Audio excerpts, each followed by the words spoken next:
The story begins with an arrow being shot, piercing straight into the monster's eye. The young archer gently lifted the monster onto the leaderboard. Right after he jumped off it and let out a breath. This is Ian, a level 93 archer. He received a notification that he defeated a goblin and earned 5910 experience points. Ian thought for a moment, then decided to collect about 100,000 gold before taking a break. He grabbed his bow and went deeper inside. A thick smoke drifted by. Then a hideous two-headed monster emerged from it. Seeing Ian, it roared to show off its strength. Standing next to him, it looked like an elephant beside an ant. Before Ian could react, the two-headed monster swung its spiked mace down at him really fast. Ian had to quickly cast a blink spell on himself. He blinked backward to dodge that brutal strike. He regained his balance and thought, "Damn lucky I blinked just in time or I'd be dead." Getting hit by a mace that big is basically a one-way ticket home for a funeral. At that moment, a notification popped up showing the blink cooldown had 1 minute left. Ian cursed under his breath.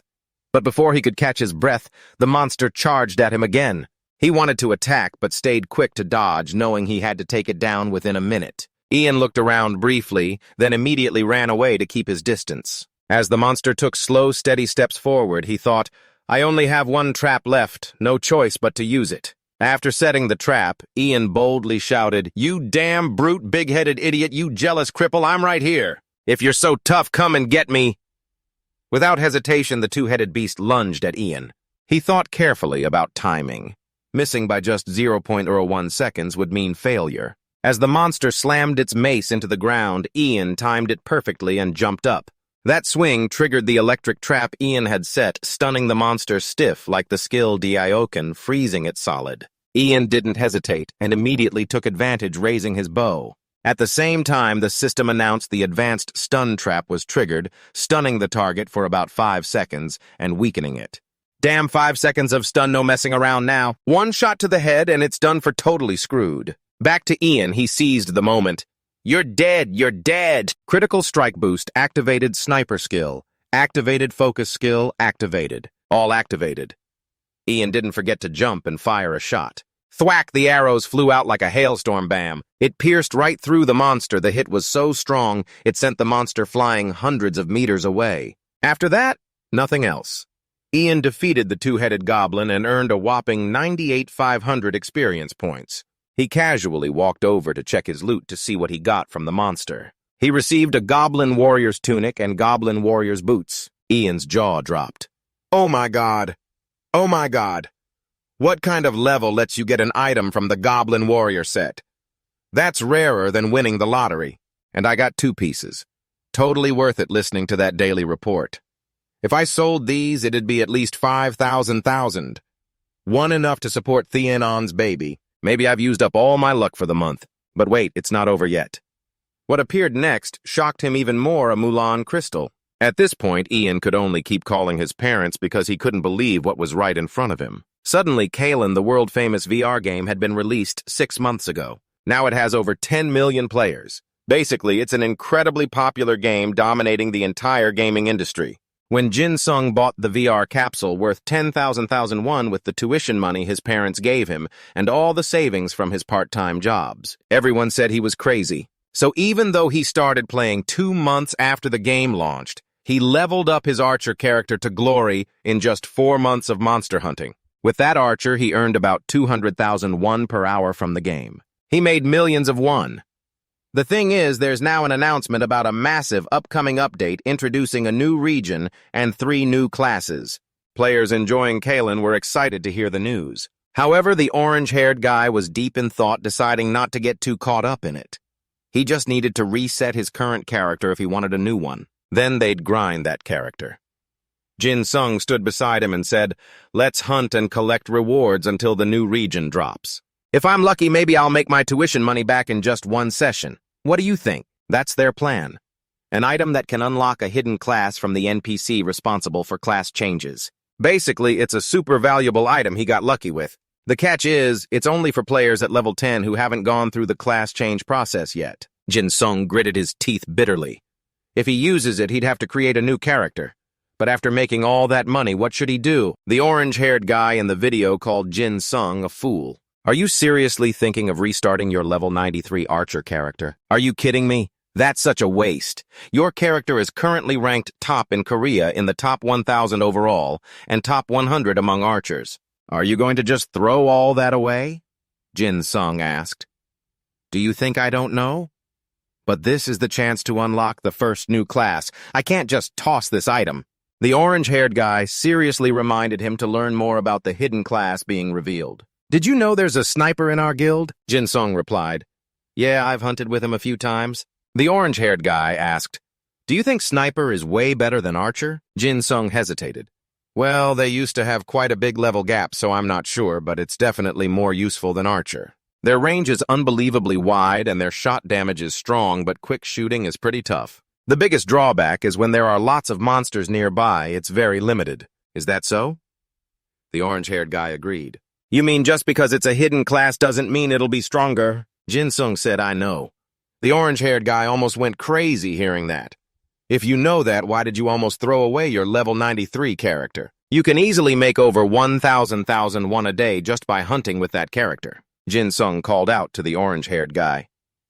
Yoon Hyun, why do you even play this game? Yoon Hyun blinked, because it's fun. Jin Sung snapped his fingers. Mom's home-cooked meal. That's the answer for the new hidden class? I think it's gonna be a lot of fun. Yoon Hyun just shook his head at his reckless spirit. All right, go for it. I'm not stopping you anymore, idiot. Good luck. Jin Sung gave a thumbs up. Back to Kylon, an old silver-haired man sitting and selling some stuff. Jin Sung approached him, and the old man asked, what do you need? What Jin Sung told him, I'm looking for a resurrection potion. The old man smiled slyly. Lucky you came to the right place. He pulled out the hot item to show him. He just got it, but tightly grabbed Jin Sung's hand, holding the potion, making him jump. You know, once you drink it, your power will vanish. You won't be able to come back. Jin Sung smiled even more frighteningly than the old man. That's why I'm going to drink it, the most expensive resurrection potion. If I'm lucky, maybe I'll get a better class when I respawn. I'll make more money with this new class. And with that, Jin Sung downed the whole potion in one gulp. Let's go. The system announced that his level and stats would be reset at the Trombon Training Center. Everyone was training hard with the locals right in front of him. Ian had been training non-stop for over a day straight. Just to remind everyone who might be confused, Ian is Jin Sung's in-game character name. People around kept exclaiming they'd never seen a training session that intense before. Tomorrow is the day the big update for the currently popular VR game will be released. A purple light shone down after the eye scan was completed. The system announces that Ian has entered the game world of Skyland. The first thing he needs to do is find the Summoners Guild. After searching for a while, he finally found the place he needed to go. It seems Ian is the first person to set foot here. Slowly stepping up the floor, he met Guildmaster Ken from the Summoner Career Center, who warned him that the path of a summoner is not an easy one. Taming monsters is very difficult. However, he still accepted. The Guildmaster had to confirm once more. Suddenly, Ian pulled out the Fail Mulan orb left by the 6 Earth heroes. The Guildmaster was extremely shocked and urged himself to quickly give Ian the hidden profession. Knowing Ian was more impressive than he thought, he asked him to help catch a blue-eyed wolf in the Ramos Plains because his son wanted to turn it into a summon beast. However, he couldn't handle it himself. Ian was wide-eyed in surprise, knowing the blue-eyed wolf is a rare level 40 monster. Yet the Guildmaster assigned such a task to a newbie at level 10. He gave Ian 5 binding magic scrolls to capture and tie up the wolf, saying the wolf was still a cub and weak. The system displayed the quest acceptance board, with the reward being the monster tamer profession. Ian felt like he hit the jackpot. This was the hidden profession he had been searching for. Without hesitation, the tamer immediately accepted the quest and set off. Although Ian's current level was 10, his stats were like a level 30, so this quest wasn't too difficult. When he saw the wolf standing on the cliff, unlike the data, this wolf was level 20. Ian wasn't sure if he could handle it at his current level 10. Turning off the system screen, he carefully aimed at the wolf lurking on the rock ledge. He shot an arrow straight at the wolf, making it roar angrily. Slowly approaching, Ian's arrow and bow glowed with a blue light surrounding them. Suddenly, Ian remembered he had to capture it alive, and the last arrow was enough to kill the wolf instantly. While he was closing his eyes to think, the wolf lunged at him from behind. Its wild white eyes, bared teeth, and sharp claws aimed straight at Ian. Suddenly, Ian gently punched the wolf, making it want to break its own jaw. The wolf immediately looked pitiful, tearing up and acting miserable. Right now, it didn't seem like the same species as the legendary blue-eyed wolf. He switched tactics, stopped using his bow, and instead repeatedly interacted with the wolf using the right-hand rule until it rolled onto the ground. It looked like it was seeing its ancestors on the other side. Although he controlled himself, Ian still failed to use the binding scroll to capture the wolf alive. He had no choice but to fatten it up and then punch it again. He couldn't let it disappear.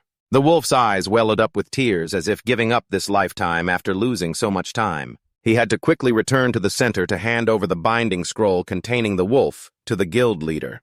The guild leader was extremely surprised to see Ian had completed this mission.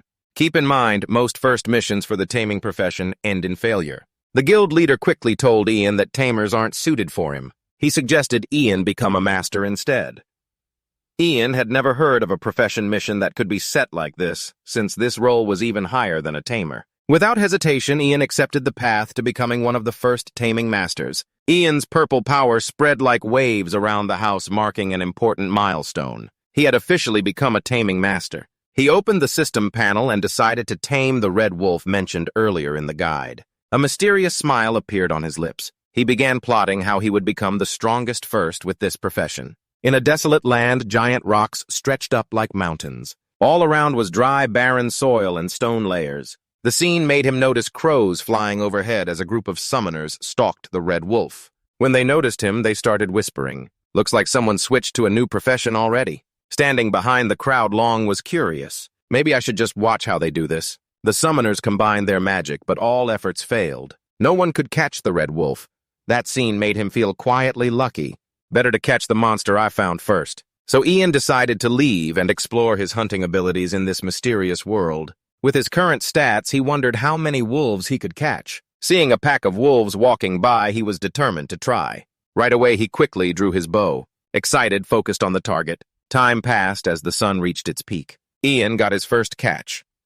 Opening the system panel, he checked the stats of the first wolf he caught. It was a level 12 wolf with a shy personality that left him feeling stumped. Monsters have personalities too. As he kept exploring, the image of the second wolf shocked him. If the first looked clueless, this one's screen image showed a fierce expression. Its eyes were full of challenge. He realized monsters of the same level could have different stats. With the excitement of an explorer, Ian decided to hunt more wolves to see which had the highest stats. I'll spend the whole day hunting wolves. But frustration grew as he realized the other wolves' stats weren't as good as he hoped. Meanwhile, the system suddenly notified him his critical hit rate had increased. A wave of joy burst as the system announced he earned the title Wolf Expert for catching a large number of wolves. This title lets you identify high-level wolves without having to catch them. Feeling pumped up, he radiated confidence. In his eyes appeared a magic circle with a star shape like in the movie Cardcaptor. The analysis function activated. His eyes scanned the stats of the wolves clearly shown. Finally, his gaze stopped on a wolf with dark gray fur and glowing red fierce eyes. Our eyes met. Instead of the song lyric, "I just want to look at you longer," it growled as if challenging him. Not knowing its limit as it lunged forward. Its fate was miserable, beaten until it barely recognized itself. "Looks like you've learned your lesson," he said with satisfaction, then immediately cast a binding spell. Looking at the stats of this prime wolf, he couldn't help but drool and smiled foolishly like a kid seeing candy. The thing is, this wolf isn't ordinary. It has potential to grow while the system showed all others as unable to evolve. He set his target and decided to release the other wolves, focusing on training. The name he gave this one. Kneeling before Lai, he smiled kindly like a proud father, and from that moment, the wolf's name was confirmed. "From now on, your name is Lai." Hearing the new name, Lai looked up. Its eyes shone brightly as if it just ate its favorite food. The system also confirmed Lai seemed to like its name. Lai's loyalty increased. The two looked at each other and smiled foolishly like kids who just discovered a miracle. He was quite surprised. There's a loyalty stat, too. The clueless days were over. Now he and Lai moved forward looking cool like two heroes. "Time to hunt," Ian shouted, and Lai responded with a majestic growl. In a modern high-rise building, the atmosphere was tense enough to cut with a knife. Our Lotus Guild has weakened since Jin Sung left. Yoon-hyun sat in front of the computer talking to someone. He said he'd switch to summoner. Not sure what he plans to do with it. When will he come back as a summoner? Is his combat level really that good? His eyes scanned posts criticizing the game. Sweat dripped from his forehead. His mind was full of question marks. This post expressed a summoner player's frustration about how slow the profession levels up. Along with that were a lot of negative comments. Behind the screen, Hyun also admitted defeat to Jin Sung. Because of it, he had to recreate the character. After all, he thought their complaints were justified. At that moment, he quietly predicted that leveling up to 20 and joining his guild would probably take a long time. At the same time in Kylon, the sky was darkened as if painted with streaks of bright purple. The light from someone's power was exploding, spreading across half the sky. It was Ian. He and his wolf fought with all their might tirelessly. The system just notified that he activated the wind blessing. Speed increased by 37%. As the arrow was just shot, Lai ran after and attacked the fox. Taking advantage of the moment, it opened its mouth wide, using its two sharp jaws to bite the back of the target in front of it. Since the red fox was temporarily injured, it couldn't fight Lai at full strength. And there was also the support of Jin Sung's trusted partner. He noticed that its level and stats were even lower than the red fox's, but it still charged in. Not a bit of fear. Is it because of its personality? At this moment, he figured he might as well give it a hand. You did great, Lai. Even a simple compliment like that made it really happy. It combined a dual-blade strike with the arrow he shot to finish off the red fox. You defeated a red fox, gained 265 XP. The summoned beast Lai also received 265 XP. Thanks to this, Jin Sung learned that XP is split evenly. I should at least level Lai up to 15 now. Time to grind some more. Then the master and companion sat close together, acting very affectionate. Lai even gently touched his hand. You activated the basic training skill.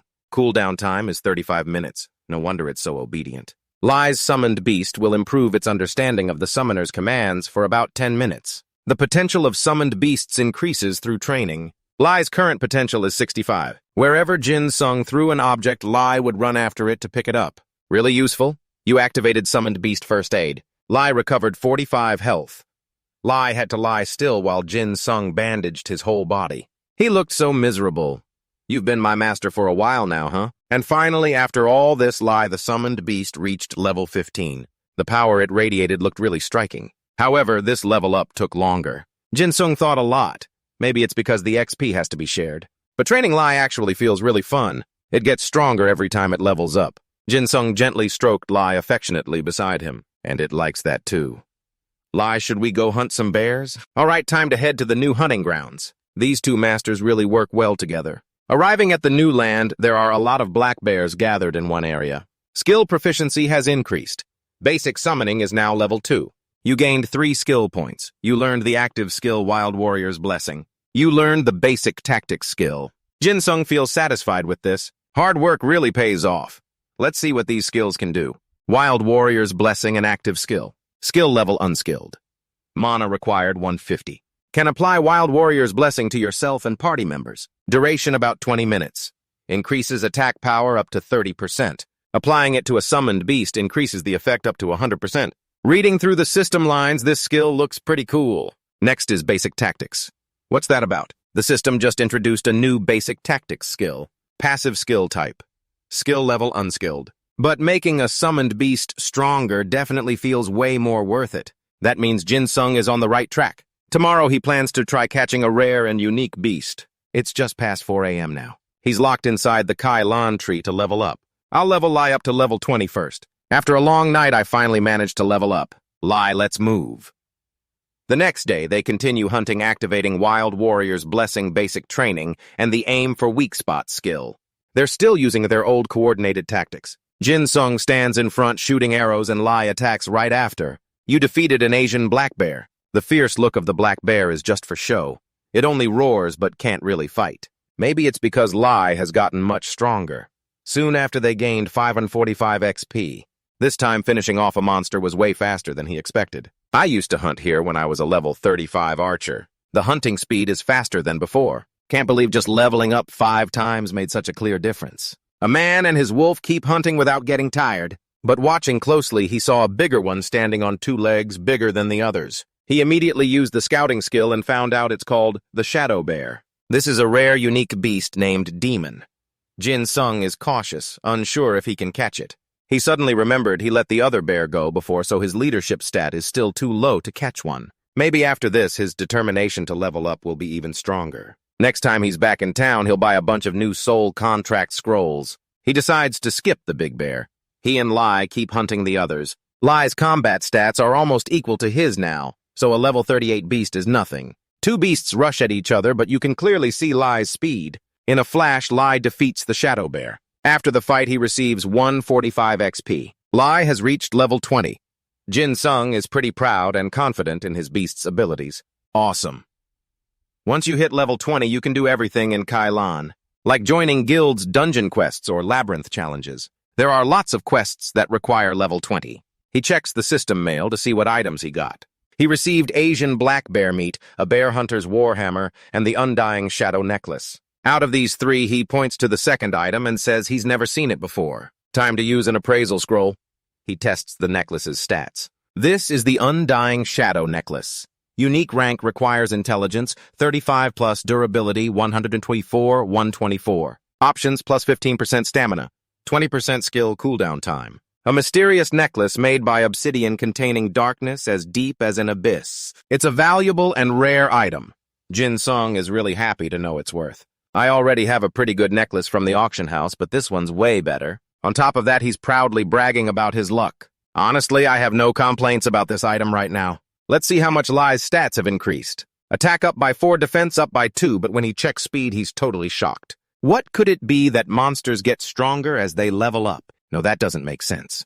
Its growth rate for speed is abnormal. This definitely isn't a coincidence. He's determined to find out the reason. He's worried and tense, trying to figure it out. Meanwhile, the beast just sits beside him, grinning foolishly. Then a light flashes in his eyes. Could this be Lai's potential? He stares at Lai. The answer is the potential stat for the basic training skill has increased. Each time Lai's potential stat increases by 10, its growth rate also increases accordingly. I knew it, basic training skill has a bug. I was right. Hidden classes also have their own unique skills. Every monster also has its own potential stats, and this determines their growth rate while leveling up. In other words, a monster's class naturally increases based on its potential, and training skills are what boost it. From this reasoning, Jin Sung decided to spend all his remaining skill points on basic training. Basic training reached level 5 and upgraded to intermediate training. This is an active skill. An unmastered skill has a cooldown of 25 minutes after use. Select a pet to enter training mode for 15 minutes. A summoned pet in training mode will better understand the owner's commands. The pet's potential increases by repeating the training mode. Potential points will level up the intermediate training skill. After reading this, he felt lucky for saving his skill points instead of going after that bear. It was such a relief to uncover that big mystery. So Lai's potential is now 94 and will soon rise to 100.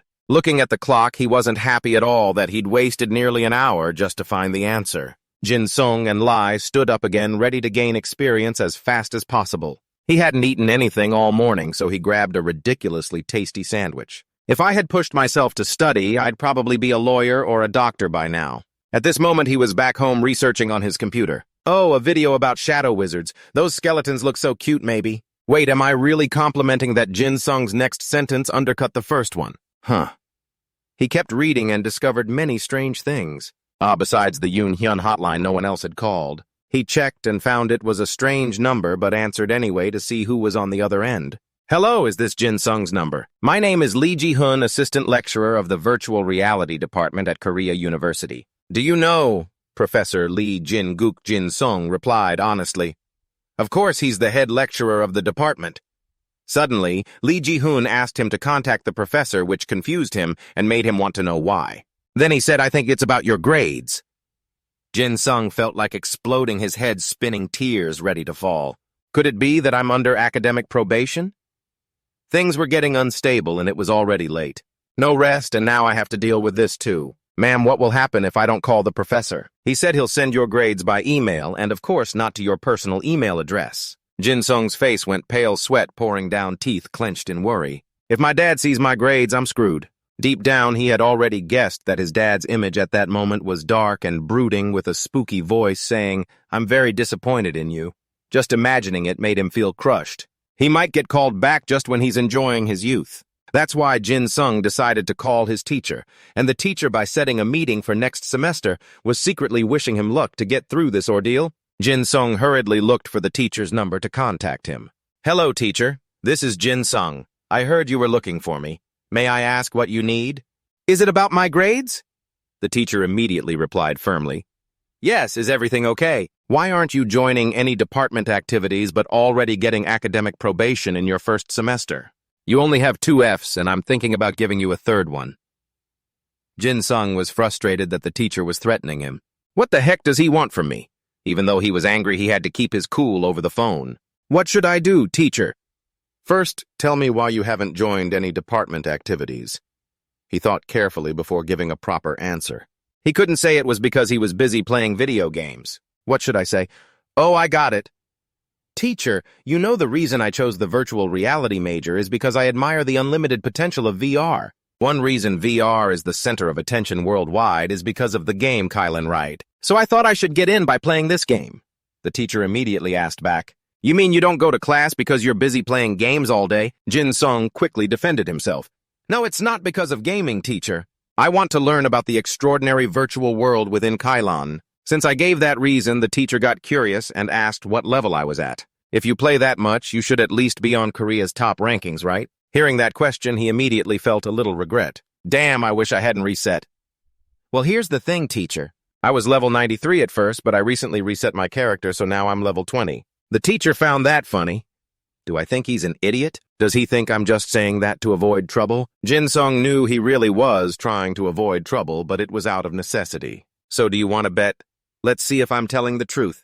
I'll try to reach level 93 before the new semester starts. If I can level up from 20 to 93 in time, wouldn't that prove I deserve to be level 93 from the start? Lee Jin-guk totally agreed. That's right, definitely. Personally, I'm also pretty interested in Kylan. If you succeed, I won't put you on academic probation. But if you fail, you won't just be on academic probation. Your parents will also get your grades for this and next semester, and you'll have to join department activities. It's tough, but this is also a chance for Ji-sung to turn things around. Oh, and if you win the bet, I'll give you an A in all my classes whether you attend or not. The teacher thought Ji-sung couldn't do it, so he agreed without hesitation. Hearing that benefit, his eyes lit up. You promise to keep your word? Thank you, teacher. I'll do my best. There isn't much time left. We'll have to work harder. Anyway, the original plan was to get back to my old level before the break ends. I avoided academic probation this semester, so that's good. I'll get A's without having to go to class. I can definitely do it. First, I'll join the Lotus Guild. But right now, I'm only level 20, and the Lotus Guild requires 3 times your level, so level 60. Although the guild master can send a join request for Jin Sung, he thinks he won't be accepted. Do you still want to go ahead? Jin Sung still followed his original plan.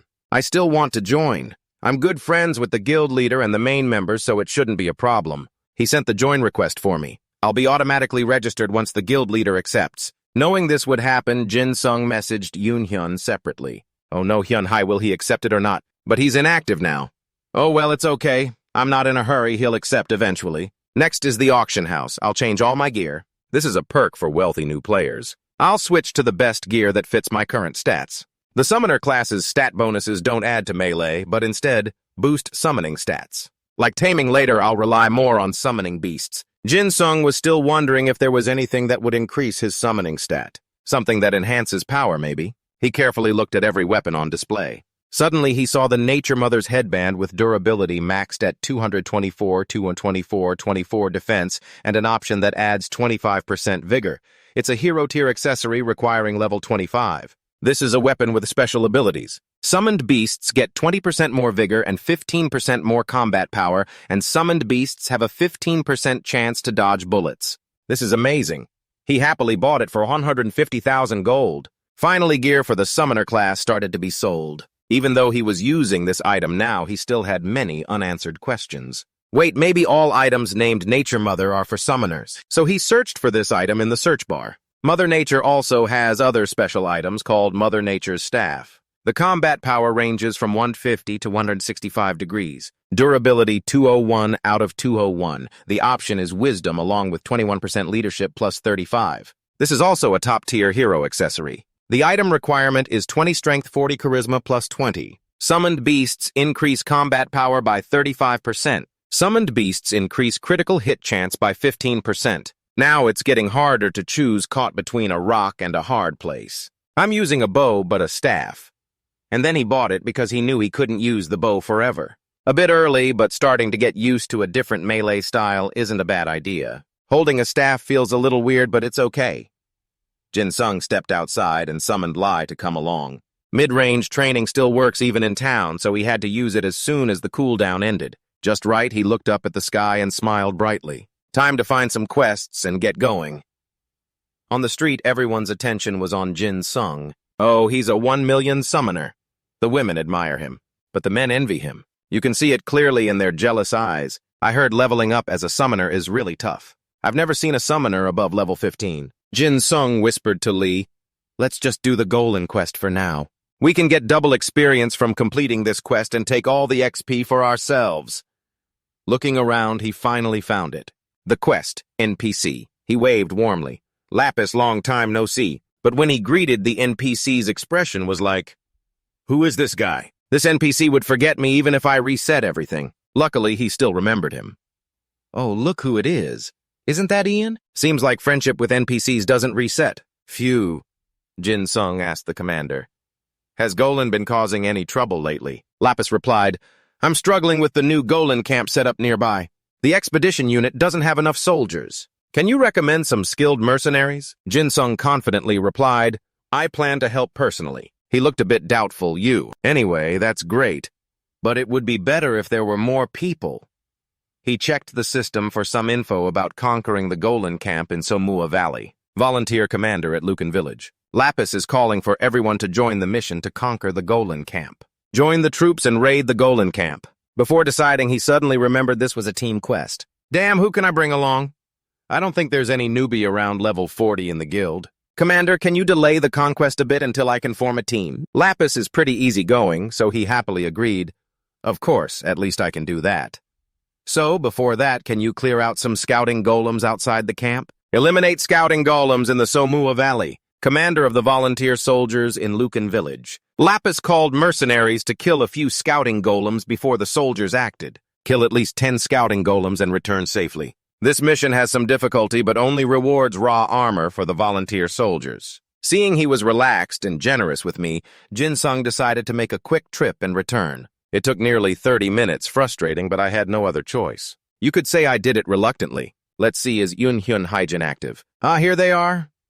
The two exchanged messages back and forth. "Yun Hyun, will you accept my request to join?" A reply came immediately. "You're level 20 already. I accept." "Hey, how did you level up so fast? Even the Dark Wizard doesn't level up that fast." Jin Sung encouraged his friend's competitive spirit. "You know me. I'll catch up to you soon. Play more, buddy. Level up fast. Without you, I'd be struggling with a lot of stuff." Taking the chance, Jin Sung looked for teammates.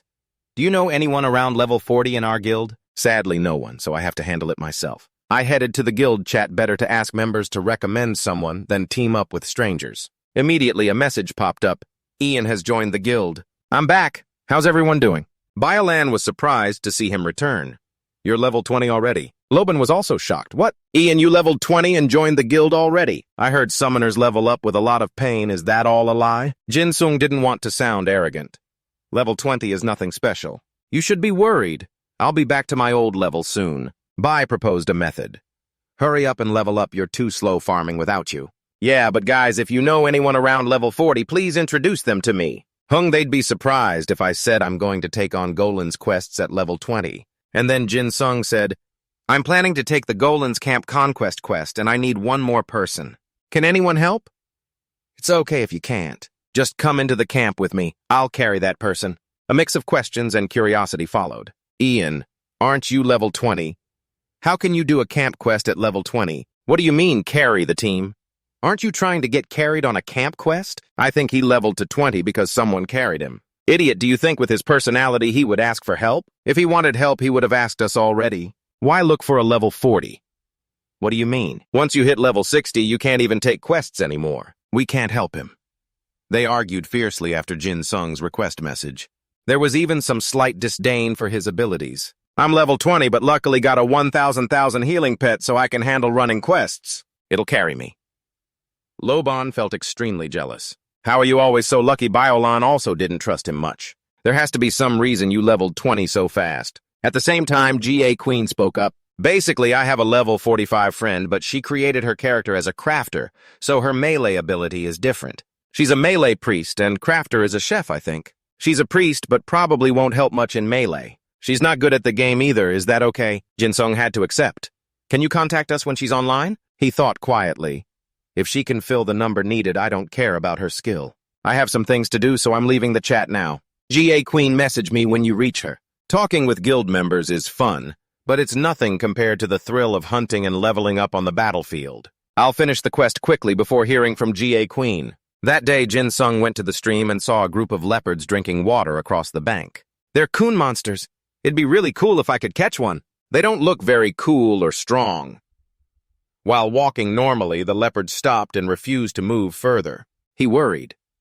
Maybe my thoughts aren't reaching it. I have to sit down and speak softly to it. Hey, leopard, do you know how much I love you? But no matter what sweet words I say now, it's still mad at me first. Then it growled loudly, and I noticed the leopard was evolving to the next level. Now I'm more happy than sad. Finally, you evolved. But what triggered the evolution? What's the requirement? Potential. Its potential reached 100 already. Its appearance should change when it evolves too. Hopefully it gets bigger so I can ride it. It's now a wolf. The leopard evolved into a red mane wolf, thanks to a successful pet evolution. Intermediate training skill proficiency increased. Intermediate training skill advanced to Z rank at 45.7%. When leveling up next, you are the first to successfully evolve and summon a beast. Reputation increased by 1,000. Leadership charisma increased by 30. You are the first to summon the red mane wolf. Reputation increased by 1,500. Jin Sung is as happy as if it's harvest time. He keeps rubbing the red mane wolf's head. Hehehe, go on, I love you so much. Level 20. HP 790 out of 790. Combat power 235. Defense 97. Agility 215. Classified as a rare grade beast. Brave nature. Can evolve. Intelligence 135. Has the ability to inherit 15% of damage back to health, and if it lands a critical hit, it takes 50% of that damage instead of health. If it lands a critical strike, the enemy will start bleeding. Enemies with the bleeding status take an extra 20% damage per second for 10 seconds. The fierce wolf has a mysterious red mane known for its aggressive and violent traits. Its rank has upgraded from common to rare, and it can still evolve further. If it evolves more, it could reach a unique rank. Jin Sung covers his mouth to laugh quietly. The summoning profession is old news. Forget about those cocoon, I don't need them. Even if I had a whole cocoon army, my lie is still the best. Right, I've always been proud to have it. Lee, do you think you can carry me on your back? It lowers itself so Jin Sung can easily climb on. Run Lai. Its movement speed is really fast, even with a heavy load on its back. Before they know it, they've arrived at Early Season Valley. Just arrived, nothing special yet, so Jin Sung feels really relaxed. Partly because he doesn't have to waste energy moving around. The orchids here look so real with these details. The mission is to kill 10 scouting golems. Lai has evolved so cool I can't just leave it like this. Let's give it our all. And so Jin Sung activated the wind blessing on it. Agility increased by 37% for the summoned beast. Lai's agility increased by 37%. At the same time, he activated the frenzy blessing. Combat power increased by 33%. Lai's combat power has increased by 66%. In front of them, strange green creatures holding weapons appeared. Lai, do you see those 3 sneaky golems? I'll sneak up from behind. This time, I'm not using a bow, so I can't stick to the old fighting style. Lee getting this kind of buff won't be weaker than any golem. I'm sure of that. Lai in close combat is way stronger than those regular ones. And it also has 2 inherited passive skills. But we can't be too careless. So Jin Sung also activated weakness detection. Enemy weakness detected. Accuracy increased by 14.5%. Critical hit chance increased by 22.5%. Attacks on weak points deal an extra 91% damage. Seeing the way Lai howled so powerfully, it frightened the golem. A wolf, a dire wolf, is attacking Lai's summoned beast. It landed a critical hit on the scouting golem. The scouting golem lost 1075 health points. Total health remaining 89%. The scouting golem is bleeding and losing 215 health points per second. In the end, it died from bleeding out. After killing just one, he gained 1,210 experience points. The speed of its death shocked Jin Sung. What the heck?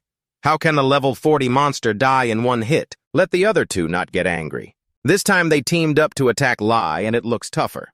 So Lai got hit by one of them and felt pain. Lai's summoned beast was hit by a scouting golem and lost 294 health points. Thanks to that, Lai's attack power kept getting stronger. He wasn't willing to just take hits like that, and he dealt 495 damage to a scouting golem. 15% damage recovered, 75, 73, then 76 health points. The last one finally turned pale with fear. Sweat was pouring down as he witnessed Lai's power and his teammate.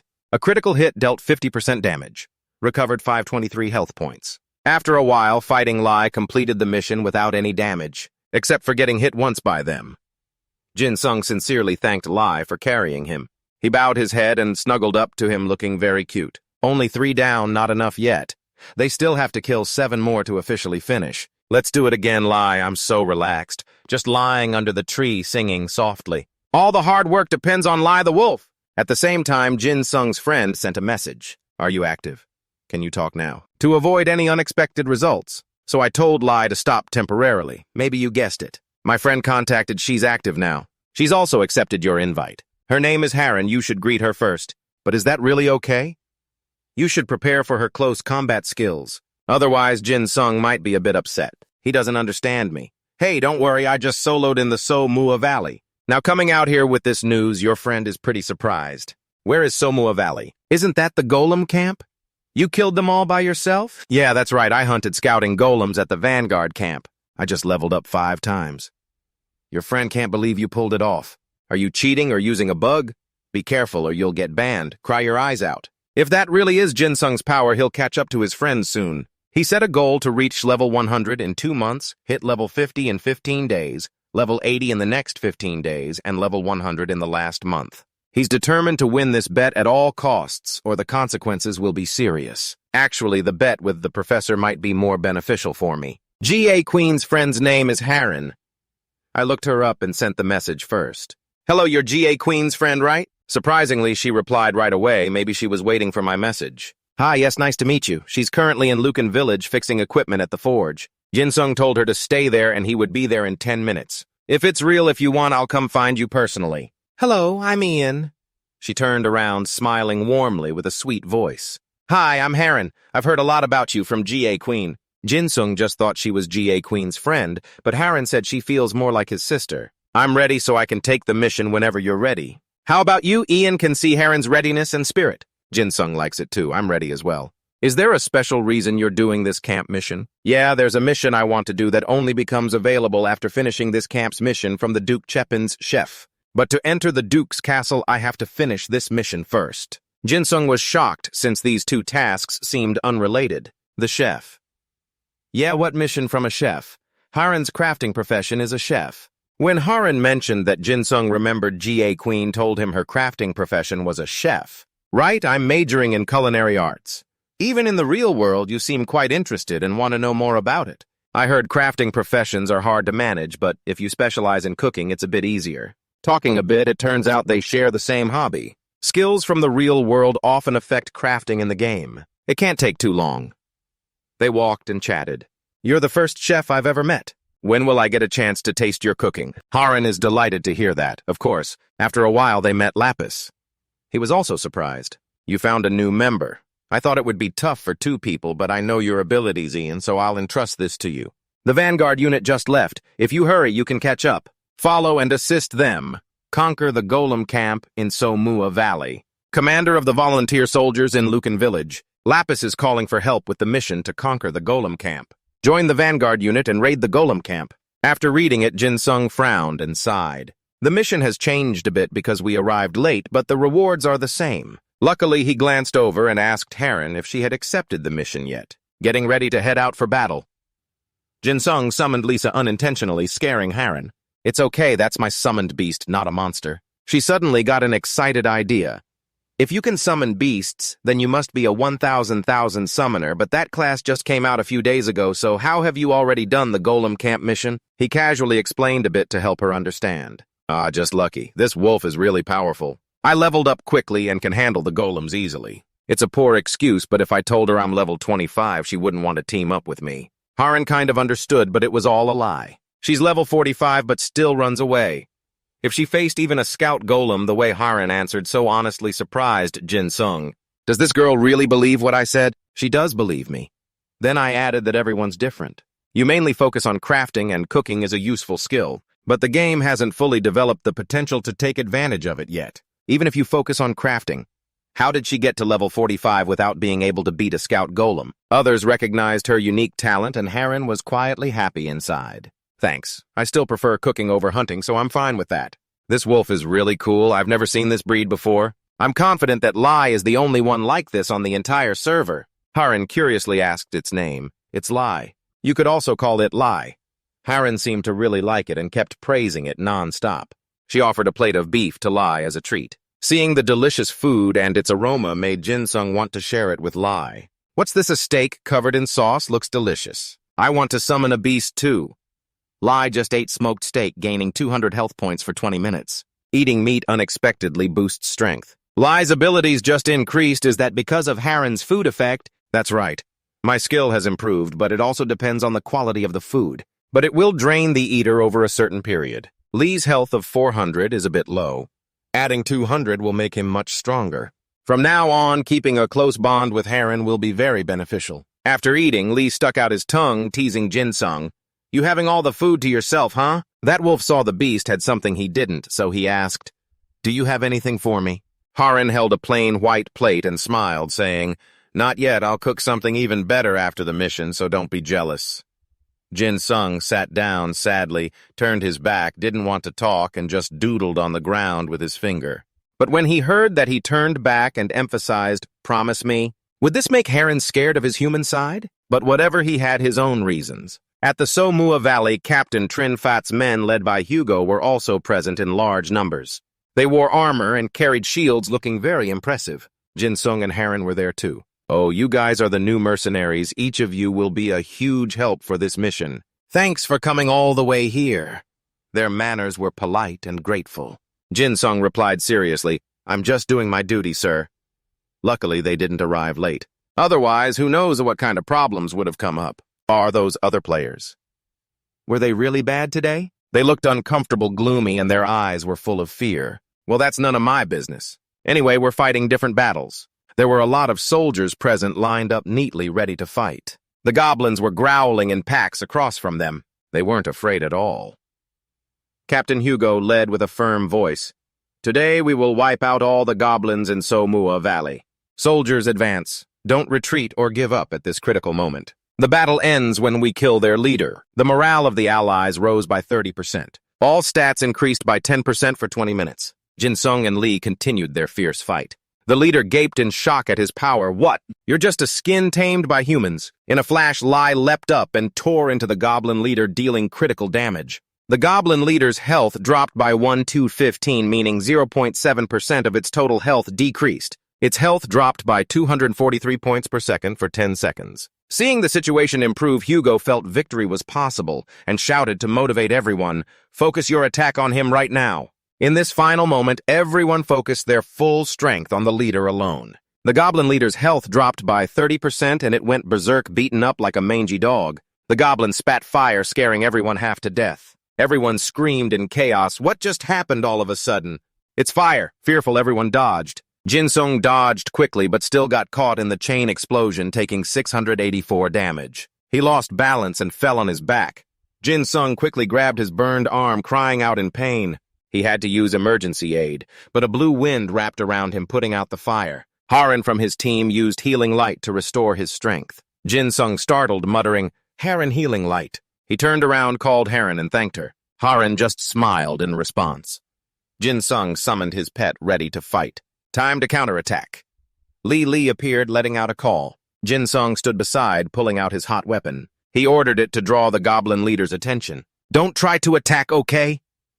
Jin-sung switched to his bow, ready to shoot down the goblins. Jin-sung raised his bow, took aim. He needed the right moment. This goblin looked like it just went crazy, attacking and yelling, Curse you all to die!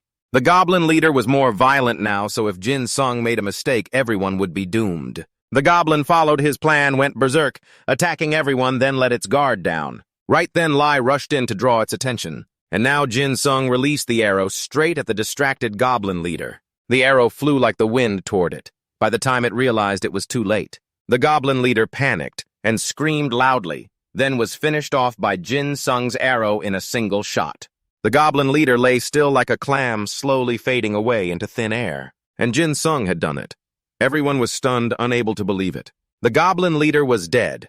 Only when the system announced, Goblin defeated Goblin Camp mission complete, did everyone jump up, cheering, Success mission complete. And as soon as Jin Sung killed the goblin leader, reward notifications popped up everywhere. He officially leveled up to level 30, unlocked a special skill, and also unlocked Spatial Swap. Jin Sung excitedly examined the special Spatial Swap skill. Hugo approached Jin Sung and told him he was the one who killed the goblin leader. He reached out his hand to interact. "Well done, you're Ian, right?" Jin Sung politely replied, "Yes." Captain Hugo showed goodwill toward him. They could raid the camp without heavy losses thanks to him. He was very grateful. Jin Sung humbly said, "It's nothing, all thanks to the courage of the volunteers who led them to complete the mission." Hugo advised him, "Return safely." Then he turned to the other soldiers and shouted, "Great job, soldiers!" He declared the mission complete and told them to head back to the village. Jin Sung sighed in relief, petted Lai. Finally done. Maybe he should check out the other skills he got. Just as I predicted, I received a skill related to potential. I can divide skills for summoning beasts. I should also give Lai a new skill. First, I need to check Lai's potential rank. Jin Sung checked and saw Lai's potential is still 6. I wonder if 100 potential points are enough for Lai to evolve significantly. If the potential points reach 20, I'll try dividing a skill for it. I want to help it evolve after it gains another 100 points. But actually giving it a skill first would be better. Let me check what the second spatial swap skill is. Jin Sung was a bit disappointed he didn't unlock any attack or capture skills. But these skills are still pretty useful in close combat. These skills are awesome. I'm really satisfied. While checking the skills, Haran suddenly waved excitedly from behind. Jin Sung quickly stood up and ran over to her. Haran bowed and thanked him. They could finish the mission thanks to him. Jin Sung laughed and told her, "You all did more than one person could do." Haran insisted on giving him the credit, but without him, they wouldn't have finished. "Please, I'm begging you." Jin Sung jokingly petted Lai. "Actually, it did more than me." Haran agreed. She was really surprised by Lai. Its close combat skills were amazing. She also petted it, saying, "Thanks today, Lai." A noise behind caught Jin Sung's attention. He turned around and saw other players moving this way. "Are these guys coming to introduce themselves?" A young man with an HKT lion mane spoke first. "You're Rukin. You didn't get a chance to introduce yourself during the mission." Jin Sung extended his hand for a shake. "Nice to meet you." "I'm Jin Sung." Rukin invited him. "Want to start another mission with us?" Jin Sung thought for a moment and asked, "What mission?" Rukin excitedly told him they know a hidden mission related to the camp mission. Jin Sung quietly thought it over. If it's related, it must be the Goblin High Priest mission. I was going to give up on that mission because of its difficulty, but now I'm at a new level after the running mission. Anyway, I'm considering that mission. But these guys look like they're over level 50, so why are they inviting us to do the High Priest mission? The level gap is too big for it to benefit them. Jin Sung pretended to be naive and asked. He hinted at a hidden mission related to it. "I have a bad feeling about this. Should I dig deeper?" Rukin replied, "There's a Goblin High Priest mission in the tunnel behind the camp. They just need to kill him to complete the mission. He's weaker than the Goblin leader, but it might still be tough for them. He saw you in close combat, and it seems like you have a very powerful summoner's artifact. So if you join them, they'll finish the mission quickly." Jin Sung sneered inside. "They think you summoned through a summoner's artifact. That artifact is very valuable. They probably plan to capture you and grab a big haul." "Got it." Jin Sung jumped in, always ready. "So should I come up with an excuse or something?" Jin Sung and Haran followed Rukin's group to see if they could find anything. The two opened a chat interface inside their heads, sending private messages to each other. Haran asked curiously, "Why send private messages?" Jin Sung told her. "Wait a moment."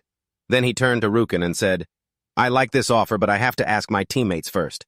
Can you wait a bit?" Rukin agreed comfortably. "Of course."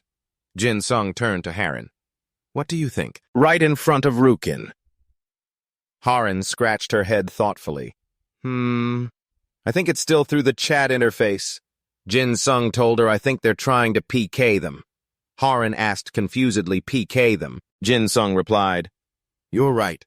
Looks like they plan to kill them during the High Priest mission. More precisely, they want to kill you rather than them." Haran asked, "So what should they do?" Jin Sung told her, "Just say yes to my previous question." And so Haran agreed. "The problem is they'll share the mission with them, so there's no reason to refuse the invitation." Rukin gave a thumbs up to the two, secretly laughing at their stupidity. Haran asked Jin Sung, "So what's the plan?" He replied, "Don't worry, I already have a plan. We'll wrap up these fools." At the same time, the scene switched to somewhere else, where Lee Jin-guk was comfortably chilling on a rock. The air in Kylan is always so fresh. Hard to believe this is virtual reality. Scientists created this, truly amazing, well done. He'll convince the outdoor club members to hold their next meetup in Kylan. Jin-guk rummaged in his bag, pulled out a corn cob, and cheered, "Here it is." He took a big bite and said with satisfaction, "No picnic without corn, right?" Right almost forgot. Jin-guk reached aside to summon UBI the wolf dog, who gradually appeared fully. He took out a big piece of meat and rubbed it over the fire. He truly understands the taste of life. "Tell Luffy to eat this." Luffy dashed over and bit into the delicious meat. Jin-guk kept marveling, "Sitting up here is so comfortable. He must be grinding this game too." He quietly recalled the name Park Jin-sung. Right, he should have asked his profession. There's no way he's a summoner. Back to Jin-sung. Harin and Rukin's group boldly entered the cave to carry out the mission. Harin and Jin-sung coordinated surprisingly well. They continuously wiped out several monsters inside. Rukin excitedly watched the two, thinking to himself, finally reaching the final part of the mission. The hidden boss, the Goblin High Priest, is about to appear. Should he get ready for the real plan? His plan was that while Harin and Jin-sung are busy dealing with the Goblin High Priest, they'd pretend to be overwhelmed. Boom, ambush the two and take everything. Soon he'd have the artifact worth millions of gold. Just thinking about it made Rukin drool, making Jin-sung shake his head.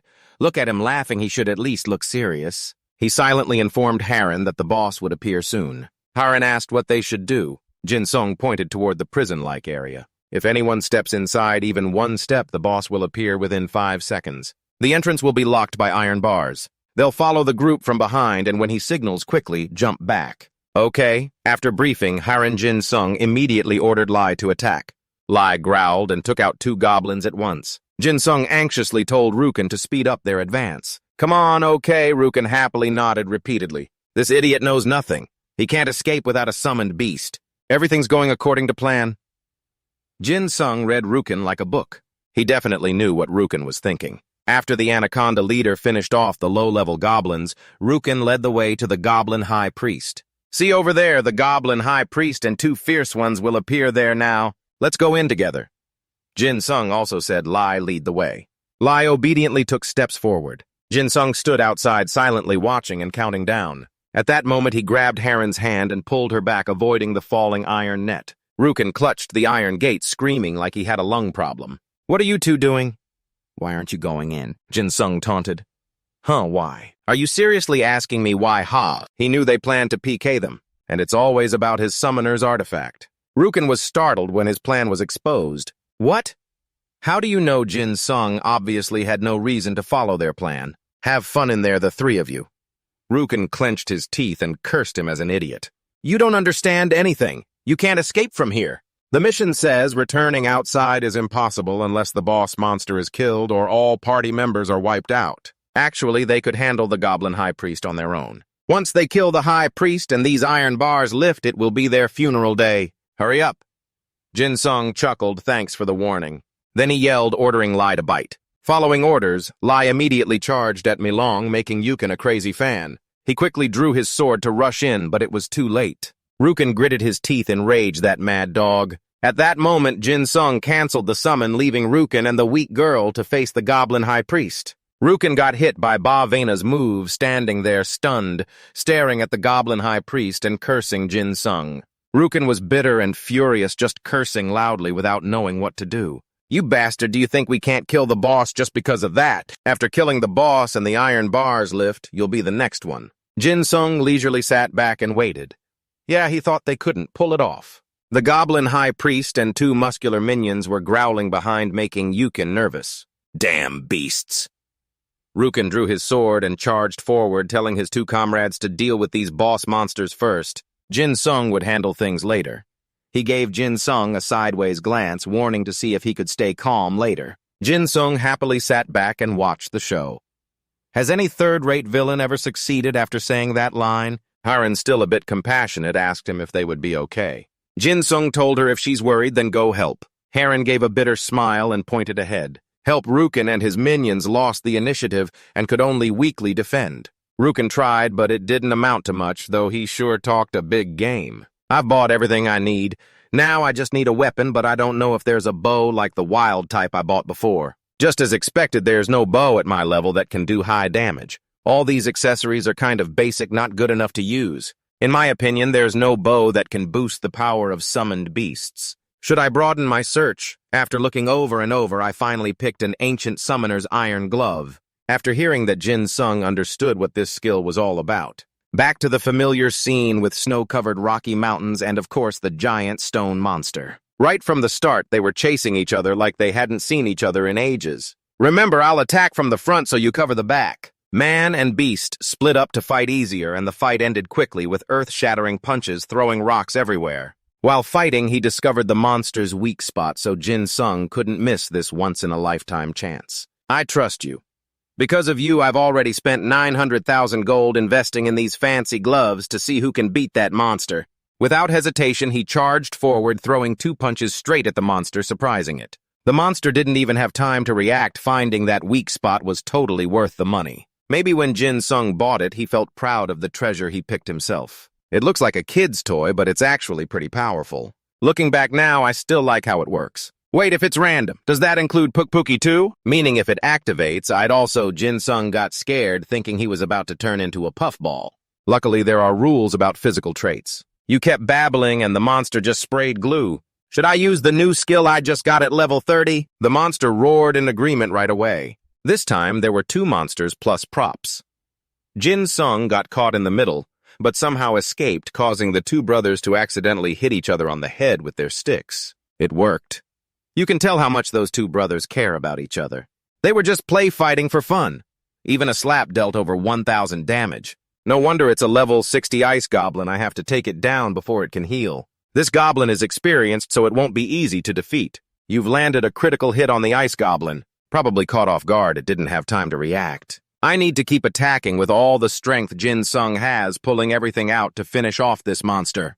The ice goblin isn't a pushover either, so both sides are fired up, eyes blazing, charging at each other. My body is faster now, I'm full of power, but in this state I'd die if I took even 1 hit. Jin Sung uses the power of his treasure, but still has to be careful, not ready to die and go to heaven just yet. When the monster attacks in a wide area, it'll leave an opening afterward. No beating around the bush, he charged right in all or nothing. You just landed a critical hit on the ice goblin to finish it off. Jin Sung thanks the little goblin. 1 more punch to the face to tighten the gloves and complete the mission again. The giant stone monster falls to the ground defeated. You killed an ice goblin and earned 1.06 experience points. In the evening in the dense forest, the wind howls in my ears. Snow covers the ground. The Nuam Daokam family is sitting warm by the fire. I've set up the boundary because there will be times when level 100 orcs appear. My friend is bragging about his achievements, so Florazan praises him. It's serious. The northern region is not a place for playing around. Luckily, we came on this expedition thanks to which we can lay the foundation for the guild. While talking, my friend pours Loren a cup of water. We need to think about the next plan.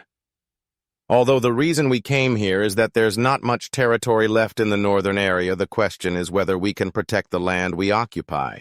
We have to do it within 3 months. Until we achieve that, we need to utilize every member to reinforce our base. Right after completing the expedition, we must bring guild members here. The team seems quite large. The brothers are bustling. There's a lot to do, and we also have to hunt in the surrounding area. Everyone will come except for 1 person.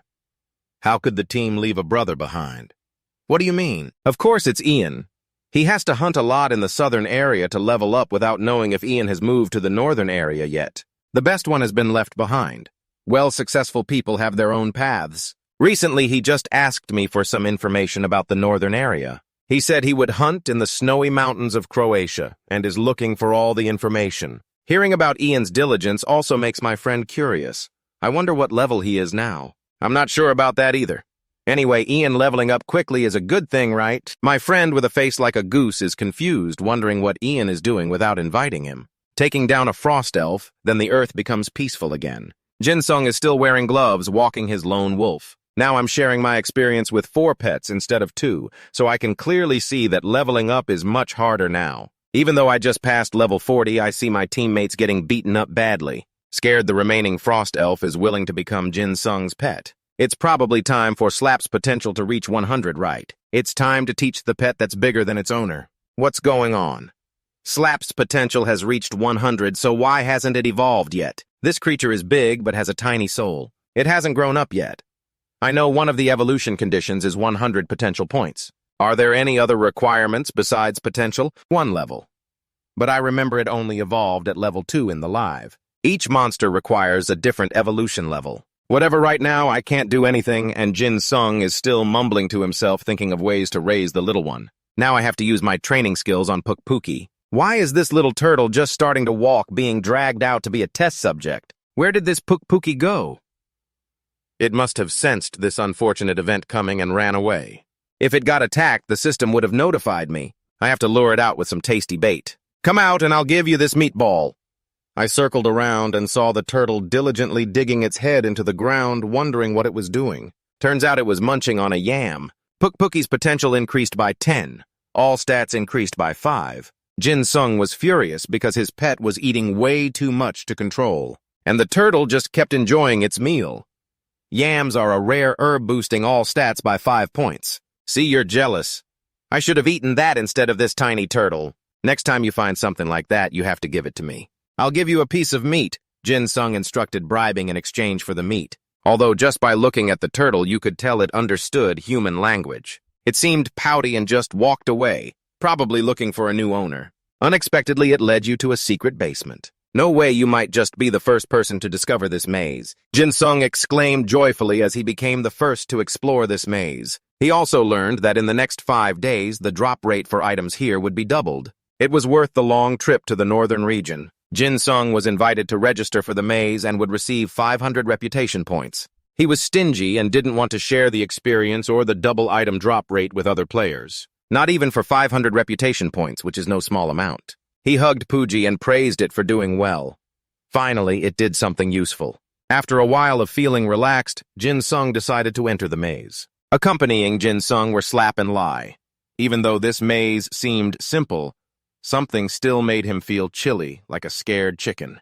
It felt like a ghost or something would appear. Suddenly, a large explosion occurred. A horde of ghosts charged out. Jin Sung immediately commanded Slap to use the Ice Wave skill, causing the monsters to take hundreds of thousands of damage and slowing their speed. Jin Sung was worried, as it would take a while before he could use his skills again. He was also frantic, asking Lai to deal with the one on the left. He didn't pay attention to whether Lai could defeat it or not. All he wanted was to buy some time. As for Jin Sung, he quickly activated the effect of the Ancient Summoner's effect. He was lucky to borrow Slap's Ice Wave. As he charged forward, he reminded Lai to dodge quickly. Just as he landed, he gritted his teeth in frustration. If this keeps up, the battle will drag on forever. In a life-and-death situation, Jin Sung accidentally glanced at the lazy turtle Puji yawning in a corner. Jin Sung froze. He absolutely couldn't let it lounge around sipping tea like that. He ordered it to attack the two monsters and draw the attention of the center. Even though he himself heard the order, Jin Sung was gaping in disbelief when he saw it actually do it. Jin Sung praised Puji for doing well. He thought it would be something impressive, but it turned out to be all bark and no bite. This lazy turtle quickly withdrew into its shell, only to receive numerous lethal damage hits. Though he was quite annoyed by this dramatic strategy, Jin Sung still kindly trusted in its peculiar defense. Jin Sung was strongly convinced that he would win this battle soon. Then he ordered all summoned beasts to attack. After a fierce fight, Jin Sung's side was close to defeating them. He looked around, frowning slightly when he noticed that even though he had gone through the entire basement, the atmosphere felt so different. A bright column of light appeared right behind Jin Sung. He recognized this as the summoning circle for the boss. He quickly reminded the two summoned beasts to prepare to attack, but unexpectedly what appeared was an old man's ghost. He smiled warmly and said he saw Jin Sung as a 1,000,000 summoner, making him feel cornered. Jin Sung was skeptical. He guessed this old man couldn't be a monster. He politely asked for his identity. The old man just murmured that he never expected the first person to challenge Goli's test would be a 1,000,000 summoner.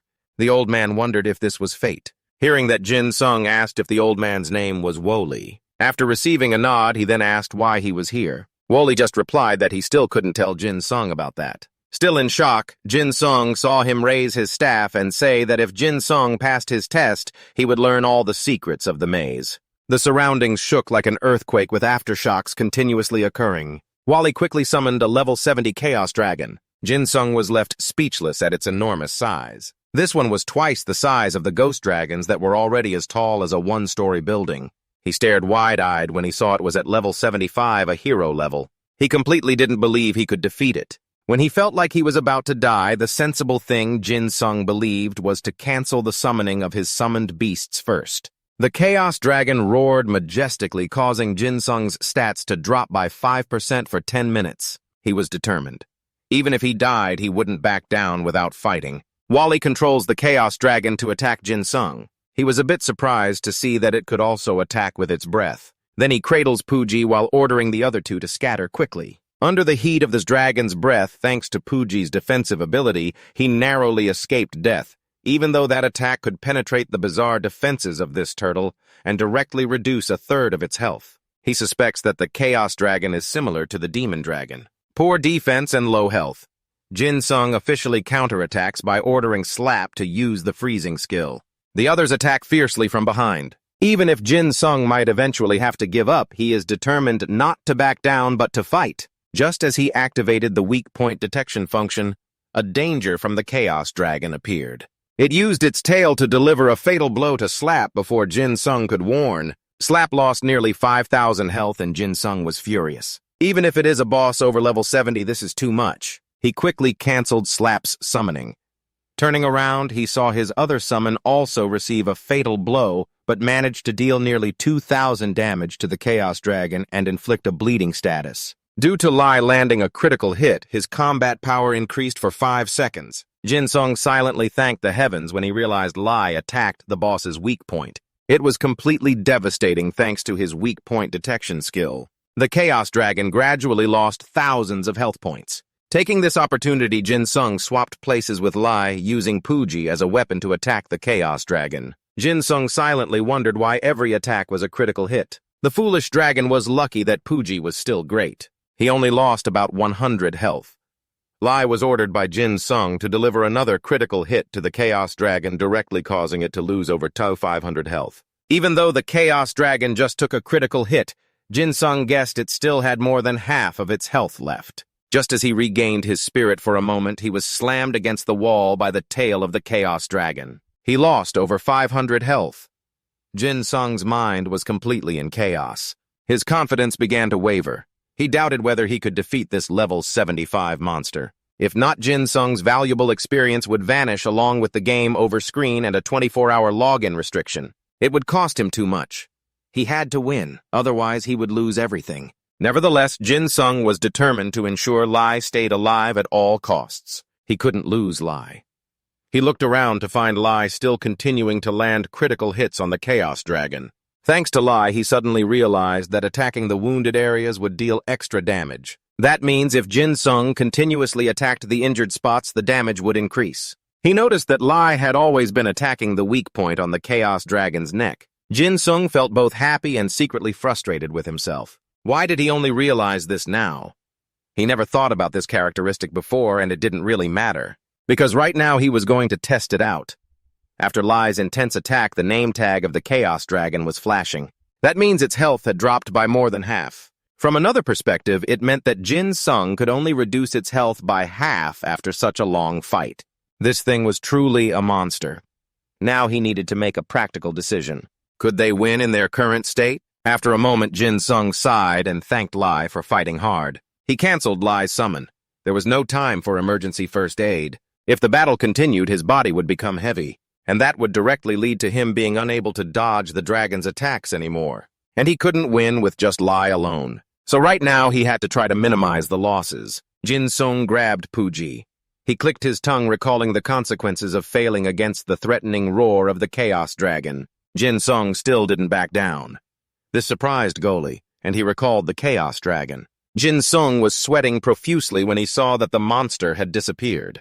Along with it came countless rewards for conquering the Chaos Maze. Hundreds of thousands of experience points and leveled up to 43. Jin Sung was still in shock when he saw that he had conquered this maze. He suddenly thought of a possibility. Maybe he could never have sent this dragon away in the first place. Nevertheless, the experience points received were quite low compared to his expectations. Jin Sung, ignoring his fatigue, sat straight on the ground. Wally came over to praise him, surprised that Jin Sung could fight so well against the Chaos Dragon. Jin-sung felt a bit shy and said there was nothing surprising about it. After all, he still lost. Wally replied that wasn't the case because it was a summoned beast. He couldn't defeat it with his current abilities. And congratulations on passing this test. Jin-sung grumbled to himself, wondering what kind of test this was. Wally asked Jin-sung's name, and he quickly replied that his name was Ian. Wally directly offered him a very special gift, asking if he wanted to inherit his legacy, which was the path of a dragon tamer. Although a bit dazzled by such a wonderful gift, he quickly realized it could be a hidden profession. He never expected to acquire a mysterious profession in this way. This surely wasn't a scam, right? Wow, being a dragon tamer just sounds so cool. And now being invited by an old man to be his successor, becoming a legendary dragon tamer too. He nodded in agreement, but there had to be a catch. He pretended to think for a moment. After all, was it better to be a master tamer or a dragon tamer? Jin-sung had easily unlocked the master tamer profession at the start of the game, but almost unlocked the dragon tamer title after overcoming countless challenges. All right, if that's the case. Jin-sung looked up at Goli confidently. He wanted to become a dragon tamer. The old man was pleased to hear that. He assured him he would never regret it. It seemed he hadn't even had time to feel proud yet. The transfer began. Let's bless the birth of the new dragon tamer. Looks cool, but it didn't last a minute before it faded away. What the heck? How come the system shows up like this? You cannot switch to a lower profession. Transformation failed. Damn, is it frustrating? Being too good can be a curse. Goli just understood now. Jin-sung was on the path to becoming a master. No wonder he couldn't pull him back. Well, it was a matter of skills, after all. He felt sad knowing this wasn't an ordinary summoner, as he could see Jin-sung's red mane wolf, but he never expected Jin-sung to be a master. Looking at Gully so majestic, he actually just learned that master tamers were even higher than dragon tamers. Although it felt a bit over the top, it was okay. Jin-sung knew he was good and he would try to dig up more information. So maybe he would discover something useful. Wally helped him analyze a bit. Lai Jin-sung's wolf was a rare grade. Being rare surely meant its power wasn't normal. It had to be super abnormal.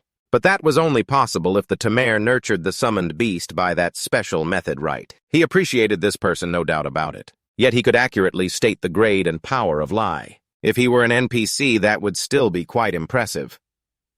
The title of Legendary Dragon Tamer wasn't just for show. It was something to be proud of.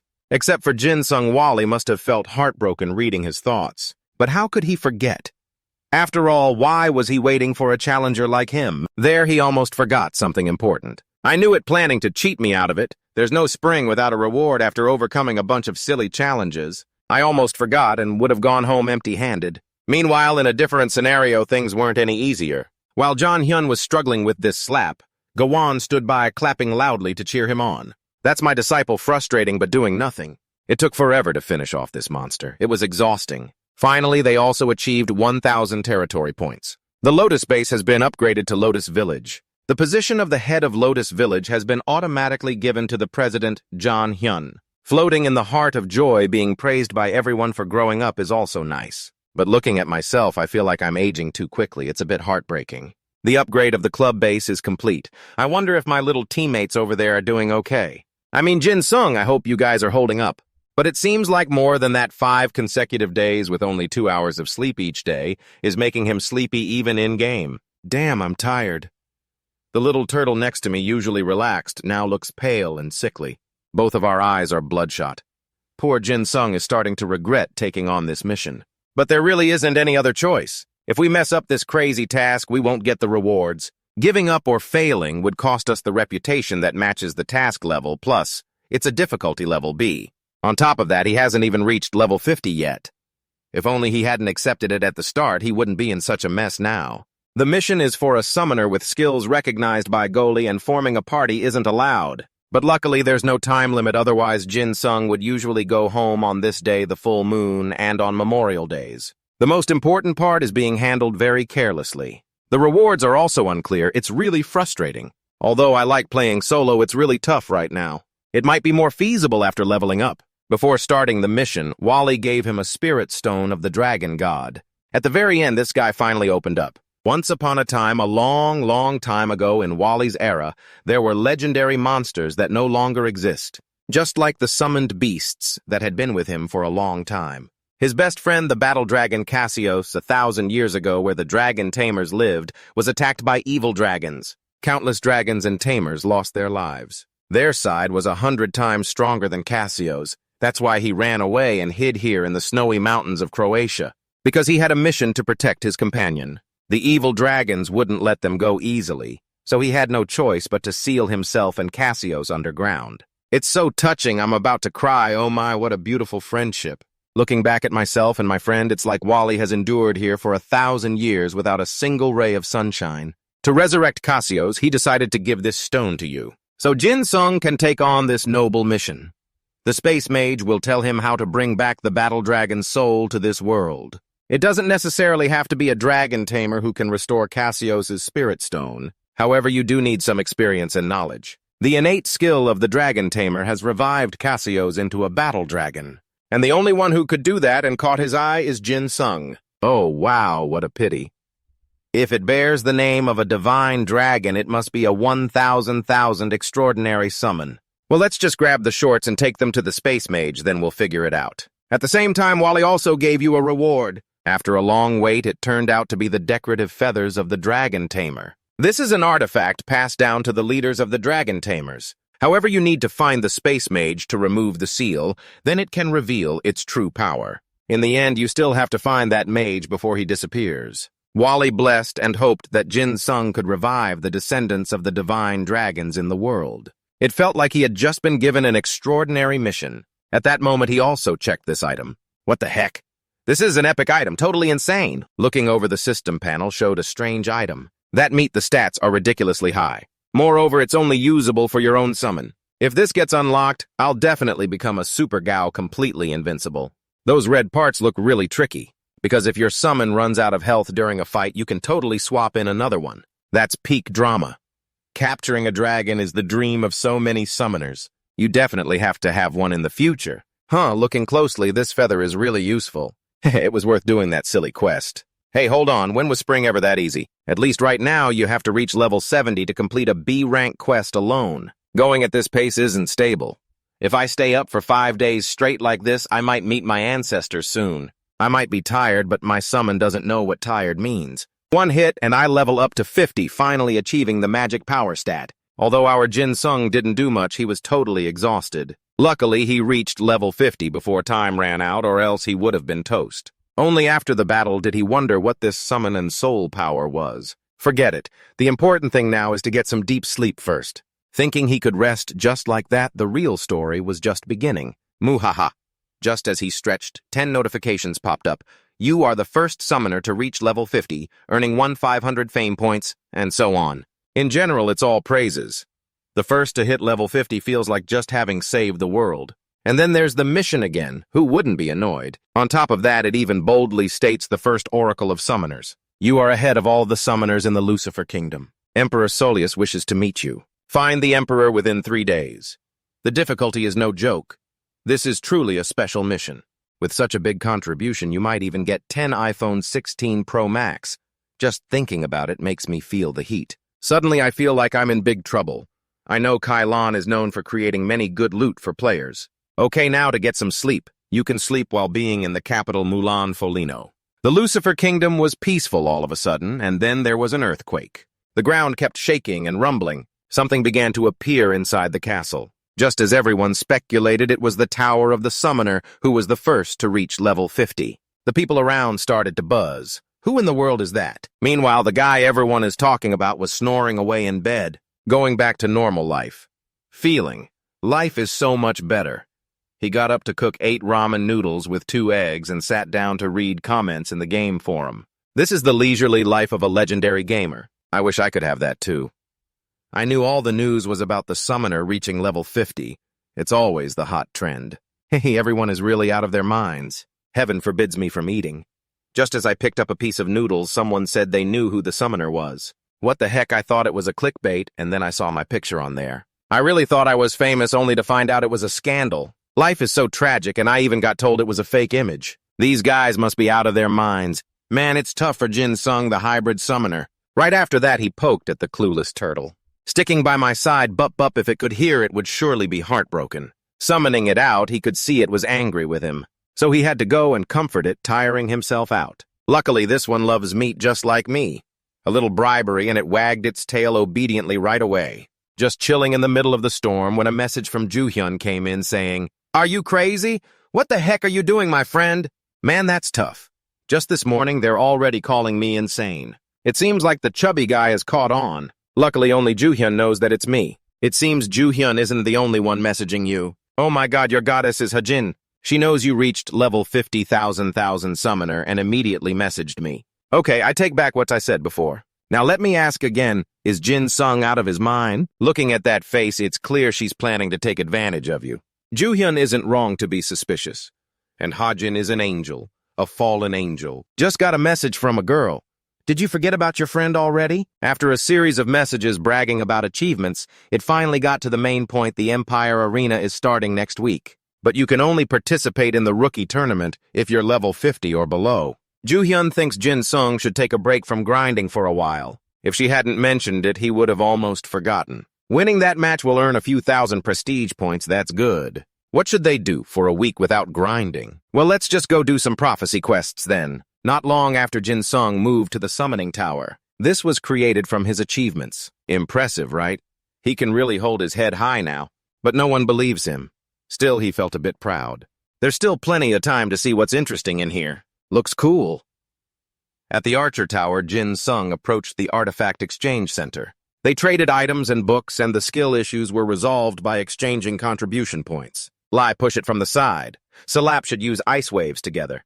Then finish with a combo and increase the attack pressure. At the moment, it looked like a chaotic summoning of Huni's beasts. The Dark Warrior was paralyzed. They'll be slowed down by 30% at least temporarily. Jin Sung had a bit of hope for victory. Huni, on the other hand, was very excited. It's not going to be easy.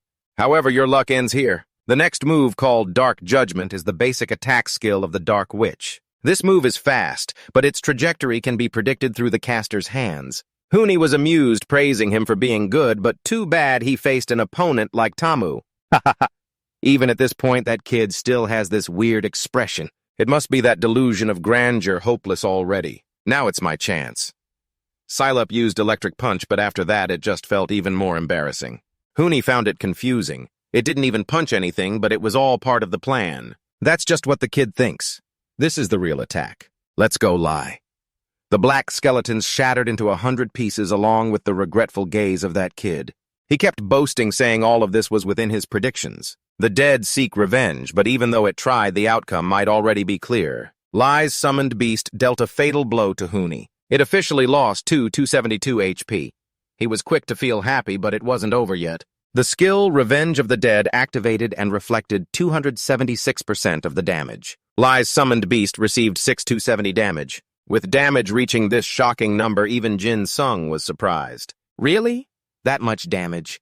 No way. Lai's health hasn't even reached 8,000. At this rate, Lai will take another 759 damage. Realizing the situation was hopeless, Jin Sung quickly recalled Lai canceling the summon. If not, it would die. Huni chuckled softly, heh, just as I thought. That pathetic wolf attacks hard but has terrible vitality. Nothing can hide the eyes that see through this crime.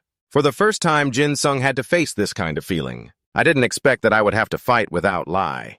I should have used a safer strategy and taken down the skeletons first. But it must have already taken significant damage. And that skill Vengeful Dead probably won't last long, so I still have a chance. Huni smiled wickedly, asking Jin Sung, "Should I guess what you're thinking? With my brilliant mind, you're definitely thinking that I've lost a lot of health, right? Of course you can't deny it. The next skill unleashed is called Soul Absorption. With this, my health is back to full. Well, how are you going to defeat me now without the wolf?" Jin Sung began to worry, sweating. If I'm not careful, I could lose this match. What should I do? This match is completely different from the previous ones. So many extraordinary moments, it truly is an intense match. This match is so thrilling. Henbin asked, "Lucia, who do you think will win this match?" She wasn't sure because it's still too early to determine who will be the winner. That's what makes this match so dramatic. While fiercely battling, Jin Sung suddenly dismissed his summon beast. Everyone was confused, not understanding what he was doing. Wasn't that his only summon beast? But it seemed like the best attacker. Jin Sung was deep in thought, calculating something. This was a question many were wondering. The way Jin Sung calculated made it hard for his opponent to understand. He called his summon beast back instead of summoning more. Hey, have you recognized my power and given up? Wow, I will accept your concession. I really am merciful. He remained calm, observing every move of the kid. What is he planning to do? He stepped closer, pointing directly at Huni's face. Hey, kid, if you keep talking like that, I'll teach you a lesson, punk. Being called a punk also unintentionally made him angry. You scoundrel, I was going to let you surrender, but I can't forgive you for calling me a punk. It turns out this was Jin Sung's plan. Deliberately provoking Huni now, he quietly summoned Bat to fight. In front of him was the angry big-headed turtle. He didn't expect that he still had a summon beast at this crucial moment. Jin Sung felt touched by the action of the big-headed turtle. Because from the start he thought it followed him just for meatballs, but it courageously stood up to protect him. Huni held his staff straight in front of the beast. I will eliminate this big-headed turtle. The Judgment of Darkness skill was cast directly at Bat. The Judgment of Darkness skill had been chanted, summoning Ian's summon beast. Upon receiving damage, Bat immediately created a shield. The entire attack made Huni angrier than ever. You brave turtle, I will take care of you. But first, I must execute that scoundrel. Grab him, don't let him escape. Jin Sung felt happy inside, but didn't express it, avoiding being guessed by the opponent. Just as I predicted, I've got him now. It's my chance. Space swap. While Huni was concentrating on attacking, Jin Sung suddenly teleported behind him, quickly giving him a backflip headfirst into the ground. He tried to crouch up defiantly, saying, I'm still plenty strong. Jin Sung bent slightly, crouched down beside him, and laughed. He reached out and flicked him painfully on the forehead, causing him to cry out loudly and tumble straight down to the stands. Player Huni has left the arena. According to the arena rules, he is eliminated due to boundary violation. Player Ian has won. As of now, despite this match being a bit tough, it's already his third victory. Hen and Lucia were surprised, sighing in relief. It truly was an unexpected comeback. Did you see that insane? How could he use his skills so excellently? He won without needing the summoned wolf thanks to the artifact. Truly masterful. Even though he won, he was still labeled by Malong's nonsensical remarks. It's not the artifact, it's that ridiculous artifact thing. Can you believe it? Huni below was not satisfied, muttering, It should have been my victory. I was about to win. Jin Sung approached to comfort him. Don't cry, kid. That's how you grow up. If you want to try again next time, I'll be ready. Huni hurriedly wanted to fight again right now. It was getting dark. This is the support center of ITB. The staff working here are very busy answering calls. Yes, hello, how can I help the rookie tournament? You want to watch it live right now? I don't know how many times this has been an issue already. Why are they so eager to watch a tournament that hasn't even finished yet? The forums are also very lively. What is happening in the rookie tournament? These girls can't fully grasp the situation outside the arena. In the finals, Jin Sung met Lim Long again. Just as he initially predicted, he didn't expect that this guy made it this far using only basic assassin skills. Meanwhile, I've revealed all my tricks. This match is really not going to be easy. Lim Long started the conversation first. Hello, Ian. I really enjoy watching your matches. You two seem to be very in sync, unlike the previous competitors. It's nice to meet you. Let's have a great match. The finals of the rookie tournament between player Lim Long and player Ian will begin shortly. The audience below is cheering regardless of who wins. Show us what you've got, Summoner. Everyone is curious about his true abilities. The match will start in 5 seconds. Jin Sung stretches and warms up to achieve the best results. No matter how I think about it, this isn't a favorable opponent for a summoner. If I can't find a way to deal with that invisible skill, I won't have a chance to win. I need to maximize my senses and dodge the first attack with my reflexes. Then I have to win before his invisible skill cooldown is over. The match just started a few seconds ago and Lim Long has already used his invisible skill. What a formidable opponent. However, it's a bit strange that he didn't use his invisibility skill. I thought he would use invisibility and attack right away. The long duration of his invisibility is a disadvantage. He must be planning to use it later. Well, if I were him, I would use invisibility in dangerous moments. If I fail, the risk is too great. Look how accurately he aims. He knows our abilities are on par. I focus on sensing every second as my opponent approaches. I immediately tell all my creatures to scatter. Ian quickly instructs Jilop to use Ice Wave. I didn't expect Lim Long to actually take the hit. Then he hurriedly used the Dark Leap to counterattack. In an instant, he disappeared and hid in the shadows. Ian has to keep a cool head to defeat the shadow. Right. His hidden system must be related to shadows, which is why he used that skill. But that doesn't mean I'm giving up. The match is getting more intense. Lai uses the explosive skill immediately. Again with that skill, why does this guy keep making me angry? But he can't dodge while in the air and has to cool down too. Yet that was all a wrong assumption. Lim Long managed to nimbly dodge that hit. He's holding a small knife, breaking Ian's carefully planned skill. He couldn't believe his eyes.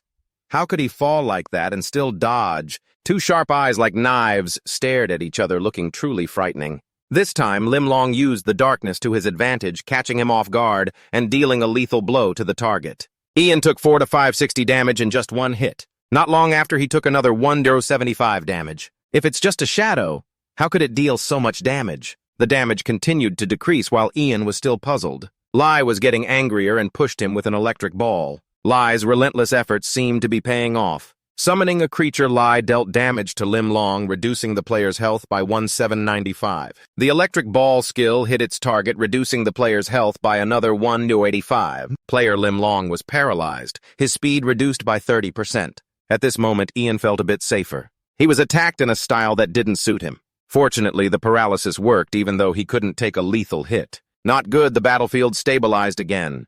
Lim Long was worried but still managed to stay as calm as possible. Ian thought that if he could just be the bait, Lai would successfully attack. Let's break a few of that guy's bones since the assassin's health had dropped to that of a dark mage. Lim Long planned to use that move again, but this time don't even think about it.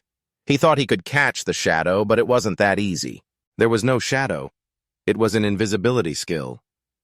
Where did that guy go? He predicted where the opponent might be. To his surprise, he managed to hit the target. Player Lim Long was hit by paralysis. He grimaced in pain. I got hit. However, he still tried to unleash all his power. The summoned beast Bat appeared to protect Ian and took the lethal damage. Bat's health dropped by 27. At the same time, Ian summoned Pooji to act as a shield. Therefore, it was attacked and lost 27 health points. Then he tucked Pooji behind his cloak and continued attacking. Yet he was attacked unexpectedly and lost quite a bit of health. You have been poisoned, so you will lose 315 health points every second that passes. Ian lightly touched the wound to heal himself and regained 843 health points. Lim Long was particularly intrigued by Ian's abilities. He was using the skills he already had. It was truly perfect. After a while, Lim Long's mask fell off, revealing a very handsome face. But anyway, healing the wounds is just a temporary solution. I can't overdo it. Ian's health is already too low, but I will never give up. I will put all my strength into this decisive attack. He shouted out with a strong voice, saying 3 words, "Peak, give up." The attack speed was indeed dazzling. Before he knew it, he switched positions, causing Lim Long to be unable to react. His eyes widened in surprise. The sharp gaze and wide-open teeth of Lai were enough to scare the opponent into submission. It bit straight into his arm, causing blood to gush out. Player Lim Long lost 350 health points. Having been severely injured, he would lose 630 health points every second. Ian silently rejoiced at having achieved his wish. If I keep extending the time and let Lai continuously attack, he will surely lose health from Lai's hits. I can confidently say that I can block his previous dark attacks. So now it's best for me to keep my distance from him. Every time he attacked, Ian felt increasingly annoyed by Lim Long's abilities. I have to stretch out the time. If I can maintain the current state, he will gradually lose health until it's below 5%, and this match will end. Lim Long split into multiple dark blades and launched an attack on Ian all at once. He hurriedly called for Lai and shouted, "Go! This is the decisive blow!" Both of his beasts rushed Lim Long together, forcing him to stop resisting. The dark blade skill seemed to have something off at this point. Unexpectedly, Ian was counterattacked without warning. You have been attacked by Lim Long's dark blade. Player Ian lost 1375 health points. The match ended. Player Ian lost due to having less than 5% health remaining. Both sides struggled for a long time, and finally there was a definitive result. Ian painfully wondered to himself, is it a defeat? Player Lim Long is the victor. That day, fireworks exploded, celebrating this glorious victory. Oh well, it's over anyway. Self-reflection is enough. Now let's see what reward I get. So exciting. He was unsure which box to open first. I'll just pick this one. Inside was an attack ring with 205 to 235 damage, usable 255 times hero level, costing 100 mana per use. Requires level 50 or higher to use. Miscellaneous mana 30 attraction. 50 command quality, 15%. As for the passive wearing, it will restore 1 mana per second, increasing up to 5% of the summoned beast's attraction and loyalty. Player Ian's items cannot be used or traded by others, and if he dies, the item will be lost. This is a special ring for summoners. Wow, this ring's effects and passive are really suitable for me. Although a bit disappointed that it can't be sold or lent to others, he carefully put it on his finger. I'm just a little sad that this item can't be sold. My soul energy isn't enough for the electric wave skill, so having this is really nice. I'm on a roll. Now let's check the weapon chest. Inside is a dazzling, glowing bow. This is the binding bow of the summoner, with an attack of 205 to 235 durability of 600 out of 6,000 agility choice of 6 summoning energy of 30, and a critical hit chance of 15%. The critical hit damage is 70%. This is a heroic grade longbow. The requirement is level 50. Attack ranges from 209 to 395, and all agility and attack stats of summoned units increase by 20% and 30% respectively. If you deal a critical hit to an enemy, it restores 3 soul energy and leaves a binding mark on the enemy. The mark lasts for 5 seconds. Hitting the marked target will reduce their speed for 5 seconds. All skills and items belonging to player Ian cannot be lent or traded. They do not drop when the player dies. A prized bow awarded to the summoner for outstanding performance in the arena. Ian rests his chin in admiration. I got a better item than I thought, but this one is a bit bulky.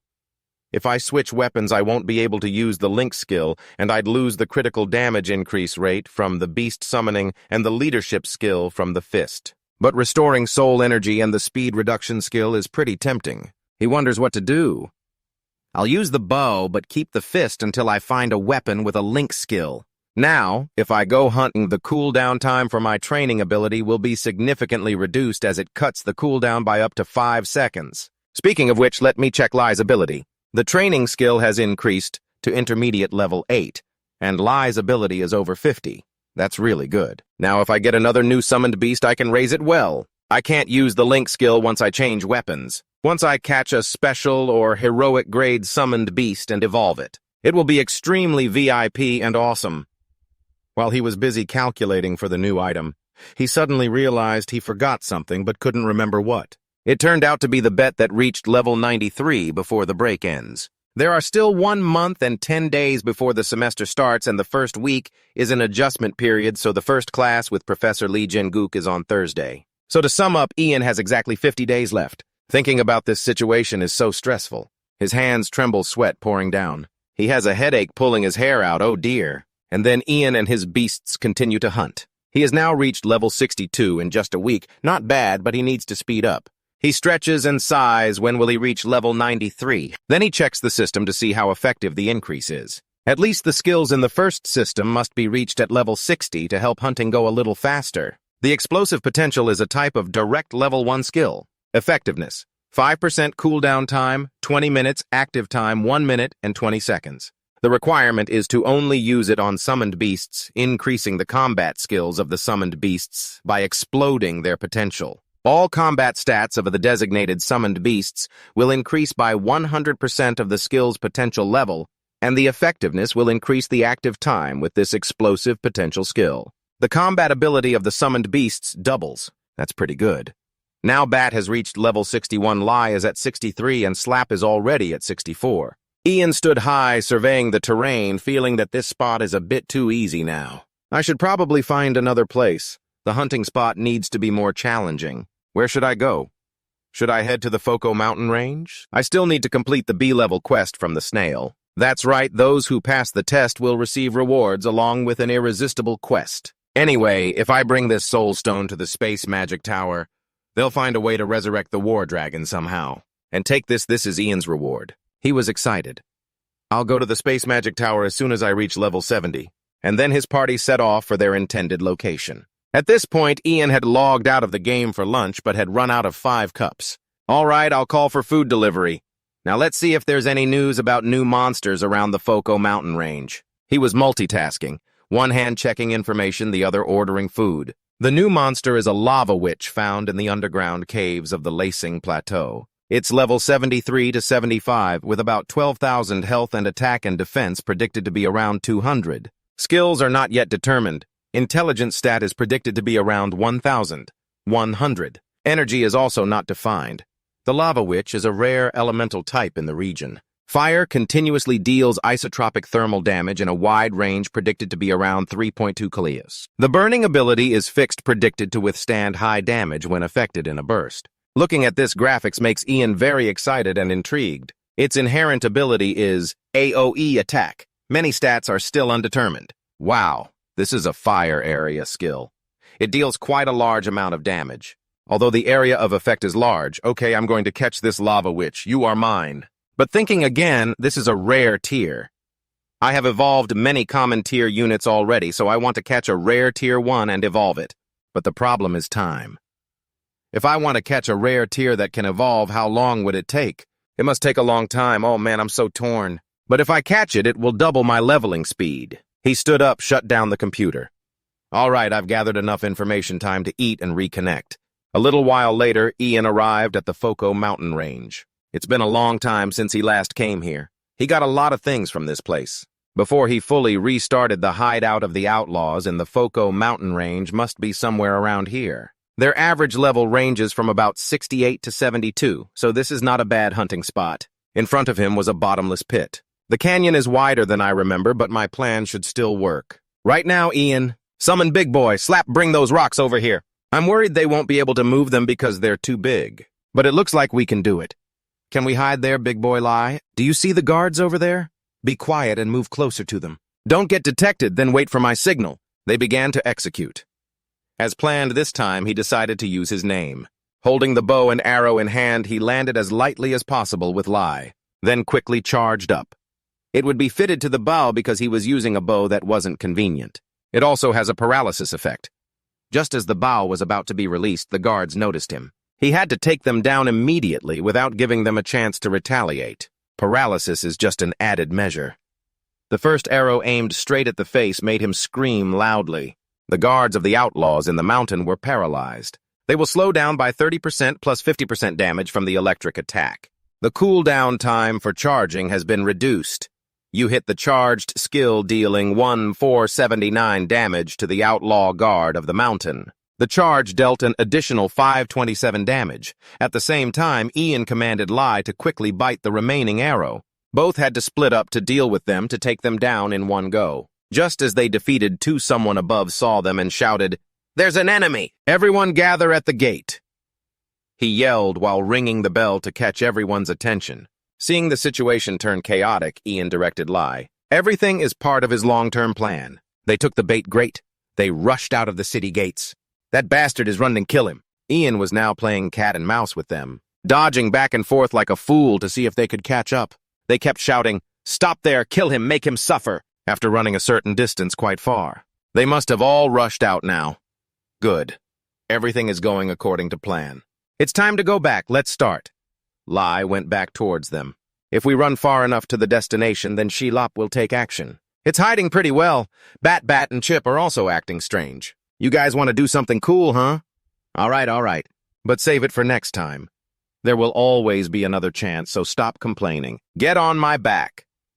While chatting with my beast, they were right in front of us, loudly asking who dares to challenge us. The outlaws from Foco Mountain laughed quietly to themselves. Does he want to look cool or something? In the end, he's still just a monster. C-Lap jumped down. A huge foot was about to come down and crush them. At this point, there's no escaping the sun. Summon Beast. Z-Lap dealt 340 damage to them. Gotcha, so you have to use that head. However, Z-Lap also lost 892 health from jumping down. Even though they took them down, Shilop still suffered heavy losses in the end. So the ambush is useless now. Let's use ice waves to continue attacking them. They could do nothing but run away. The bald guy just stood there, frustrated, shouting, "What the hell are you all doing? Kill this fat golem first, hurry." But G-Lap only targeted the leader, making the bald guy almost lose his life. At the same time, Lai struck fiercely, blocking his path. Looking around, there were dangers everywhere. That guy kept shouting for help to his useless subordinates. And then summoning a beast, Lai dealt a fatal blow to him. The outlaw from Foco lost 5,475 health. He will suffer 1,095 of damage per second due to bleeding for 10 seconds. In the end, he died from excessive bleeding. The experience points are high, wow. Even the bleeding damage was in the thousands. They all died within 4 to 5 hours after being bitten by Lai. Good, very good. At this moment, Ian noticed the brilliant mark left on the outlaw from Foco. All cooldown times will be reduced by 5 seconds. Ian felt great. Reducing the cooldown by 5 seconds is awesome. All right, let's go on a rampage. Speaking of which, why are there so few outlaws here? How can we be sure there were more before?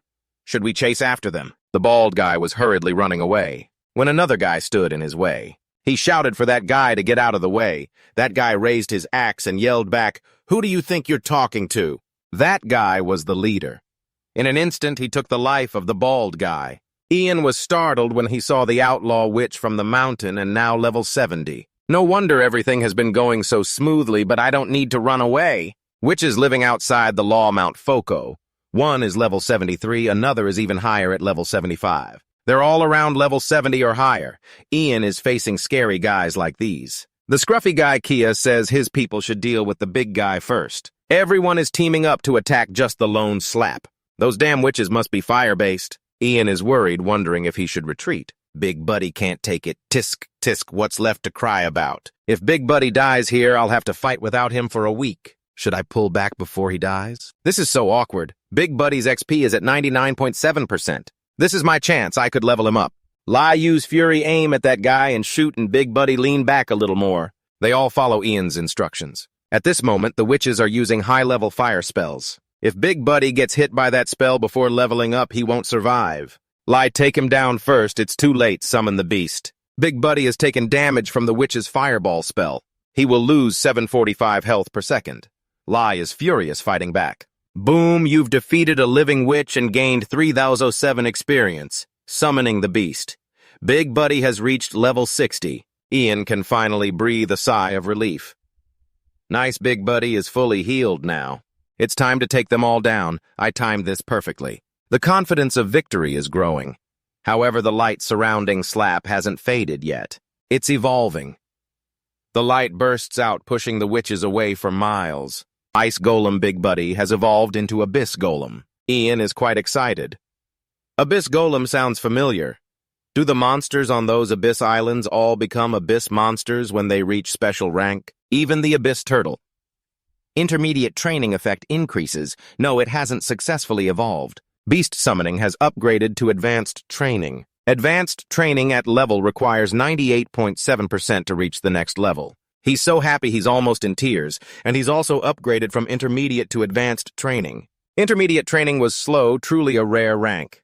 That scruffy guy is getting loud again, shouting, "What are you waiting for? Attack no matter the situation." At this point, Ian is more excited than nervous in front of a heavy opponent. Oh, come on, they won't even let me check Big Buddy's status window. Big Buddy could take them out with just one punch, and at the same time create a shockwave that sends them flying. Wow, this is great, you're a VIP pro. Big Buddy, the evolution status is even better than I expected. Is this the power of Abyss Golem? All right, let's finish this. At this point, only the scruffy guy Kian is left. So he's cowering in fear, raising his axe above his head, trembling, wondering, why am I the only one left? Everything seems to be resolved. Ian is exhausted but happy that Big Buddy has evolved. He must have evolved because of leveling up, right? The evolution requirement is level 65, but Lai evolved at level 20. Are they different? Intrinsic abilities will be updated when skills are clicked. As for the Abyss, it protects the Abyss. The Ancient Guardian protects the Deep Lake. It possesses a massive form and destructive power. What a pity you can't evolve anymore. Lai can still evolve even after evolving before. Forget it, the other things are still great. He goes straight to special rank without needing a rare rank. Defense is high too. Just look at the rank to see the difference. A whole different level compared to Lai. Although Lai's attack and agility are still higher, let's check the intrinsic abilities. The Ice Wave will be replaced by the Abyss skill he just used earlier. The Abyss skill stretches out, creating a conical shockwave within a 20-kilometer range. After the shockwave, a vortex will form in 10 seconds. All opponents will be pulled into the vortex. Affected opponents will suffer 35% of the summon's attack stats. Cooldown for the beast is every 0.4 seconds, and the vortex will explode when the duration ends, causing 150% of the defense stats as damage to all enemies within 10 km. The cooldown time is 5 minutes, which isn't too long. It should be quite useful. As for the Abyss Protector defense increases proportionately with reduced health. When health drops below 10%, a shield equivalent to 50% of the maximum health of the summoned beast will be created for 10 seconds. The attributes of this skill are also good. Alright, I've finished reviewing Big Buddy's evolution info, and there are still quite a few things left. So let's go find the base of those living outside the law. Not many of them are excited to ask about their pets. That night, Heron was bustling around preparing food in the kitchen. All done, it looks delicious, and she suddenly remembers Ian. He must be out of meatballs by now. Next time, I should make meatballs. I wonder what Ian is up to. Maybe she's missing him again. That night, Ian, along with Slip and Lie, was still busy taking them down. Slip stood high continuously, throwing large rocks down to crush them, giving Ian a hand. He's too exhausted now. He needs to rest and heal. Anyway, I need to find some supplies. Holding a meatball in his hand, Little One shows a cute expression, wanting it. You making that face is useless. You know this is the last meatball, right?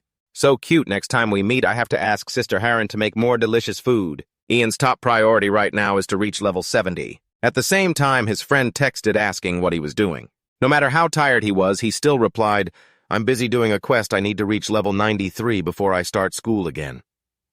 This was a bit difficult, but he had to make it happen. His friend could only wish him good luck. So what are you going to do?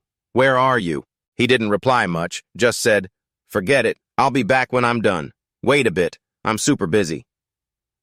Why does he keep texting? Ian complained to himself, but still couldn't ignore any messages. Bebe was signaling something to Ian.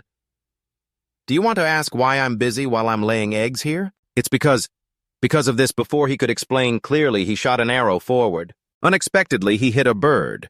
Indeed, it was a plentiful item that he had captured Lofia successfully. Lofia, Charles 72.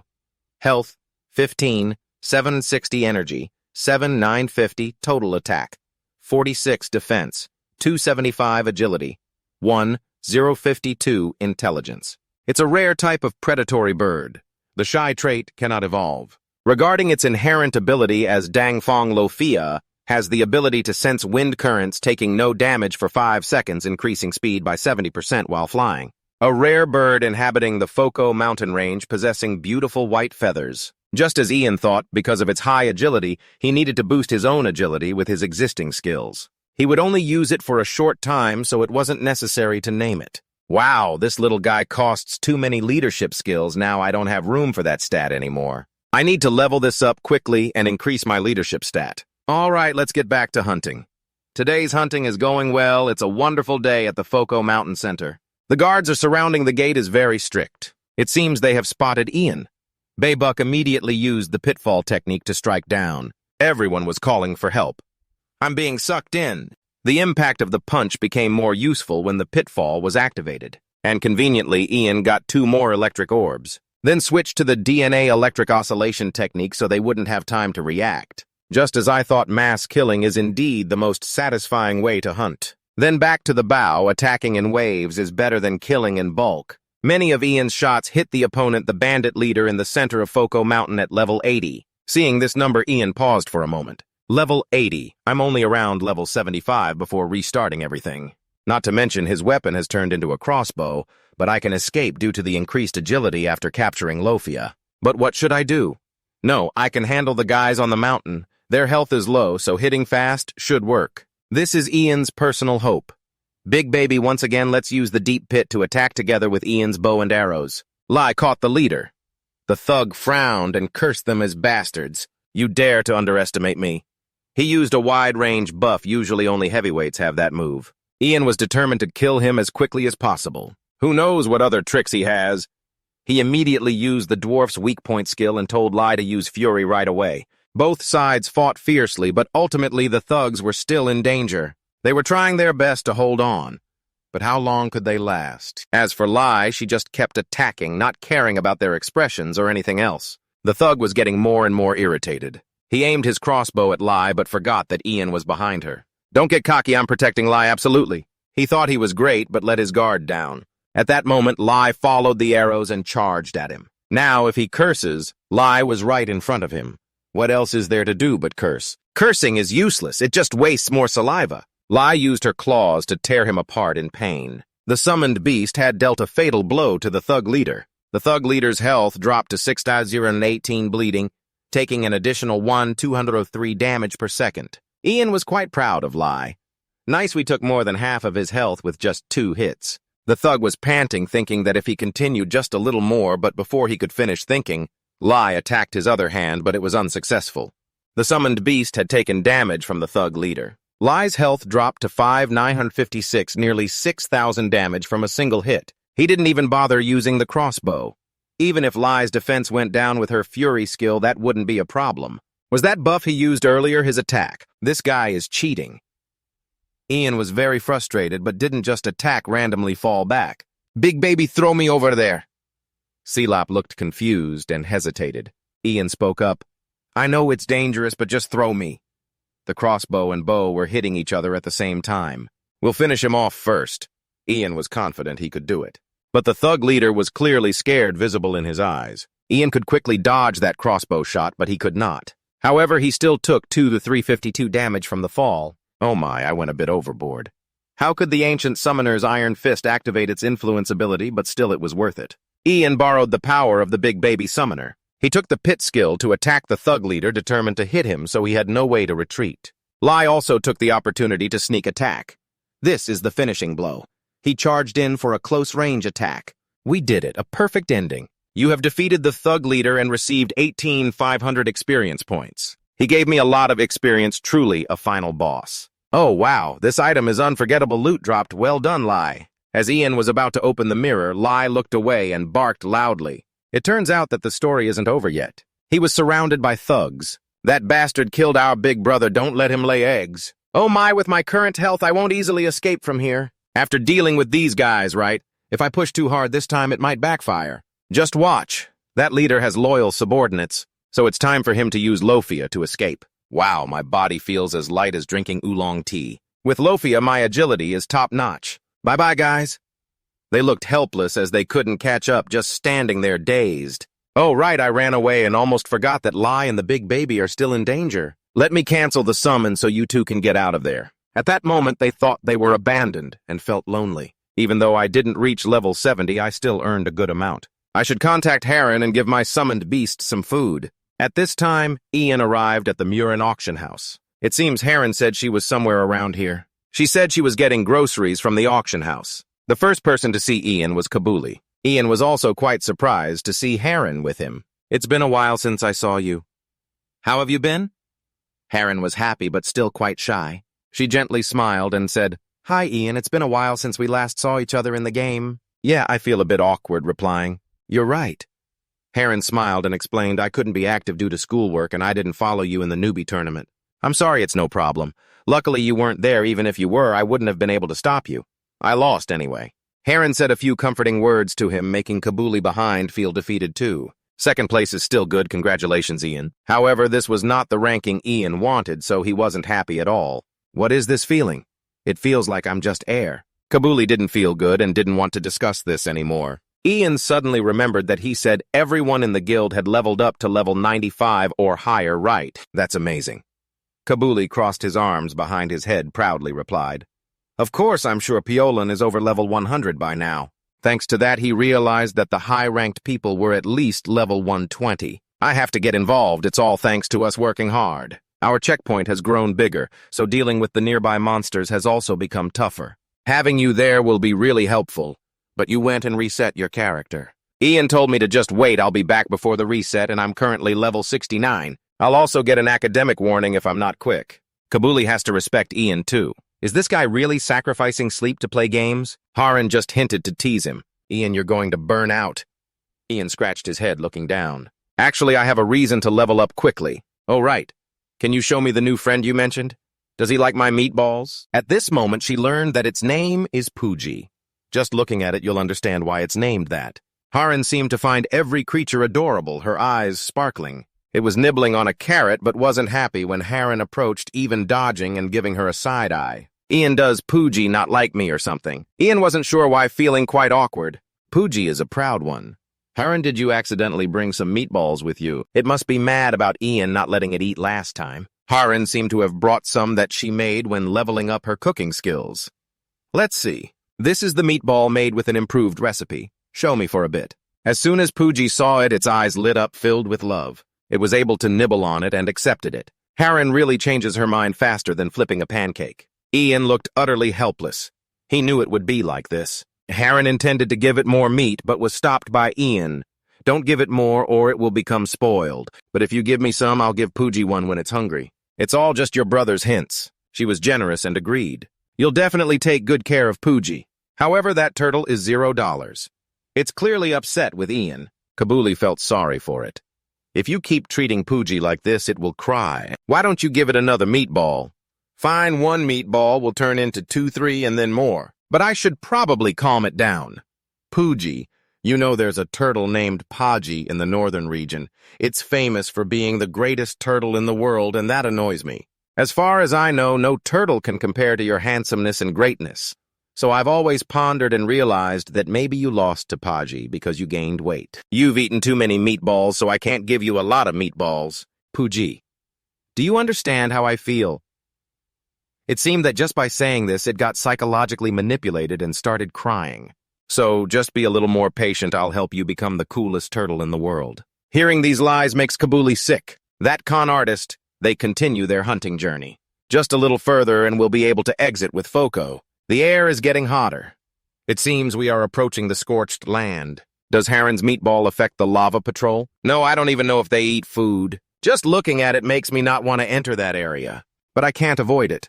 I need to catch a monster and I need to level up to 90 as soon as possible. Lai and Datdi are struggling to hold on, successfully destroying its tail in the underground dungeon of the scorched land. You are going with Lai and Datdi into the tomb. The air inside is very hot due to the lava eggs. There are some lava quam and lava quad on guard here. You can't let your guard down, because if you fail and more than 10 lava come at you, it will be dangerous. You need to quickly get to the lowest level of the dungeon to catch the lava patrol. The lower the level, the rarer the monsters.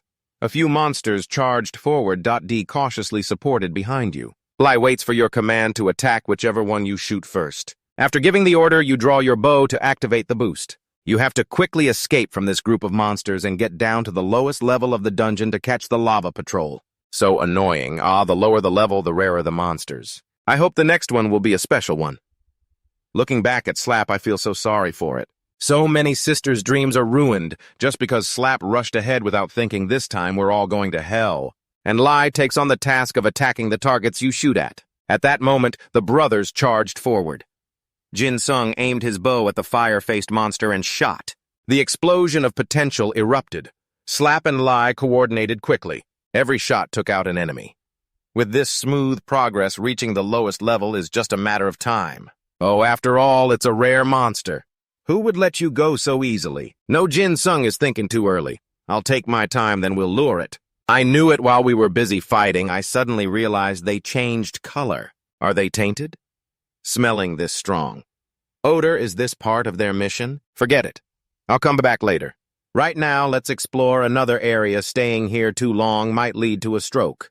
The three of them rushed up to the clouds, reaching level 10, eagerly opening the door. Oh my heavens. The lava flames are blazing. It's so hot it's like roasting meat. It seems Jin Sung is the first to discover the source of the lava. Fire attribute attraction increases by 5%. Fire resistance increases by 10%.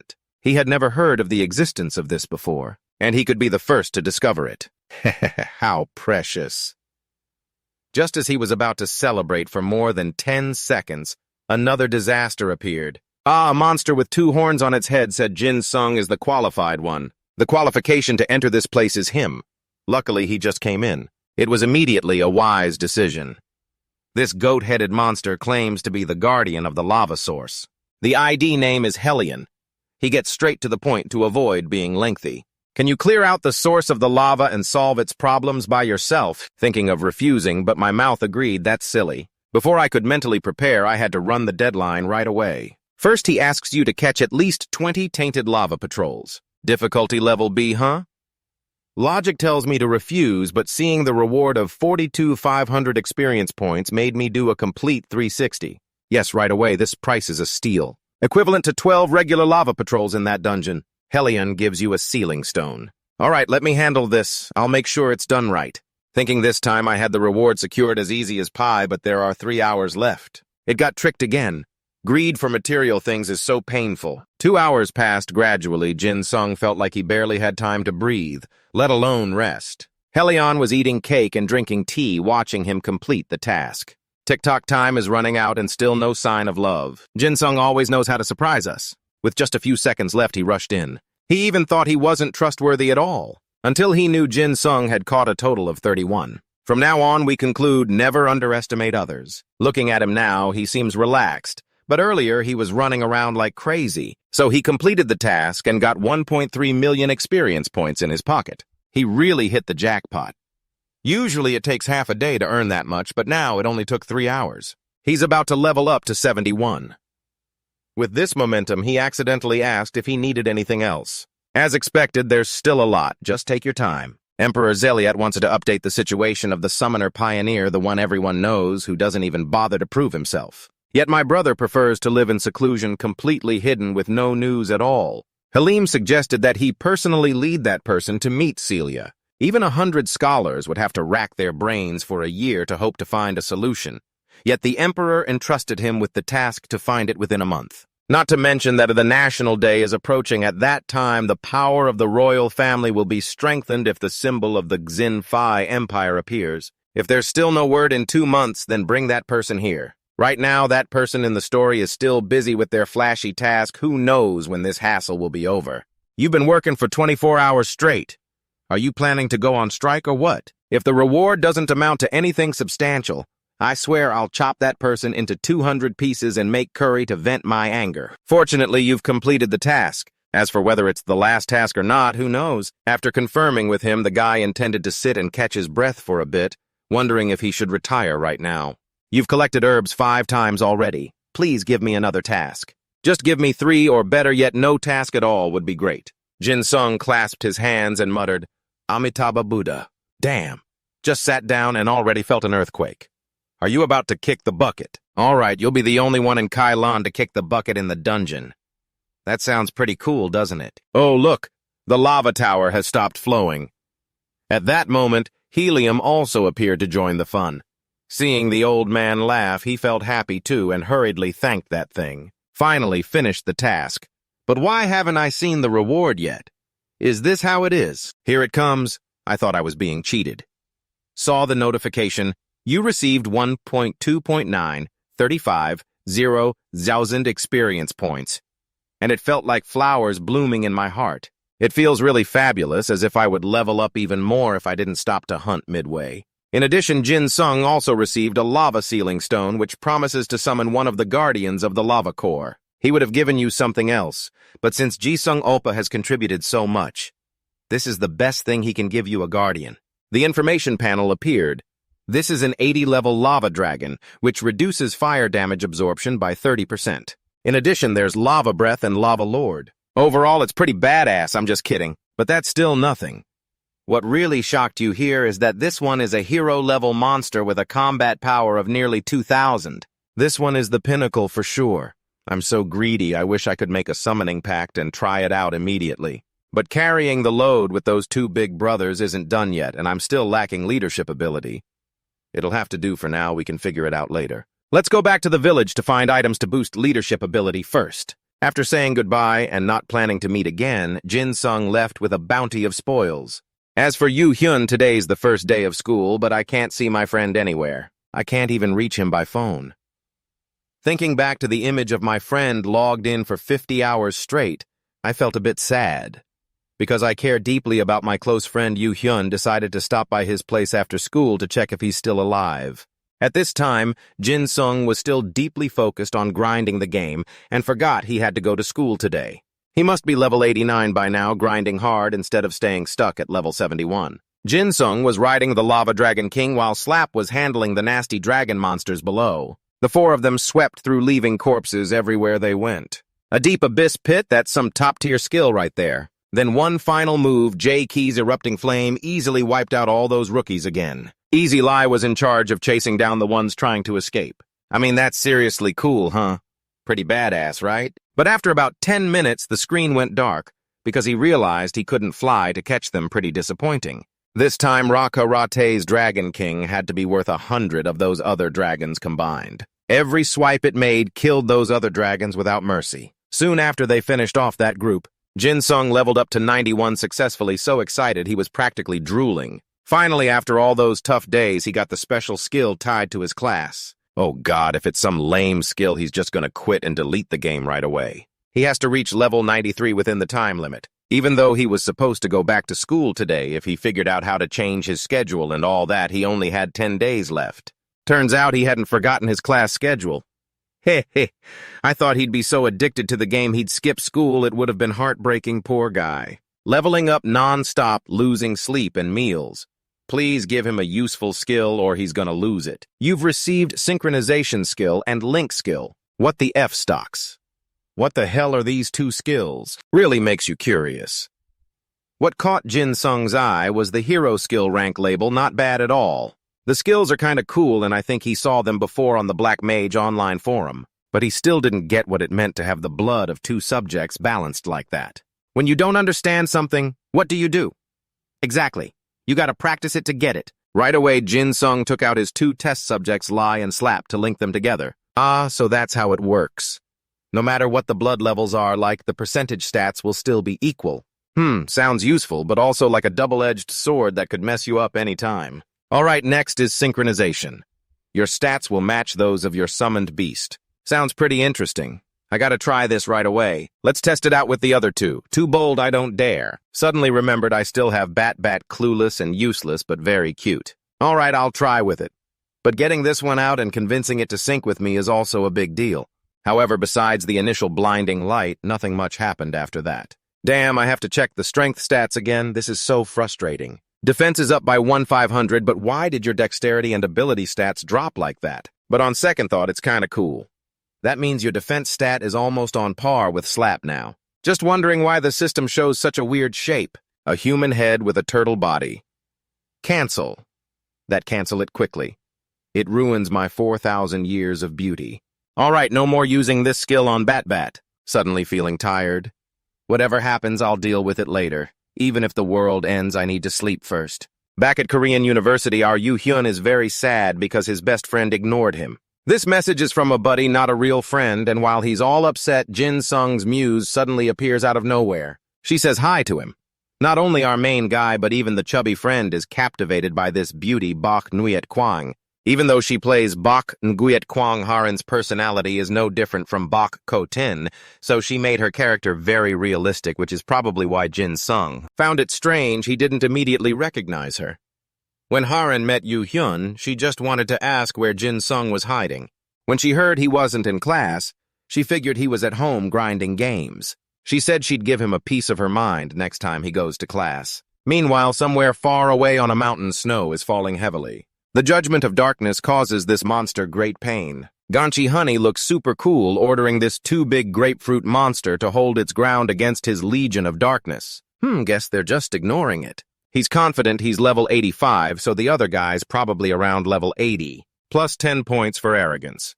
The problem is his guess is way off. He's already in the 90s, and this guy just reached 85, talk about gutsy. Chi-Hen thinks Jin Sung is a cowardly summoner who cheated his way to level 85 or higher. He says that, but pulls out a doll that looks just like Jin Sung, like it's cursed or something. And that's what they call stabbed in the back. Says the other guy cheats, so he cheats too. Winner is king, loser blames cheating. Just as he's about to cast a death curse on Jin Sung, the system notifies that the skill can't be used on that target. So embarrassing, Ganchi Hyuni has woken up. Since cheating failed, he's determined to get stronger to beat Jin Sung. At the university, when the professor calls Jin Sung's name, he's nowhere to be found. Then it hits him.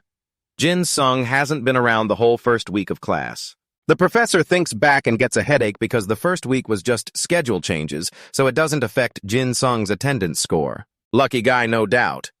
But today's class is mandatory, so this time Jin Sung Park can't avoid being marked absent, and tuition is as much as buying a scooter. So don't worry about it, guys. Just as the professor is about to mark him absent, a guy rushes in wildly. Hello, Professor, I'm Jin Sung. Jin Sung runs in at full speed just in time. Jin Guk waves him over quickly to find a seat. Jin Sung drags himself to sit next to Hyun and immediately gets scolded. Hyun asks why Jin Sung hasn't come to school or replied to Tommy's messages or calls all this time. Jin Sung looks deadpan and says it's because of circumstances. Then he holds up his phone.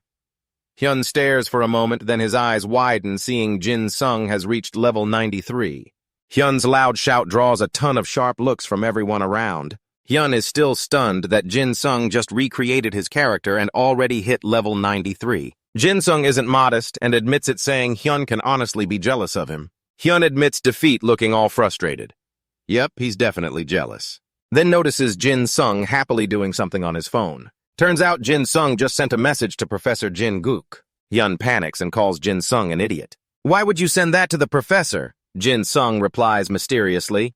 Everything has a reason. Up at the podium, Jin Gook sees Jin Sung's message and replies, "Come to my office after class," along with a reminder that Jin Sung's deadline has already passed. Jin Sung breaks out in a cold sweat after seeing that message. After class, both show up at the spot. After a chorus of cicadas, Jin Sung breaks the silence. He asks the professor what he wants. Jin Gook tells him to first explain the photo he sent. Jin Sung says it's the status of his character Kai Lan. Isn't it obvious the professor recognized it right away since he plays Kai Lan himself? After some small talk, Jin Sung notices the professor's expression is weird. He anxiously asks, "You haven't forgotten our bet, right?" Jin Gook immediately hits Jin Sung's weak spot. He replies the bet only applied before school started again, which is why he said the deadline has passed. Jin Sung's eyes dart around as he explains at length. Actually, he reached level 93 before school started, but because he played continuously for 50 hours, his body isn't in great shape. So you had to stay in bed to recover until yesterday. Finally, you started to get better. Jin Suk just said, "Does Jin Sung really think you'd believe that braggart's nonsense? Even an elementary school kid wouldn't buy it." Jin Sung felt uneasy but swore to God it was true. He thought to himself, they don't have a contract. The teacher can easily cancel the bet, and there's not much I can do about it. Jin Suk thought, I didn't expect Jin Sung to actually reach level 93 when the highest level summoner in the official game news is only level 78. Even if he's a bit late, that's still no small feat. If he's telling the truth, I might be able to use him for my data gathering.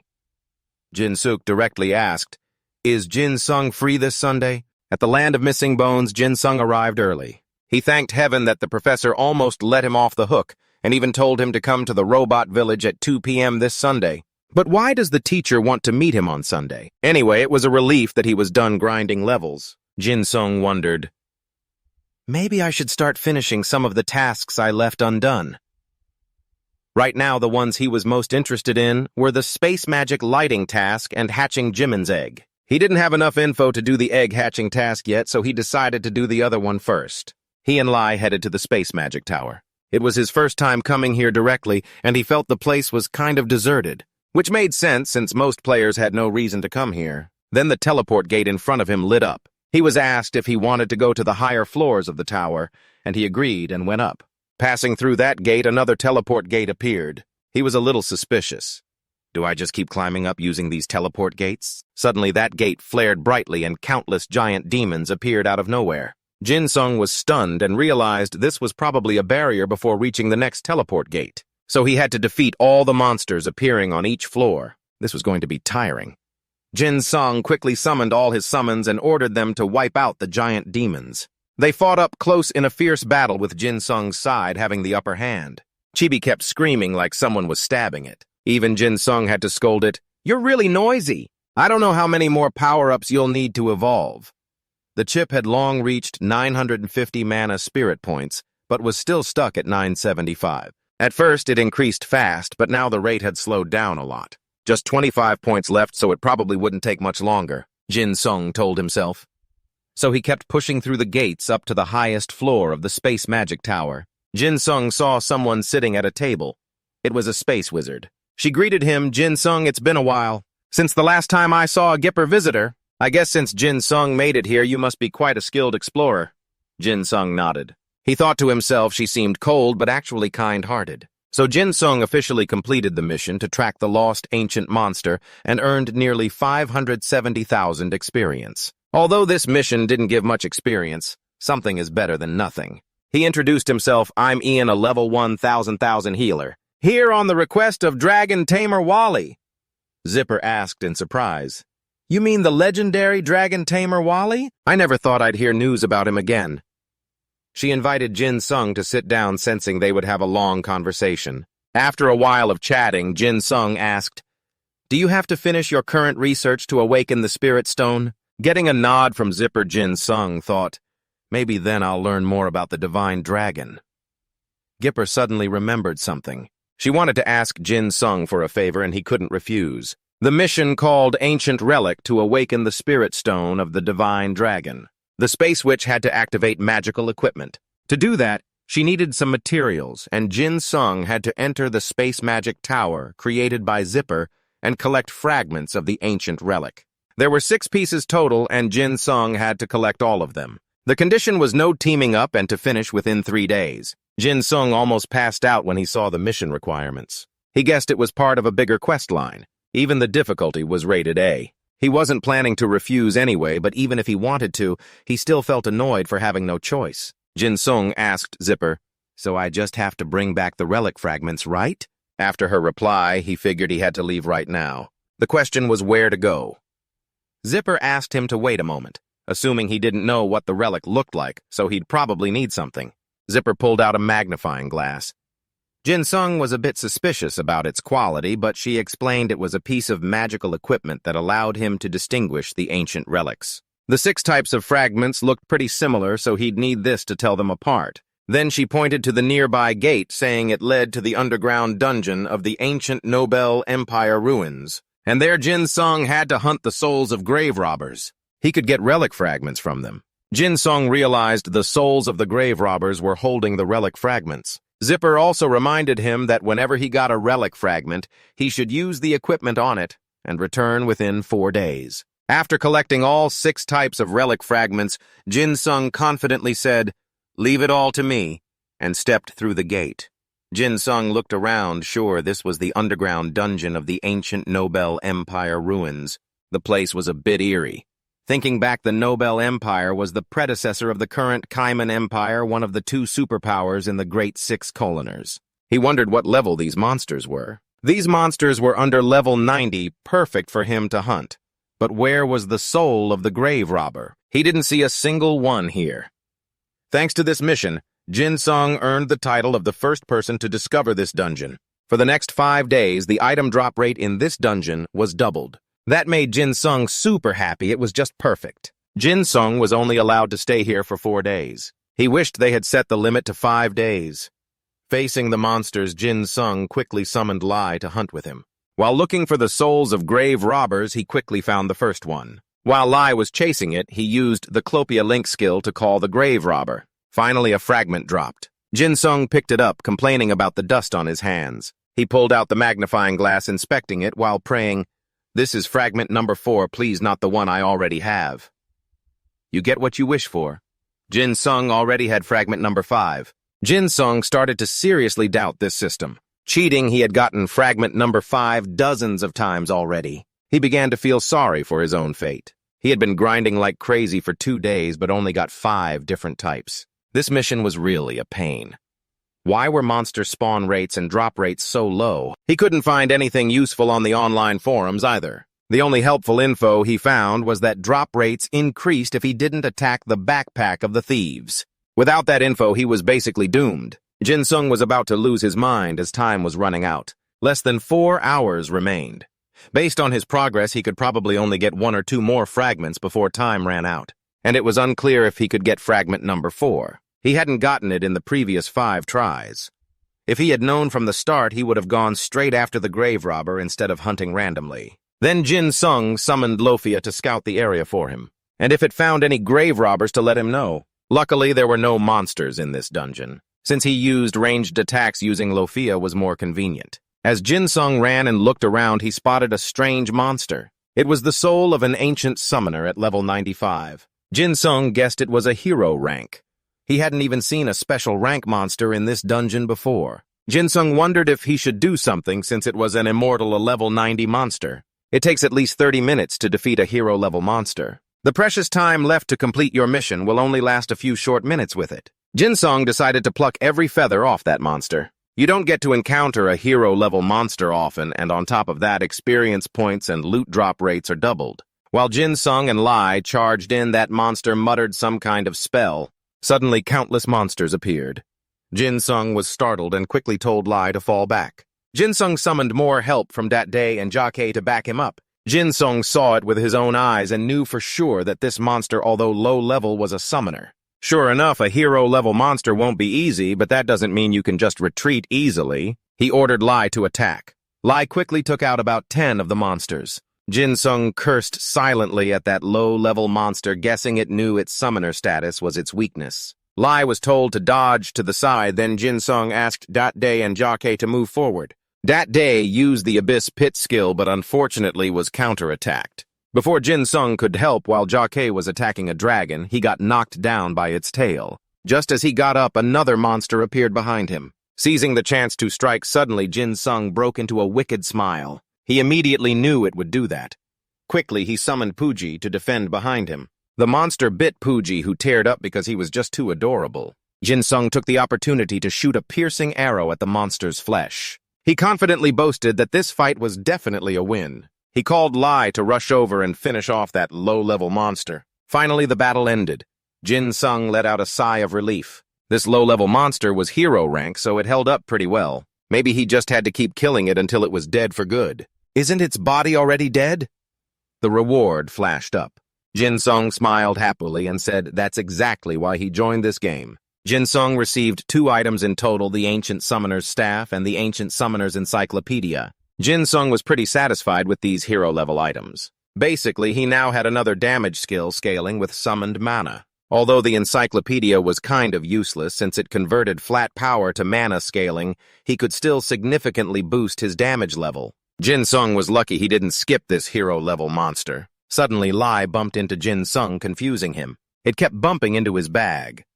Suddenly, he remembered the artifact fragment mission, and realized since it took 30 minutes, the system automatically went into full sprint to hunt the grave robber, cursing loudly. "Stupid mission item, where the hell are you hiding, damn mission item?"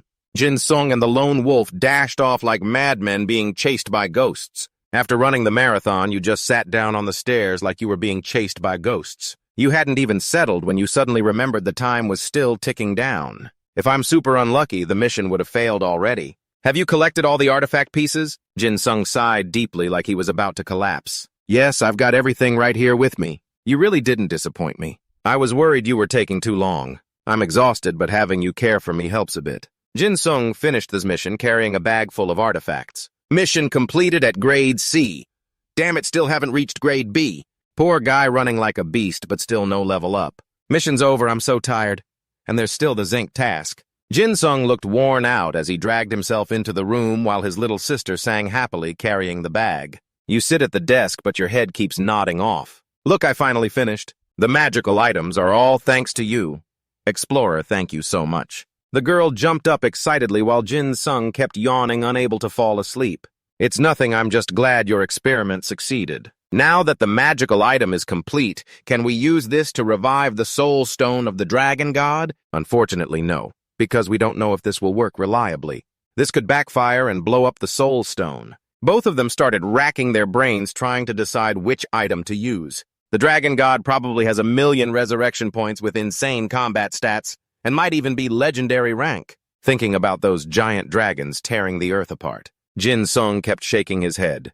"If the soul stone explodes, I'll lose sleep from the nightmare. So I think we should try it on the soul stones of other ancient monsters first. We'll test the magical item on your dragon god's soul stone later." My little sister decided to take the risk, go big or go home. The next mission is to revive an ancient monster. Good news is, it's difficulty level A, and you can't refuse this mission. Jin Sung got excited, pulling at his hair and ears, jumping up and down. "This game won't let me be good." Then you collapsed to the ground, tears streaming non-stop from happiness. His little sister just stood by, wishing he'd smile soon. Early in the morning, sunlight shone down on houses packed closely together. I remember the teacher said to meet near the gate. Jin Sung walked slowly out the giant city gate. Now that I think about it, I forgot to ask the professor's player ID. Jin Sung had just sat down when the teacher sat right in front of him and asked, "You're here already?" He doubted reality, not sure if this really was the professor, so he had to check the ID to confirm. The professor's ID was Jin Google. The teacher only uses his real name. Only then did Jin Sung realize. He called him professor twice. "Yes, so you're PUBG Sung, right? I can't see the player ID or level. So the teacher didn't expect to have a student with such a high level.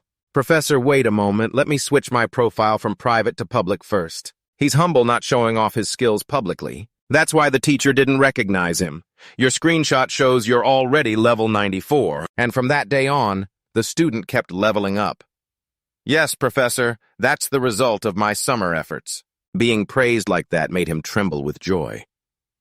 Professor, can we go now? Since the teacher confirmed my level, I won the bet. Wait a moment, I think you should come with me first.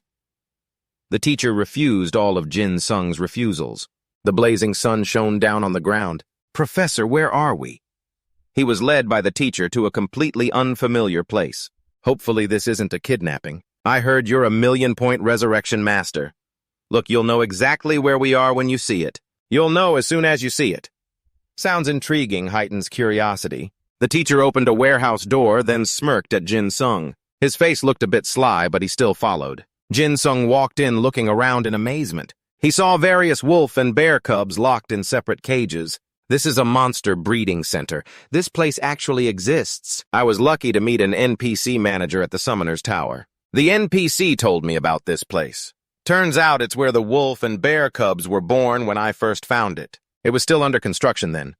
Then they gave me a mission. I had to catch the wolves, bear cubs, and other caged monsters. But they looked pretty happy sitting and singing to each other. Now that I think about it, I heard if you complete the mission to build the facilities, you can manage the place yourself. So missions like this must be hidden missions. Jin Sung found it pretty interesting and wanted to take care of the monsters here. After I completed the mission, the monster breeding center was finished. I'm currently working at this center. The teacher gently petted his cute little panda. Professor, did you get any system messages about how the monster breeding center was built after finishing the mission? Professor didn't expect his student to know everything. That's the case for players who complete the production license mission to manage facilities. Since you already know, it's easier to talk. Like you said, I have to get the license to build the monster breeding center. But I still haven't met the requirements. The master's demands are a bit high. This item is just a bonus. The 6 monsters RAF gave me. I can only complete the requirement to get the Monster Breeding Center Manager certificate if, and only if I register 50 monsters. Didn't I also get something similar after finishing the Magic Tower mission? Why does Jin Sung feel like something's off? But looking at the notebook, the master's holding it also looks different. Because yours doesn't have the function to register monsters, so you can add more monsters. For this bonus 6, I have to catch monsters. But my ability... Right now, I can only catch about 30 monsters. So I want you to take this item and register the remaining monsters. I've done half already. I'll leave the other half for you to finish. And one more thing before you start the mission, summon No-kun, wake the lone wolf up, and get ready. I know the black wolf is a common wolf rank, but I've never seen one this big. Jin Sung kept staring, and the wolf wasn't ready yet, making the master anxious. Well, once you step in here, there's no turning back. Like owner, like pet. Both smirked and moved toward Jin Sung.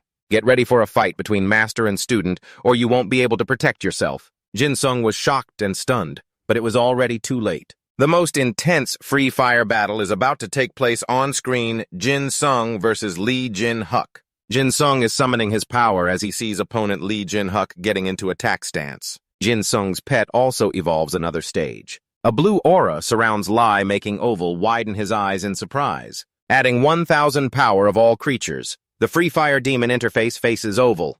Thought Jin Sung had the sure 10 points in hand, but Lee Jin-huk just smirked mockingly, throwing Jin Sung into panic. Jin Sung blames the master for pushing him too hard. Professor, why did you do this? You only asked me to help you. Actually, Lee Jin-huk just wanted to test Jin Sung's free fire power. Looks like you've also evolved your summoned beast. Lee Jin-huk explains what happened earlier, so their teacher-student bond isn't broken. Sorry for scaring you. I just wanted to see your summoned beast.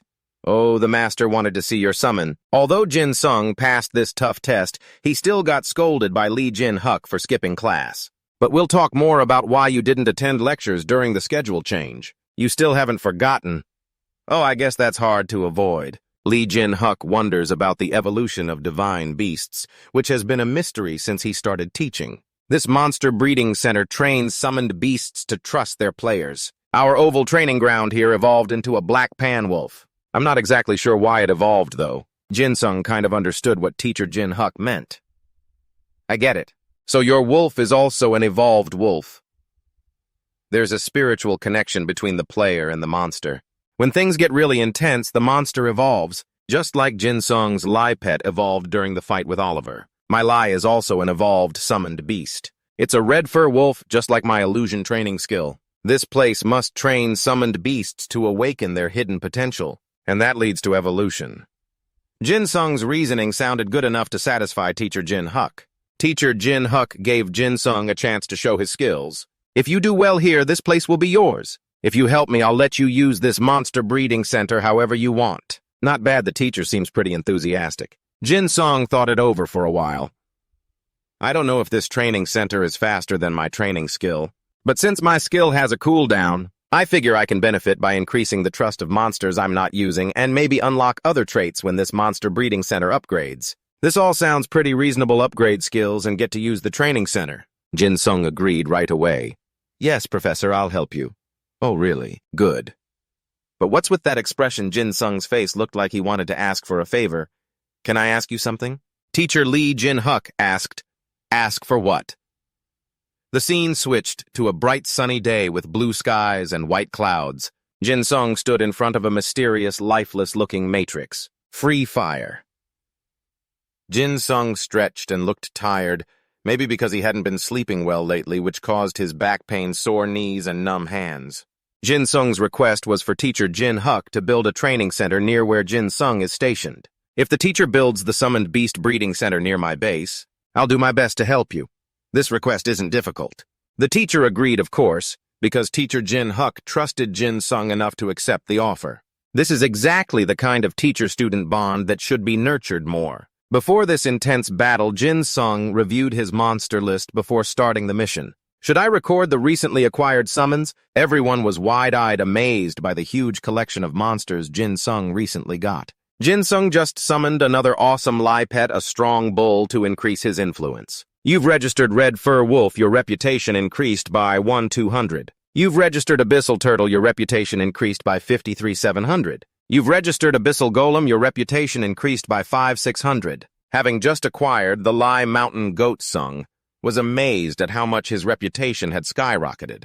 Registering Pipo Puji gave me the most reputation points. Compared to Big Kid, who's also rare, it gave me 10 times more reputation points. The unexpected jump in numbers made Jin Sung really excited. Is it because Pipo Puji has the potential to become a legendary monster after evolving, or is it a system glitch? But before he could think more about it, Jin Sung had to go do Teacher Jin Huk's mission. Now that I've finished registering, I'll move on to the next mission. Lai Mountain Goat was sent out to fight alongside Jin Sung for this mission. Jin Sung rode Lai, promising that a bright future was waiting for them ahead. Today will be perfect if we discover the dungeon inside the teleport gate. Do you think so too? Lai and Jin Sung faced the first challenge of their journey. You've arrived at Anoban Highlands. You're the first to discover this land. Your reputation increased by 100,000 over 10 days. Jin Sung's reputation points will double along with countless other titles. These amazing rewards have Jin Sung totally hooked. There should be rewards like this more often. Jin Sung was immersed in rewards from various dungeons. Rewards vary by mission and region depending on the rank of monsters defeated. So the rank of the Stone Spirit monster set relates to the ranks I've defeated and the rewards I'll receive. With this huge hunger for rewards, Jin Sung was determined to hunt down the strongest monster in this area. I'll take the soul of the strongest monster in this land. I just need to search all over the area. Plus the bonus for being the first discoverer. Within 10 days, Jin Sung and Lai charged forward with high spirits. Let's go. Now that I think about it, we're leveling up like crazy. Stopping at the edge of a high cliff, Jin Sung wasn't sure if he should jump down or not. Phew, should I jump down the cliff or not? Down there are all higher-level monsters. Below, monsters block all paths, their fierce eyes making it harder for Jin Sung to move. After thinking it over, Jin Sung gathered all his pets into a team, preparing fully for this battle. Let's see if you guys are ready to fight. Jin Sung picked 2 pets to evolve because of their insane strength and trust. Lai and Puji are about to evolve, right? They've both done well as million-level pets, and there's potential manpower about to be unlocked. I think JG is about to evolve too. The soul points are almost maxed out. Along with the command to advance burning determination in his heart, Jin Sung also rose up. Let's go, guys. I've never fought these monsters before, so let's get familiar first. The stomping footsteps of Lai charging down the cliff echoed loudly. Linking souls with Clopia, Jin Sung shouted, "Lai evolved to the next level." A blue light covered his whole body, and the overwhelming power even caused Jin Sung to feel strange. It even changed his face. Lai vanished in the blue smoke, evolving into a wolf with long fangs and a roar that shook the sky and earth. It turned out that both Jin Sung and Lai synchronized with each other, causing a completely different change from before. I think synchronizing with Lai was the best choice for me. Both appearance and other aspects changed. Jin Sung ordered Lai to move forward. The big guy leads the way. This transformation scene even surprised the brothers watching. From the cliff looking up, a giant wolf walking on two legs holding a magic staff charged straight down. Everyone attacked the monsters below. An endless source of power beyond description. Jin Sung let Lai choose which monsters to kill, like picking dishes to eat. "Lai, just bite them, your call." The fire dragon in his mouth shot out a huge fireball. It burned all the monsters, setting them ablaze like a free fire match. Lai was worried because the monster's strength was about equal to his. "I can't even lose half my health because their defense is too high." Lai used his sword to kill those monsters, but their power was terrifying. Yeah, I can't do much damage. How about this? Take this Lai's 2 Diaochin moves." But what left him speechless was that while the whole team was fighting those twitchy monsters, Chibi seemed reborn. Lai was startled. "Oh my god, what is that?" Chibi shone with a huge bright light. The system window popped up. Just as Jin Sung predicted, Chibi had evolved to a new level. It looked like an eagle spreading its wings like the emblem on the shirts of the Soul Fighters. Its wings spread wide, talons sharp like those of the Soul Street girls. The lightning had evolved from a beginner soul to an intermediate soul. Lai saw Chibi's evolution and couldn't help but exclaim, "Wow, Chibi evolved." Was that lightning just now because of the evolution? After Jin Sung saw Chibi had evolved, he quickly opened the info window to check. He looked at Chibi's new profile and was speechless. Super awesome. Wow, evolving to intermediate level, it gains this passive skill too. It even sucks the enemy's blood. Wait, isn't that a bit like a vampire? Jin Sung was busy studying the new abilities of the upgraded Chibi. Looks pretty satisfying. Manipulating the area isn't really a damage skill, so the attack is pretty low.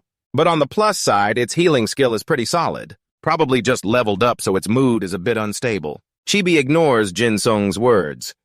"Not cool," Chibi says, and turns away. Chibi refuses and spins away, making Jin Sung really annoyed. Lai feels like he hasn't been praised yet, so he snuggles up to Jin Sung to get some attention. Me too, me too. It's cute. And since it's devouring all the monsters, Jin Sung praises it fully. Our Lai's doing great too, so I'm giving you praise as well. The idea to exploit Chibi's power flashes in Jin Sung's mind. Since Chibi evolves and has innate abilities, should we just wipe everything out? This greed even makes the viewers nod in agreement, because it makes so much sense. The camera quickly shifts to a table full of sparkling blink stones. Those are the stones Jin Sung collected from the dungeon. Zipper looks at the blink soul stones on the table as Metis peeks out. What the heck? How do you have so many soul stones? Jin Sung brags after Zipper's praise like a toad with sores. He recounts his adventure. Well, that's how it went. Zipper looks at Jin Sung admiringly. "Henley Lee Jin Huck trusts you that much, huh? Thanks for completing my request, Henley. Lord Jin Huck sent you to me. Look, your reputation points are rising faster than Revival in Free Fire. No wonder you're the king of monster recovery quests. Mission complete. EXP increased by 2.04, 57,500 points. That much EXP worth every bit of effort, even if it stings a little." Jin Sung's power is off the charts. Zipper offers to show him the Soul Stone recovery process. "Please follow me. I'll show you how the Soul Stones get restored. Bring all your Soul Stones." In the blink of an eye, the two arrive at the castle gate. It looks old and antique outside, but inside it's fancy and pristine. Zipper's Soul Stone recovery place. Wow, this is the place. Yes, this is where we restore Soul Stones. Zipper opens the bag filled with countless Soul Stones and prepares carefully. So, shall we get started? The Soul Stone fragments float into the air. They gather into a huge, colorful stone that fills the entire room with light. Can't tell what kind of monster is inside that stone. The glowing light makes Jin Sung and Zipper suspicious about the monster inside since they still can't see it. Breaking the cocoon. I don't know what this is. After 749 hopes and waits, a giant monster appears looking like a turtle. The Soul Stone fragment hybrid made for Zipper makes her overjoyed. Success. A brilliant success. Jin Sung checks the tablet again because he's still confused. Success, you have successfully restored the monster. Clubship, your reputation increased by 500 after restoring a regular monster. Jin Sung thinks over the recent monster restoration. If I successfully restore an ancient monster, it will appear in the 6 Corona regions. Why would I get more monsters appearing in the 6 Corona areas with such great rewards? Jin Sung is stunned and amazed, totally hooked. After Zipper's huge success, Jin Sung tries his luck next. Let's keep this momentum going and restore another monster. In Jin Sung's imagination, inside the Soul Stone would be monsters with immense power, and it doesn't disappoint. He fails, crushing his hopes and knocking him down like a sudden blow. In bad luck, there's only one Soul Stone fragment left for Jin Sung's unlucky fate. Light appears again, slowly growing brighter. The monster slowly emerges. Luckily for Jin Sung, it's a huge red tiger. It roars across the arena. This looks insanely awesome. Jin Sung successfully restores the monster. Highlight, your reputation increases by 30,000 after restoring a monster. Even Zipper thinks the highlight is super impressive. Damn, I never dreamed I'd see this monster with my own eyes. I want one too. Zipper and Jin Sung are so in sync they managed to get a rare monster. Thanks for your effort. I get to meet monsters I've only read about in books. Jin Sung's pride flares up as he responds to Zipper's thanks. No problem, I had a special experience thanks to you. Zipper trusts Jin Sung's reliability so much that she entrusts the Halai monster to him for raising. Well, I want you to take care of this kid for me, okay? With the right timing and everything aligned, Jin Sung agrees to the deal without hesitation. Jin Sung checks the highlights info. The profile couldn't be better. Oh, it's only level 1. Then I can raise it my way, boosting hidden potential to 100 before leveling up. That way it might grow even more. Jin Sung summons the monster. Wait, haven't you named it yet? You've got to name it. Hey buddy, what should I name you? After some thought, he settles on a name for the cute tiger. All right, you're Halai. Let's just stick with Halai. Zipper sees how affectionate Jin Sung is with the highlight and gets a little jealous. Haha, this little guy probably likes you a lot, Explorer. Jin Sung is totally hooked showing off his new pet. I really like it too. It fits perfectly with the summoner title. But there are still many big goals ahead in Zipper's beast summoning journey. Now our target has appeared. The Soul Stone of the huge divine dragon is in hand, giving Jin Sung a new mission in this conquest journey. Standing before the magnificent European-style palace, the radiant glow shines directly onto the sacrificial altar, leaving Ian stunned. Is that a divine dragon? He immediately took out a dazzling red crystal. He asked her, "Is this it?" The crystal in his hand glowed brilliantly. The light was so dazzling and beautiful that Ian could feel this was completely different from other spirit stones, even from its sharp exterior. Without thinking much, he handed it over to G. Zipper. She gently accepted it and carefully placed the spirit stone on the sacrificial altar. Immediately, the light grew even more magnificent. Energy surged out from the spirit stone, continuously radiating its essence. He was extremely excited. Could it be that after all this effort he could finally witness the divine dragon, a creature on a completely different level in every aspect? It would surely become a legend of Kai. Suddenly the whole atmosphere seemed compressed, then exploded, causing the space to ripple for a moment. After waiting a long while, he was so anxious he couldn't wait any longer. He worried, what if something went wrong? Before he could worry more, a terrifying light shot straight into his eyes, making it impossible to see the current situation. When the light finally softened and the scene came into view, Ian was left completely stunned. On the sacrificial altar now floated an egg hovering in the air. Seeing this, she shouted loudly, "It worked! The egg you're seeing is the divine dragon's egg." Looking at the glossy black egg floating there, he grew even more doubtful. Is this really the divine dragon's egg? Before the egg could settle for 3 seconds, G. Zipper quickly lunged to tightly hug its rough outer shell. As soon as this egg hatches, he will be the first summoner to own a divine dragon. That title has been lost for over 100 years. She cheerfully said this without paying attention to her surroundings. Seconds later, she got her comeuppance twisting her ankle on the red carpet. The egg she was holding carefully flew out of her hands by reflex. Ian saw this and turned pale with fear. Speechless and desperate to hold on to the last bit of hope, he dashed forward with all his might to catch the egg. Luckily, the elderly carrying heavy loads had helped him, and the egg flew right into Ian's hands. But before even 2 seconds passed, the egg seemed unhappy and fell straight to the ground, shattering the stone surface. Unbelievable.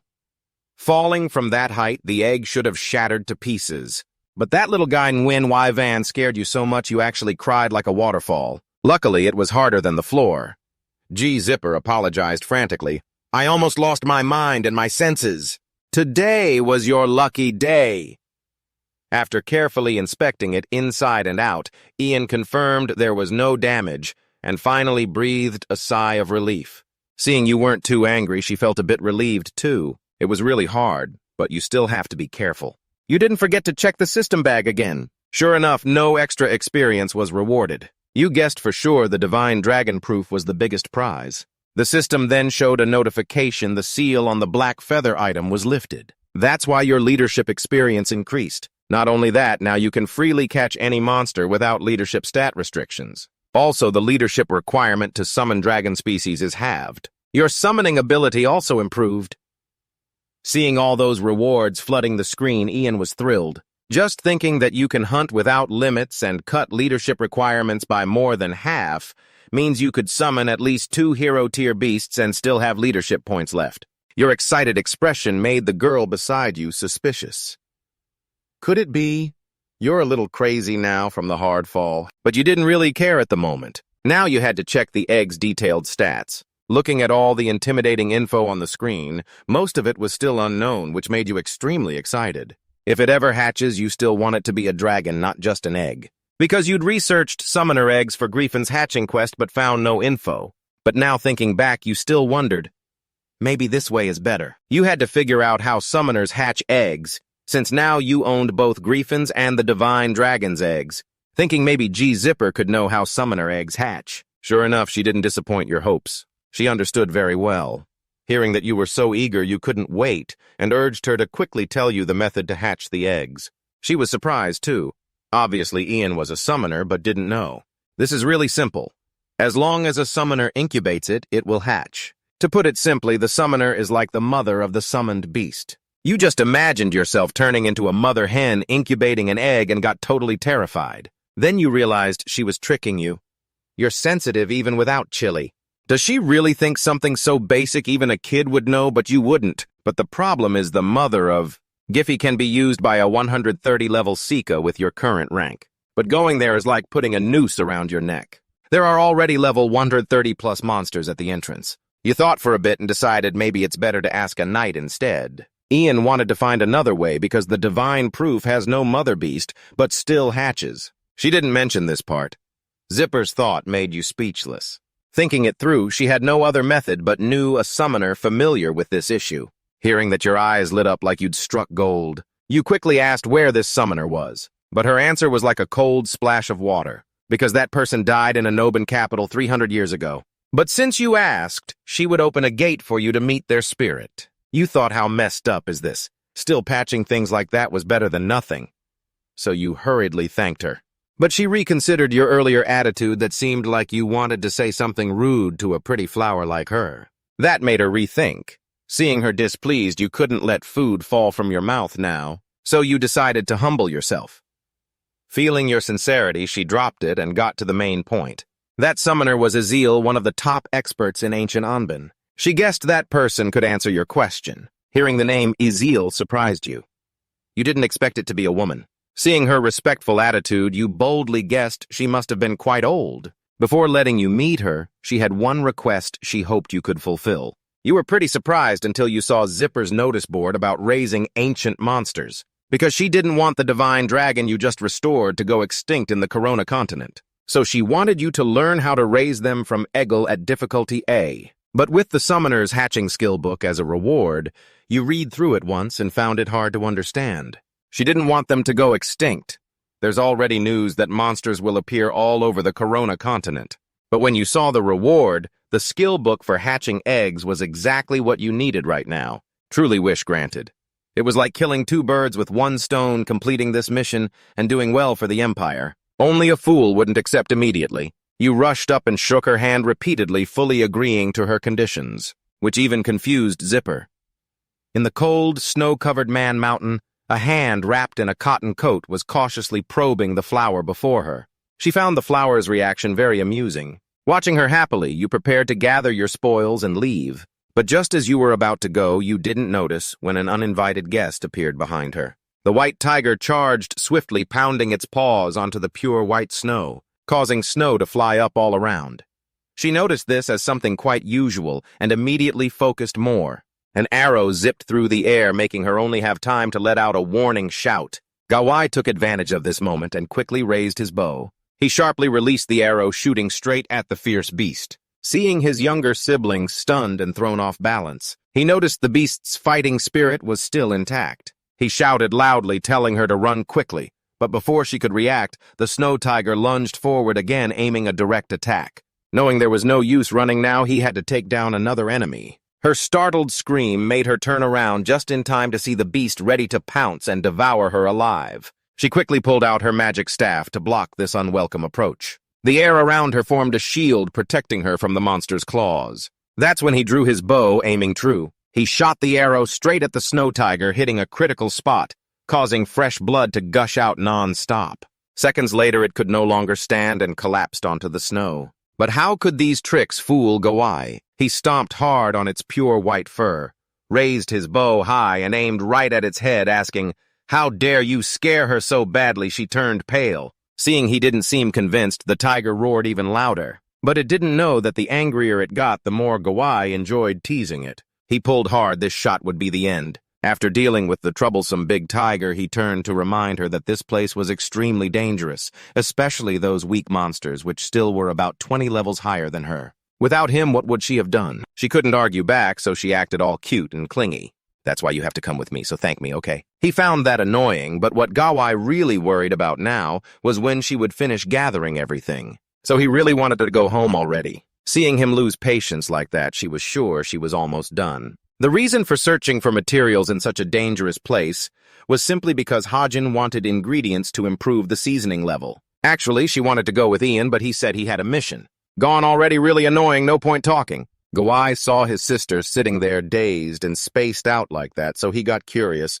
Why did she need so many ingredients? He wondered how much food was she planning to make. They'd been gathering for over an hour already, and he was about to throw a tantrum. But when she said she was going to cook many dishes, Gawai immediately spun around and started flattering her. Was she trying to cook something delicious for this poor little brother? But her hesitation and silence shocked him deeply. Could it be that it's not? Why are you worried now?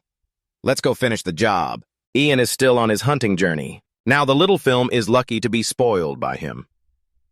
"Hey, little film, are you hungry? Then I've got the perfect dish, let's see." "Where are the meatballs?" Bougie heard and immediately acted cute, trying to beg. Ian gave some to it too, didn't abandon any of them. "It eats like it's never had a meal before. You guys really like this dish, huh? If I go back to the guild, I probably need to start managing the estate first. If I train NPC soldiers and use them for hunting, the efficiency will probably increase a lot. I don't have enough leadership stats to register more monsters, so I'll focus on the ones I already have. I wonder when the divine dragon egg will hatch, but by then I'll find a way to increase leadership stats." After thinking for a while, he asked, "Have you guys finished eating?" Looking over, Pooji shyly hid behind a tree at Griffin's appearance. Look at those two. Griffin probably isn't much of a glutton. Pooji must really like him. Those two are so close, like they've known each other forever. "Everyone, let's go. It won't be long until we reach our guild headquarters. The monster breeding center is running really well. It's tough, but definitely worth the time. The uncle's waiting for Ian because he'll have to leave soon. Why hasn't he arrived yet?" "At the same time Heron just arrived, Professor. I brought what you asked for. This is food for the monsters. The smell is delicious. I'm sure you'd eat this if you were hungry." "Amazing." Heron reminded him I think Jin Sung was on his way to the mansion earlier. Heron hurried off to meet him. "You should have told me sooner. Turns out you want to play matchmaker for this young couple, ha ha." Good timing for them. Perfect timing. She secretly blamed Jin Sung for not keeping in touch all this time. "We decided not to use formal speech anymore. He should have told me first when he came back, right? Now I can invite him to join us at the Northern 6th District, right?" Running to meet him, the building suddenly changed. Could this be related to Jin Sung's return? Seeing him, she couldn't contain her excitement and shouted his name. In his hand, he was holding a pair of rings, and standing next to him was a guy which shattered Heron's heart. "What happened here? No way." Those two are all set. The guy eagerly asked, "What do you think? We expanded the guild headquarters, didn't we?" He hoped for praise and recognition. Ian had no choice but to go along with it. "All right, well done, Guildmaster. Let's review everything before upgrading the estate. If we upgrade right now, there might be some bugs inside. I think the first facility we should build after upgrading without extra cost is the training center. Yu Hyun had his own opinion. Don't you think that's too risky? Wouldn't building the army to improve the estate's defense be better? Because the protection period is almost over. But Ian thought not only low-level soldiers qualify for training. Even if there are hundreds of them, one high-level mage using an AoE skill can wipe them out easily. But if we build the guild directly and assign high-level NPCs to these duties, the army's strength can grow. Some strong characters might also appear. Floraland summed it up. We should build the training center first to train NPCs into trainers, then immediately upgrade our army. If we have a player with a relevant role above level 100, 800,000 fame, and a title higher than Baron to become a state owner, we can build a guild suitable for that player. At headquarters, Yu Hyun reacted strongly and wasn't happy. Damn, are you cheating? Do you even play the game with us? Fine, okay, let's do it. What are we waiting for? Upgrade the estate. All upgrade requirements have been met. Lotus Guild headquarters upgraded from village to estate. Proceeding with estate upgrade. Guild headquarters upgraded successfully. Everything has changed. The scenery here is so beautiful. Ian, I didn't expect upgrading the estate would materialize like this. At the same time, the system displays a notification that the Lord title will automatically transfer to player Ian with the Baron title. Do you agree? The upgrade will be cancelled because only one player can hold the noble title, if declined. Yu Hyun immediately clicked, agree without thinking much. You have become the Lord of the estate. After loading is complete, the estate's basic settings will proceed with internal management. Awesome, Ian should start handling the Lord's internal affairs now. Set the tax rate to the lowest, build the Summoner Guild. Oh, right, with Harren here, I should call her to talk. I'll also give her the kitchen and a gift. Yu Hyun pretended to tease him. What gift? I have a portion for you, it's this. It's a quest reward, but I have no one else to give it to besides Harren. This was everything before she saw the misunderstanding scene between the two guys, but luckily Ian explained in time. This is for you. Harren blushed, and he said, I got this as a quest reward, so I'm giving it to you. She paused and asked, What is this? What's going on? Is this the item he randomly gave me? Am I overthinking this? Ian's never stuttered like this in front of a girl before. I mean, if you think it's too valuable, you don't have to accept it. It's not easy for Harren to refuse a gift from her crush. No way. Who said that? Let's hope I'm not too easy. She put her hand out and found out its attributes. So cool, and it's called a wedding ring. Could it be a couple's ring? Suspicious Harren asked directly. Do you have one of these rings, too? He held his up and honestly showed it off. Here's mine. Harren felt happy inside like she was on cloud 9. Thank you. I'll wear it. This was also one of the reasons he could finally give up his level 50 ring. The wedding ring of the forest was unsealed after meeting all the blessing conditions of LMOP. When worn, all combat abilities increase by 20%, all job skills increase by 30%, and all cooldown times are reduced by 1 second. It doesn't apply to skills with less than 1 second cooldown. Now you can summon your partner once a day using the power of LMOP. Ian was super excited. Wow, look at these awesome skills. They're amazing. Using this couple's ring with Harren, it feels like I already have a girlfriend. They both kept their shy thoughts inside, and I was worried for no reason. I even thought he didn't like me. Floraland and Yu Hyun were annoyed watching this unhealthy scene because it's not for singles like them. They forgot about us already. This is definitely a good time for them.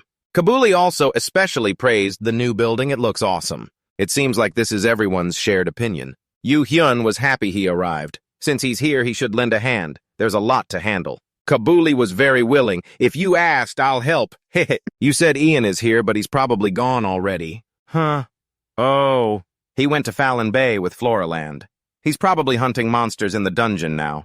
Today, we have to pick 3 more people with architect skills. Let's finish quickly and then follow Ian. Yu Hyun was a bit worried, unsure if the two of them could handle a fight. Kabuli recounted yesterday it was just me and Logan. Yu Hyun modestly said that he and Logan are both warriors with high damage, but he's just a support, so his damage is low. Kabuli laughed and asked back, You don't believe me? I just need to dish out a lot of damage, that's all. If I don't die, it won't be a big loss. Either way, it's still a dungeon, just a matter of time. The teacher is more hopeful, so Yu Hyun is way more excited. Let's finish up and go. Do you think Floraland and Ian can clear that dungeon? I have no clue how a summoner fights, so I'm totally clueless. Turns out Yu Hyun isn't as free as the eldest brother, but Ian will definitely protect Floraland with his monsters, so it should be fine. Anyway, hurry up.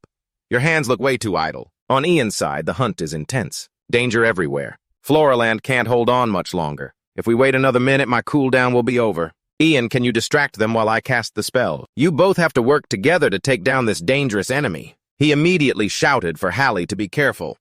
An electric ball hit at the monster, but unlucky it missed. But that's just what you think, dumb monster. Hallie kept attacking, sweeping as much as possible to stun it. After dealing a bunch of damage to stun the monster, he pulled back. Ian is proud of the beasts he's trained so well. It's stunned now. If we keep attacking, Ian put so much effort and brain power, and yet that monster has already recovered. Damn, its resistance to status effects is way too strong. No choice, we have to keep attacking. Until it's down. Floraland shouted more. Please distract it. Floraland is definitely preparing a big move. All right, I have to buy her some time to finish casting. While Ian focused on distracting the monster, it used all its strength to attack him. He planned to dodge, but if he dodged, Floraland would get hit. The whole plan would fail since she can't move while casting. He told her not to stop casting. I'll try to block the attack. Ian summoned Pooji to shield him. Pooji's natural ability, the Lord of Water, was activated. Pooji absorbed the water cannon from the giant Fallon, and Ian recovered 3749 health. Ian is still holding on. Good, it's working.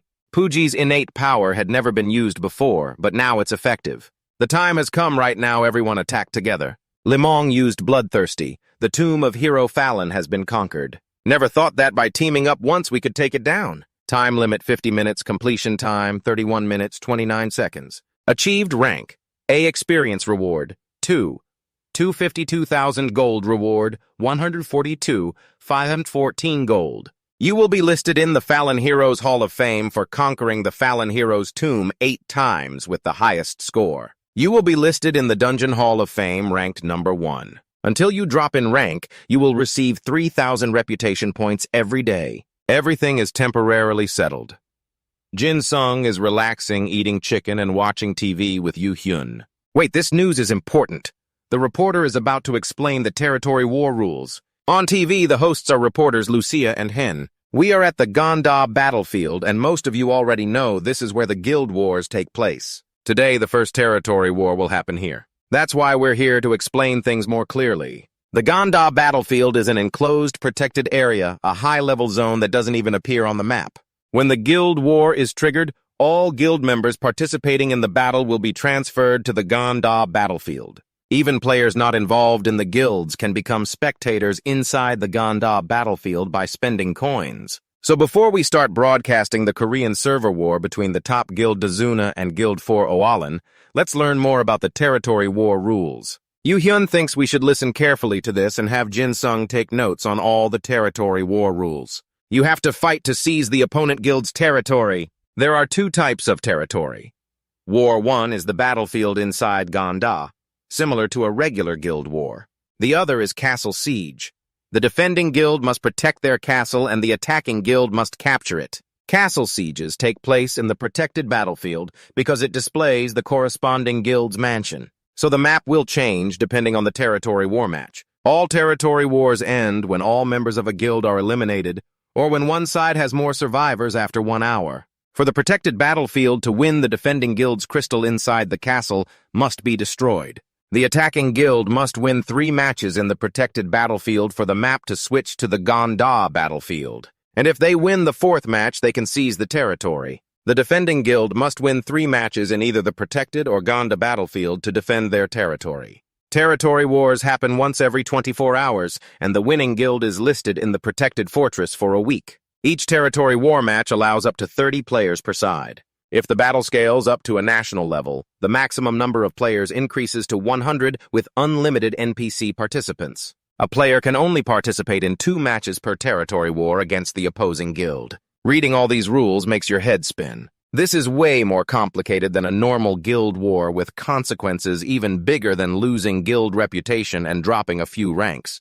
Probably because it involves territory, right? The most important rule is that a player can only join 2 matches against the opposing guild to prevent one strong player from carrying the entire guild to victory. That means even if Ian can defeat another guild alone in battle, he still can't win by himself. I see you 2 keep worrying and forgot to eat. Ian just hinted the food's about to get cold. Thinking about it in territory wars, the skills of guild members are important, but NPCs are just as crucial. The maximum number of NPCs Ian can register as servants is 20 because he is a baron. Also, if a servant NPC dies, they only respawn after a week. Got it, so there's no reason to delay registering servant NPCs anymore. On the Lim Long side, Celine especially praised him. It seems we easily conquered this place thanks to you. Lim Long was cold but humble, replying with just 2 words, not at all. Then she started wondering, but why haven't you joined any guild yet? With your skills, Lim Long, you could join even the highest level guilds. Aren't you ranked first in the assassin class category? Lim Long's reason was simple, because I really like playing solo. Taking the opportunity, Celine promoted her guild. If you think about joining, why not join us? Guild C is in the top 10 though, currently ranked 13, but they have reached rank 8 before. What do you think, want to join? Lim Long crossed his arms and answered with a very serious look. I don't think I want to join any guild yet, but if I do, I'll let you know first, Celine. She heard this and felt a little hopeful. You promise, right? See you. Turning away, he felt the time to join a guild was near, but if he joined a big guild, he'd just be seen as disposable. He didn't want that. He wanted to save his skills to have enough authority in a guild. In front of Lim Long now was the Hall of Fame, the player rankings. He was curious if he should check who had the highest score. Rank 1, Challenger Ian Guild, Lotus Flora Land. From Guild Lotus, Level 6, 31 minutes 21 seconds, Grade A. Rank 2, Challenger Samut and Team Guild Dazuna Level 6, 34 minutes 49 seconds, Grade A. Rank 3, Challenger Giant from Guild Dazuna and Makam Guild Titan Level 6, 34 minutes 52 seconds. Seeing the results, he was just as surprised. The Fallon Dungeon can be conquered in half an hour. Who came after these guys? Guild Lotus rank 1 and 2 are 3 minutes apart. The Dazuna Guild and the Titan Guild are always competing for first and second place, but I've never even heard of the Lotus Guild before. But I'm sure I've seen the name Ian somewhere before. Suddenly remembered, turns out he's the guy I met in the rookie tournament finals. But shouldn't he be level 100 to rank first? Is the player level in Flora Land around 112 or something? Even so, my pride still took a hit seeing the loser sitting higher on the leaderboard. Jealousy started to rise. I can't just sit here doing nothing. That morning, Jin-sung casually walked around in broad daylight. The professor happened to see him and asked, "Why are you here today?" The Lord himself coming here, what an honor. It had been a while since they last met. He especially asked if the professor's breeding facility had stabilized yet. The professor proudly answered, "Of course. Since the Summoner Guild hasn't been around long, it seems there are a lot of summoners in the area, meaning lots of customers." Ian thought we didn't have any player customers at all. "Oh, Professor, have any NPC summoners stopped by? You have to register them as NPC underlings. But they told me they might have come from the Summoner Guild." "Oh, if you mean that cute girl, she's over there and Quiban is making her leave our spot over there?" Jin-sung looked surprised. "A cute girl. Ah, thanks, Professor. See you later." He thought to himself, could that NPC lady have a quest? She often stops by the breeding facility and seems to be a pretty NPC. Wait, the professor forgot something. Harren asked me to contact her when Jin-sung arrived. He sent a message to Harren. Jin-sung just arrived at the breeding facility, asked him what he's doing there. Then he replied in a way that would make any girl jealous. Talking to a cute girl over there. After everything was settled, the professor realized he had made a huge mistake, but figured it wasn't really his problem. Jin-sung just kept watching that cute girl without saying a word. First, he had to check what kind of NPC she was, Syria level 108 summoner class, a civilian with attack ability, human personality, lively, 8 unknown innate profession talent. Her natural ability is healing. Summoned beasts can use up to 20% of spirit mana to heal 60% for summoned beasts with a 5-minute cooldown. The spirit's protection can increase the combat ability of all allied beasts within 20 meters by 5%. But her passive skill, Summoned Beast Cloning, can clone one of the allied summoned beasts participating in battle. The cloned summoned beast has 50% of the original's combat ability and lasts for 30 minutes. Even if the time limit hasn't reached 30 minutes, it will disappear once its health drops to 0 with a 20-minute cooldown. She is a 1 million apprentice summoner, quite talented with an energetic and bright personality. Jin-sung really likes people like her. I won't find an NPC this good anywhere else. After learning quite a bit about the girl, he slowly started a conversation. "Hello, Syria. We've met once before, right?" She stopped playing and answered him. Sorry, my lord, I didn't know you were here. Jin Sung wasn't the petty type. It's okay, no problem. Actually, I came to see you about something. And since we're a man and a woman standing here chatting, I figured Syria might feel a little shy. He carefully took something out from his coat. I can register her as an NPC subordinate by giving her my seal of authority. Will you accept this? I hope you can help me move forward. Hearing this, Syria's eyes widened happily. You want me to help you? You have proposed summoning apprentice summoner Syria as your subordinate. You think I can be of help to you? Lord Jinsung trusts his judgment in people because he already knows her abilities well. Of course, that's why I asked her to do this. Her eyes sparkled with joy. I gladly accept. You have summoned apprentice summoner Syria as your subordinate. The current number of subordinates for player Ian is 1 out of 20. Syria's talent level is hero rank with rare profession skills. If you dismiss subordinate Syria, you will lose 17,000 reputation points. If your reputation falls to 0, you will be considered infamous. They happily cooperated. Thank you for your help, Syria. You too, my lord. Everything seems to be settled smoothly. He reminded her to keep leveling up. At the same time, Jin Sung suddenly felt a dangerous aura behind him. What's this? Why do I suddenly feel chills? It turned out to be Jin Sung's presence. The voice ringing in his ear sounded really scary. Dad asked him, "Who's that girl? You two seem close. You two even holding hands?" Jin Sung stammered, trembling. That's her. She's an NPC I took as a subordinate, an NPC summoner. We just shook hands, just a handshake. It was a greeting. Hearing this, Heron calmed down, but still felt uneasy inside. Why does the very first NPC subordinate have to be such a cute young girl? Jin Sung could only force a smile and say he didn't know. Though it took some time, luckily, he managed to calm her down. Jin Sung spotted the space witch Zipper. She must be someone of an extremely high rank. But since she's an NPC, can I register her as a subordinate? He was confused about how to persuade her. He kept thinking it wouldn't work, then changed his mind again. What's there to lose by just asking? When he met her, she spoke comfortably. Long time no see, but I've heard about you. About you becoming a baron. He didn't know why she knew that. So he asked her, where did you hear that I have some connections with the royal palace of the Lubico kingdom? Pretty wide connections. At first, Jin Sung just listened casually, but suddenly he was surprised. What? How could Zipper have connections with the royal palace? Could it be? We've been talking for a while. She suddenly remembered she hadn't made tea for her guest. Please wait a moment. Taking the chance, he opened her info window. Zipper's level was still unclear. Her profession was Space Witch. She was human. Curious personality, talent level unknown, normal status, has attack ability. Innate ability unknown, a space witch continuing the legends. Now Jin Sung started to make guesses. Could she be equal in rank to that freak Helen? And a count, higher status than a baron like me. Then she probably can't be a subordinate with a rank higher than mine. He pretended to ask for more info. Zipper, are you also a noble of the Lubico kingdom? Just as he thought the previous king granted her the title of count. Since then, she occasionally helps the royal palace's witches. Now Jin Sung knew his place. He had no choice but to cry inside. Too bad. I guess I'll get a higher title first, then try again later. The first thing said, as soon as the protection period ends, they requested a territory war. Yu Hyun's face looked tired. Reply, it can't be avoided. Considering guild ranks, our territory is much higher level. So the other guilds craving it is understandable.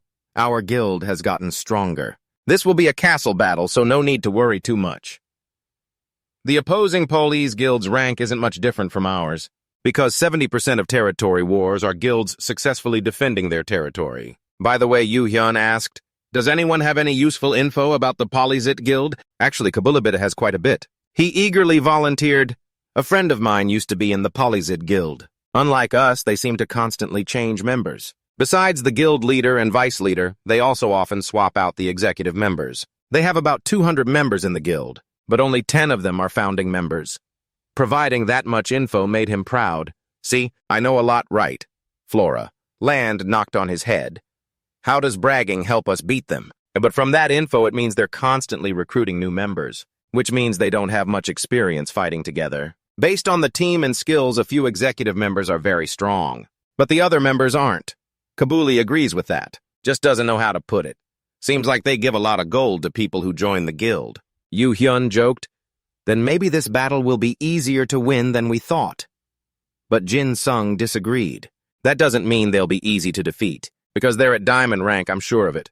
The key members have extremely outstanding combat abilities. Looking at recent territory wars, most defending guilds give up fights in the brave battlefield. Instead, they focus their strength on the protection battlefield. We probably need to use a similar strategy. Yuri Hyun opened the rule book and read, "The attacking guild must win 3 battles on the protection battlefield for the map to switch to the brave battlefield. If they win the 4th battle, they can take over the territory. The defending guild must win 3 battles in either the protection or brave battlefield to defend their territory. This is the classic and least risky strategy because we only need to win 3 matches. Besides that, Jin Sung also has a pretty good idea. We could go against the classic strategy, saying that he immediately did it, startling everyone. The only member participating in the first territory battle is Ian. They nervously asked for clarification.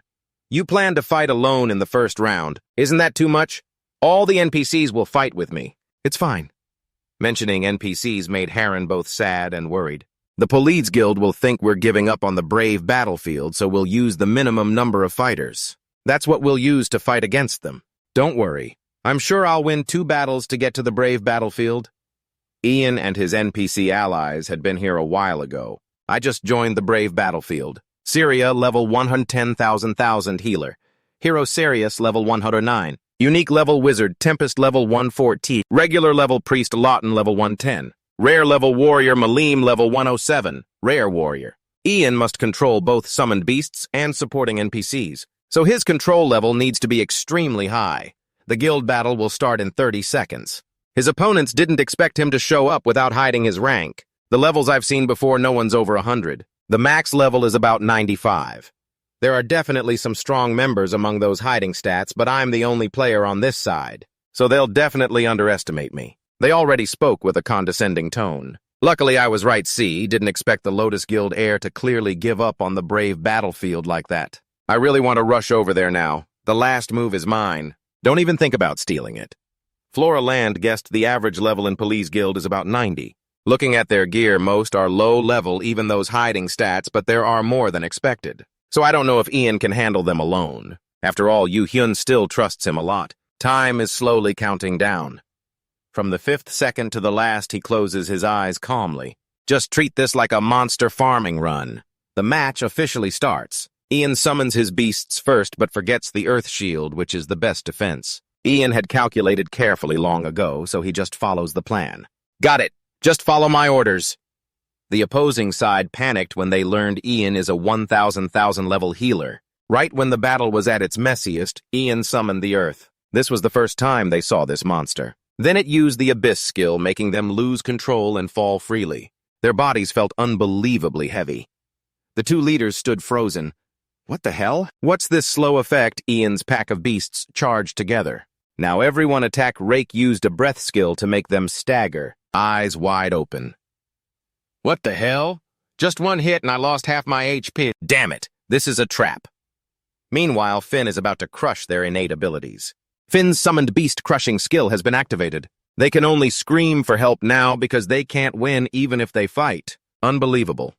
Their attack power is insanely strong. What's going on? What are these monsters? They never told us anything about this. Fall back. Those with the long-range attacks hit the Ice Golem first. We need to hold it back. All power should focus on the Earth Guardian. It's time for Ian to start worrying a bit. Damn it. The Earth Guardian's health has dropped by half, but its defense is still impressive. I knew this would happen. Now is the right moment. Syria, step out and do as I instructed. Syria has used a healing summon to restore 60% of the Earth Guardian's health. They won't let them off the hook at all. We worked hard to reduce its health, and they've already restored it. Malone is about to collapse. In a corner of the house, Ian is also executing his technique. Consider this a welcome gift. He strikes a powerful blow towards him, strong enough to take him down on the spot, his magic sphere. It hits directly and deals 7/720 damage to Lucan. You successfully restored 5 spirit spells by hitting them. You receive 3.7% contribution to the battle. But Ian never intended to hit that idiot Luki. Suddenly, his entire body emits a purple light. It confuses him as well. Isn't this an attack? What is this? I've never seen anything like it. It doesn't affect the battle, so it's not important. But it should spread from left to right. He yells to warn his teammates. Surround the enemy. I gave them this order before the battle. It might end faster than I thought. Now Ian notices that idiot My Lan is also here. Immediately call Fim to attack from behind. He tries to use an arrow storm, but it doesn't do anything against Finn's current summoning ability. Although Finn has taken wind attribute damage, that's not where it ends. His innate wind guard ability has been activated. Fim's attacks gain an additional 30% effectiveness for the next 3 minutes. Those watching the battle from outside are very excited. The #1 summoner. It really is something different. He really is skilled. Soon all members of the Polyzid Guild will be dead. You have contributed 100% to this battle, corresponding to your participation. You receive 63,500 fame in the first battle of the Ganda battlefield. The Lotus Guild defeats the Polyzid Guild. Night has fallen still at the round table with 6 faces discussing matters. Kabuli is a fan of Ian. You're really good. The Earth Guardian won all by itself, seriously. I didn't expect much, but basically you're just playing with them. Ian laughs and says, "What did I say? I told you to trust me." The atmosphere suddenly becomes quieter when Kabuli asks, "But you know what? We only lost 5 squads the entire match. Almost no losses at all. Ian carried them through the first match. After that, they practically had the win in their hands, so they felt a lot more relieved." Floraland checked on his fighting spirit.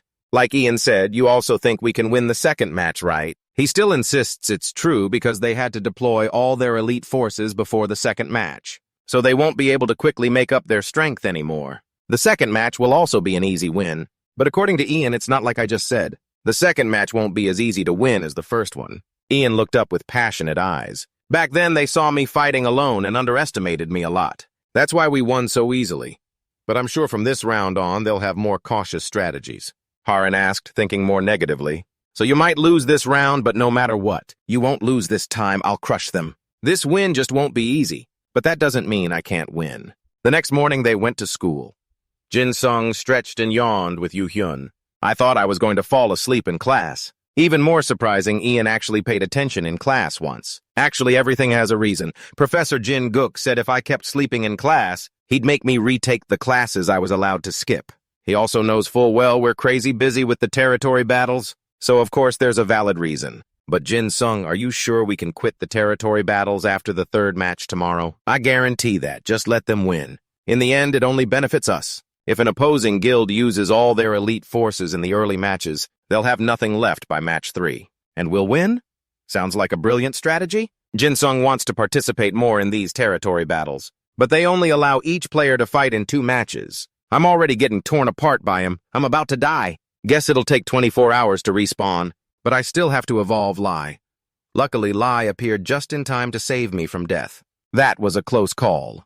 Even though Lai risks it all, I can't bring myself to cancel the summon right away. Oddly, this command can't be canceled. This has never happened before. Lai's remaining HP is gone. I'm frustrated but can't do anything. Why can't I cancel the command? But why isn't there a notification that Lai died? Turns out Ludehan's hidden skill unlocked. Jin Sung's eyes widened, seeing Lai in evolution stance. He felt hopeful.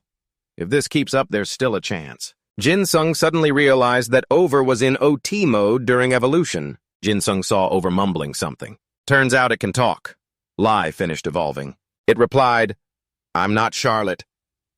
Jin Sung was shocked to see Lai talking, plus walking on 2 legs. Oval said, "If not, then just die." It lunged to attack Lai. The 2 fought, but Lai had the advantage. Lai gave Oval a slap. Oval returned the favor. Then Jin Sung sobered up, seeing Lai still couldn't fight properly. He ordered Hale and Finn to quickly help Lai. Hale hit Over once. Finn supported. Jin Sung sighed because things still weren't good. Even though Lai evolved, it still couldn't win. Why did Lai start getting bloodthirsty using blood transformation? Lai's life force drops, but its power stats increase. Blood transformation lasts for 5 minutes. Jin Sung was stunned seeing Lai fight like that. Lai kept attacking Oval. Finally, Oval had to fall. Jin Sung gained over 1,000 experience points. Received the Great Sword and Oval's soul. Oval's soul appeared one last time, thanking them for freeing it, letting it escape its bonds. Jin Sung smiled on the outside. Inside, he silently calculated.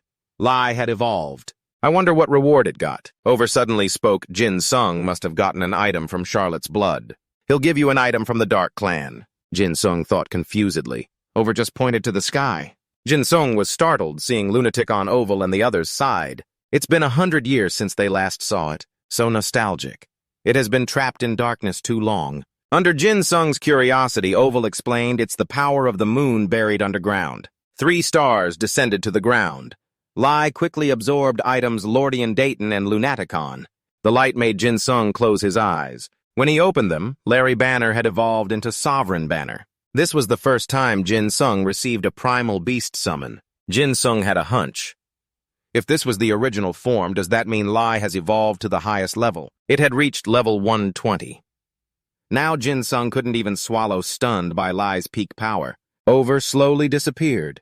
His role was over. When the mission was complete, Jin Sung gained nearly 30,000 experience points and almost 300,000 gold. He shouted with joy. This mission was definitely worth it. Lai congratulated Jin Sung. He turned to Lai and asked, "So now you can talk, right?" Hearing the answer, Jin Sung patted Lai's head. He praised him for beating over and now being able to talk too. Well done. Lai's tail wagged, showing how excited he was to be praised. Now they headed to Akeo. There might be the next mission there. Upon arrival, Akeo clapped in praise when Jin Sung's summoned beast was the king of wolves. But she also had something she wanted to ask Jin Sung. He guessed right away. She would give Jin Sung a very important document from the Empire, asking him to deliver it to the Emperor of the Empire. Jin Sung agreed without hesitation and set off, even though he could go to the palace right now. But it was quite far, and he wanted to hunt with Lai, who had evolved. So they went to the dungeon first. Hyun contacted him, sent him a link saying it was a large-scale upgrade celebration event, telling him to check that out quickly. Jin Sung was suspicious but clicked on the mission request. Upload a fight video from the dungeon to the event bulletin board, and you'll get rewards based on the conditions. If it's the new type of simulation tech, it might increase the synchronization rate by another 2%. Jin Sung told Hyun to gather all guild members quickly. He felt there was still time, so no need to rush. Jin Sung said they had to practice. Staying up all night might still not be enough. He set off with Lai, guessing they'd be busy later on. At an office, Mina read the news and saw everyone saying Poland was the easiest, with a 15-minute video attached. She thought even though she was over level 100, she still couldn't clear the 3 dungeon floors in the 50-minute time limit. She clicked to watch, but accidentally left the sound on, so her coworkers gathered around and asked, "Mina, you play Kailan too. What level are you at?" Mina almost fainted, but luckily they noticed the video on her computer. They couldn't believe someone could clear the Poland dungeon in just 15 minutes. They all watched the whole video and reluctantly accepted this harsh reality. But what caught everyone's attention the most was the summoner in the video. Someone looked familiar. Turns out it was the guy who always slept at the back of the class, Jin Sung. At the Federal Development Department, the 4-eyed girl asked the Two Bangs boy again, is he planning to review these video clips? He invited her to watch together because this player is absolutely crazy. The 4-eyed girl asked if it was video number 1. On the screen, Jin Sung was ordering Phim to use the curse to shatter and wipe out a group of skeleton soldiers. The 4-eyed girl watched closely and said, "Is that an area attack?" He wiped out the whole first wave with just one move. How could that be? The Two Bangs boy explained that area attacks have a long cooldown. What's next? We just see Jin Sung summoning Lai. The 4-eyed girl's mouth dropped open when she realized it was the ultimate final form of the wolf Lai's spit attack. It cut through the skeleton soldiers, wiping out the entire second wave directly. Under the increasingly intense gaze of the 4-eyed girl, Jin Sung ordered to freeze everything immediately, because as long as the gate remains open, it would still be unbeatable. Florin immediately followed the order. The freeze only lasts for 2 seconds. The boss was frozen from the waist down. Lai kicked a few basic moves and sent the boss straight to the afterlife. The 4-eyed girl watched with bright eyes, happily pounding the table so hard that the Two Bangs boys' hands started bleeding from the impact. She wondered if she should find their contact info. Maybe we should just send first-class rewards to them right away. At home, Jin Sung nodded with satisfaction when he saw his group had the highest view count. He was still debating whether to play a bit more. Now Jin Sung decided to do Akeo's mission, deliver the documents. Jin Sung hesitated. He had to go to the royal palace, but didn't know what side quests would appear. So he figured he'd bring Syria along. If Syria had healed last time, Duke Day wouldn't have had to die. When he arrived, he immediately asked Syria if she wanted to come to the palace with him. She smiled brightly and said if it's with Jin Sung, she'd go anywhere. Jin Sung felt happy, but also worried when he noticed Harren wasn't around, so he let out a sigh of relief. Jin Sung brought the documents to Emperor Celius. The emperor asked if Jin Sung knew the Pascan archipelago. Jin Sung honestly said he wasn't sure. The emperor said that even if Jin Sung was an excellent explorer, he probably hadn't been to the enemy kingdom yet. Jin Sung broke into a sweat when he learned it was the Cayman kingdom. The emperor said the Pascan archipelago consists of 18 small islands. On one of those islands is Pascan Prison, a prison of the Cayman Empire. It's where the Empire's war prisoners are held. He wants Jin Sung to bring them back. Among them, Jin Sung must rescue a swordsman named Kasa, because he's the strongest swordsman of the Lucian kingdom. Emperor Celius received a prophecy that the black mist of Calabash Valley would dissipate, and then the battle between the two empires would resume. So he wants the prisoners freed before that happens. Swordsman Kasa is the key figure who will decide the victory. Jin Sung was surprised to learn he would earn contribution points to the royal family upon completing the mission. This was the first time he'd seen a reward like that. Jin Sung agreed to take it. But Pascan Prison is very hard to find, because no one knows which island it's on. Even if found, it's heavily guarded and the layout is complex, so it won't be easy. Jin Sung is the only person Celius trusts to handle this. Jin Sung's brain works a bit faster than normal people's. When he saw the word difficult, the next thing he thought about was excitement. The emperor continued, "In 10 days, the Kelebist fog will disappear, and then the battle with the Cayman Empire will continue. Jin Sung needs to bring them back before then." He recalled that 10 days later was also when the new update would be released. Celius would support Jin Sung with 3 sailboats, and the knight Pauline, hoping he would return safely. On the way to Pascan, Jin Sung felt so seasick he was about to throw up green bile. He was pissed thinking he was seasick again. Why does this damn game have to be so detailed? Puji shook his head, acting like his owner was such a loser. Even though Jin Sung was about to die, he still threatened Puji staying alert because he'd just summoned it. "Wait a bit longer and you'll see it argue back, but it won't get seasick," Jin Sung said. "We'll see." A little later, each one threw up as much as the other. Jin Sung and Puji seemed to be competing over who could puke more. By evening, both master and pet were completely exhausted. Then they got shocking news. From here on, Jin Sung would have to go alone. Pauline corrected him. "Not alone, but the infiltration boat only holds 5 people." Jin Sung quickly chose Syria, Pauline himself, and Captain Jolin, but Jolin immediately refused.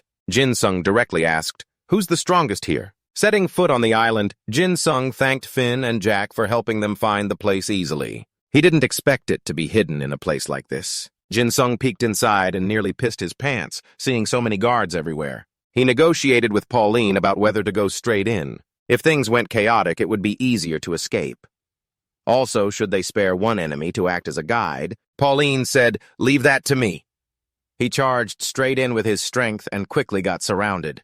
With just a few sword moves, he took out all the guards. Contrasting his fierce fighting style, Pauline smiled warmly like the nice older brother next door, inviting everyone inside. Puji was totally shocked, and Jin Sung couldn't help but admire Emperor Celius's tricky scheming, though Pauline had refused it. Seeing the tragic scene before him, Jin Sung said in pain, "I told you to wait for one guy." Pauline replied with some guilt, "It's because they were too weak." Jin Sung didn't care and walked straight ahead. Countless forks in this path appeared, making Jin Sung dizzy. In the room where Kasa was imprisoned, Lazone walked in and teased, "Kasa's been locked up here for over 15 years now. Surely the people in Lucibon have forgotten all about Kasa." He continued, "Not long ago there was a prophecy that the fog covering the Kalibos Valley would gradually disappear. If he and Kasa joined forces, they might even unite the whole continent." Colonel Kasa laughed at that and said, "Even though I'm not in Lucibon now, Halim and Zipper are still here. You coward Luom, getting close to us would be tough." Angry, he punched Kasa straight in the face and shouted, "Do you still delude yourself into thinking you're the Empire's strongest swordsman? You'll rot in this prison until you become food for the rats." Elsewhere, Syria saw the countless paths and worriedly asked Jin Sung, "What should we do now?" "Good." Jin Sung confidently said, "You already have a plan, just trust me." He put Puji down, surprising it, and ordered it to quickly find people. After a while, Jin Sung praised, It found so many people it really is a genius. Although they might not be the prisoners Jin Sung was looking for, the soldiers in front of him were from Pashtan. Pauline switched to serious mode and told Jin Sung, "These guys are way stronger than those bastards earlier. It'll be tough for you to handle them alone." Hearing that Jin Sung summoned Like and Jack, a few minutes later they had sent them all to hell. Looking up, Jin Sung saw that the many paths had now divided into 3. Jin Sung picked up Puji and pleaded with it to find the right prisoner. With its innocent face, it found another bunch of soldiers. After 5 tries, even Jin Sung was getting frustrated. Bolin sighed and said, "This is really endless repetition, and the deeper we go, the stronger these soldiers get." Suddenly, Puji pointed up at the wall, and Jin Sung noticed that only around that area were trees growing. Jin Sung got suspicious and told everyone he would check it out. He told Like and Jack to stay behind and hold the line. Jin Sung rode his flying board into the air and saw exactly what he expected. Landing on a hole, he ordered Phim, "When I get down there, sweep through the area. I'll attack from below, you attack from above." Phim asked how Jin Sung planned to get down there himself, and he said, "Don't worry," then used Highlight. Immediately, the guards raised the alarm about an intruder. Phim attacked as instructed, while Jin Sung used fireballs, and together they wiped out all the soldiers. The wall collapsed, revealing someone imprisoned inside. A strange voice echoed. It seemed like Jin Sung was a player from the kingdom of Lusabon but had found every way to get here. "Are you hunting for something?" Jin Sung forced a smile and asked Sajan, whose identity he didn't know what he was looking for. "How did you guess they're from the Kaiman Empire already? If a fight breaks out, it'll be a headache." The mysterious person replied, "So what if that's true?" Jin Sung tried to ease the tension, saying, "What if we just finish our own business without fighting? Charging in and fighting recklessly isn't a good idea."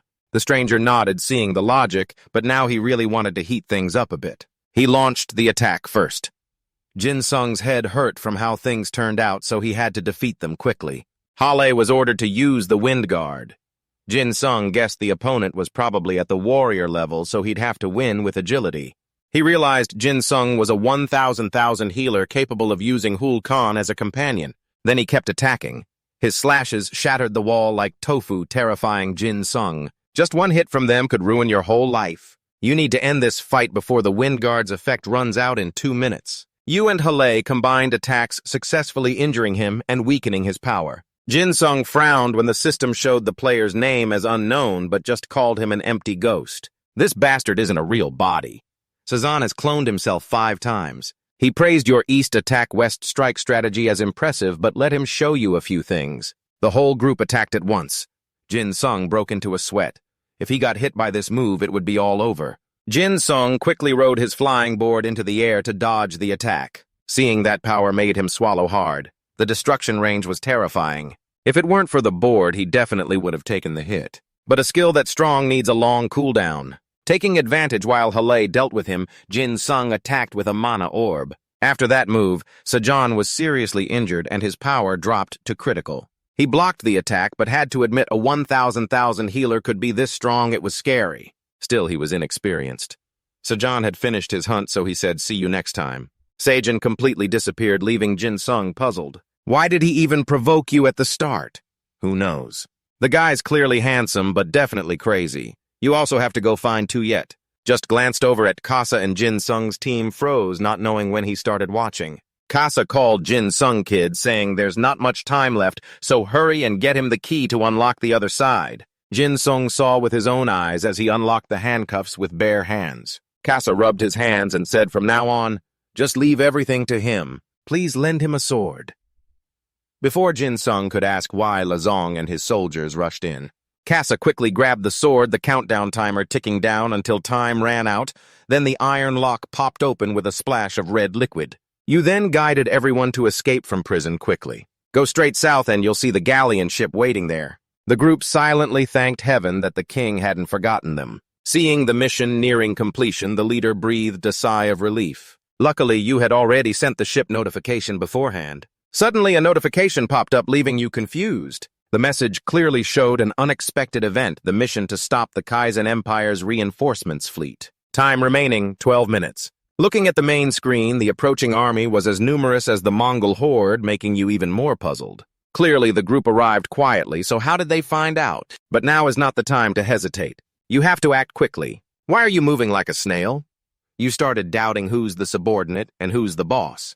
At the same time, Kaizen's troops landed fiercely, storming the island, led by a cocky red-haired guy. He was quite surprised by the unexpected welcome on this island. The powerful Kaiser army stared down his troops like they wanted to tear them apart. Seeing your arrival, he had already guessed. It really is too late, dead late. Finishing his sentence, Do swung his sword fiercely in a circle, tearing the air. After sealing the area, he stabbed his sword into the ground, releasing a bright smoke that scared the stunned soldiers, making their jaws drop. His eyes filled with gunpowder scent warned the Kaiman troops, "If you dare cross this line, all of you will die." Hearing this, the guy burst out laughing. "Are you kidding me? How can you do anything against such a huge army?" The fierce and valiant army faced off against Kaiser's men, and he shouted the attack order, "Crush Lucifer's people." Seeing the enemy ready to fight the land full of blood without hesitation, he kicked a deadly strike straight at the frozen soldiers. Helping to wipe out a part of the not-so-weak Do, he jumped high, slashing hundreds of times at the Kaiman troops, making them scream in hopeless pain. Witnessing this scene, it scared you so much that even the seven gods stiffened up. Thanks to his mastery of the sword within moments and Kaiser's help, you kept completing the prisoner rescue mission. Not only that, but it also got upgraded. Makes you feel like it was worth it. After a long fight, Ian was completely exhausted. He was hesitating whether to log off or not. Then a new notification popped up. Prisoner of war rescue mission requiring prisoners to be taken aboard the ship must be completed within 1 day. So he had to keep playing at sea. Right now, countless troop ships are moving in groups. On the map, the battle was raging fiercely. Both he and Lai had to brace themselves and fight against the enemies. With Lai's appearance, the chat exploded. Everyone was surprised by the scale of the battle and Lai's unbelievable skills. Ian was now so tired from all the minions attacking him he couldn't avoid it anymore. Just as he mentioned, Chow Chow Chow Chow appeared. He had to fend off attacks while trying not to get exhausted. Right then, good news arrived. Lucifer's naval reinforcements had arrived. Watching the fleet charge ahead like war horses on the sea, he finally breathed a sigh of relief knowing those damn Kaiman were about to retreat. He kept receiving tons of mission rewards. The system announced, "Attention all players, a short maintenance break will happen soon. Players are requested to log out quickly." Finally, he could get a good rest. After saying that, he turned off the game and laid neatly on the armchair, ready to drift into a good sleep. At the same time, someone rang his doorbell, but it seemed like he was sleeping peacefully, so he didn't respond. Seeing that the person outside got anxious, obviously, someone was home. Thinking he might be busy, she decided to enter by entering the password herself. At the same time, the system announced new mystery update, PK disabled, and reclaims 6 central locations. Not long ago, the appearance of Kai Lan's sleep box moved him to tears. He never expected his close friend to be so useful at times like this, making him thank him repeatedly. She felt pretty jealous of his good luck, because even in the old version, she didn't have one. Hearing that the beauty didn't have a login room yet, Jin Sung's flirtatious nature kicked in, and he insisted on giving her his old login room. Hearing that, his friend was stunned. Just by selling the old login room, he could have made at least 1 million gold. Could it be that my friend really lost to Jin Sung? She saw that he genuinely wanted to gift it to her, and her heart flared up. Even though she was addicted, she still hesitated and kept refusing. She didn't want to buy it only because her dad didn't like it. Jin Sung thought for a moment and suggested selling the room, which made her hesitate a bit. Ben Edith asked if he could keep it so she could drop by to visit. Hearing the goddess in his heart say she wanted to visit his place regularly made his long-term single heart start pounding. Needless to say, he agreed right away. But the love-filled atmosphere was suddenly crushed by orange-haired Yen Ki-da. He reminded her to tell her dad about what she planned to do, and the result for orange-haired Ki-da was getting slammed against the wall by Jin Sung, frozen in place. After dealing with that pesky orange-haired guy, Jin Sung went back to Sweet Talk, promising to keep in touch with Ha-jin, bringing the pink love vibe back. Right now, Ha-jin was peeking outside the door. She kept calling but got no answer. Thinking he was asleep, she boldly stepped inside to check. But the result was that he wasn't there, which scared her so much she looked all over, panicking. After confirming he wasn't anywhere in the house, Ha-jin finally noticed the Kai Lan login room door was closed tight. Sure enough, when the door was opened, he was fast asleep inside like he was dead. She moved closer and whispered, "Why aren't you sleeping in bed? Why lie here? Don't you find it uncomfortable?" Before she could finish, his strong hand wrapped around her slim waist and pulled her into the login room to lie down together. His decisive move scared her and thrilled her at the same time. She doubted if he was really asleep, but seeing no reaction, his eyes tightly shut, definitely not faking, relaxed her guard. She slid closer, bringing their faces just a few centimeters apart, making her heart race wildly. Seeing him sleep so soundly, she didn't have the heart to wake him, so she stayed quiet.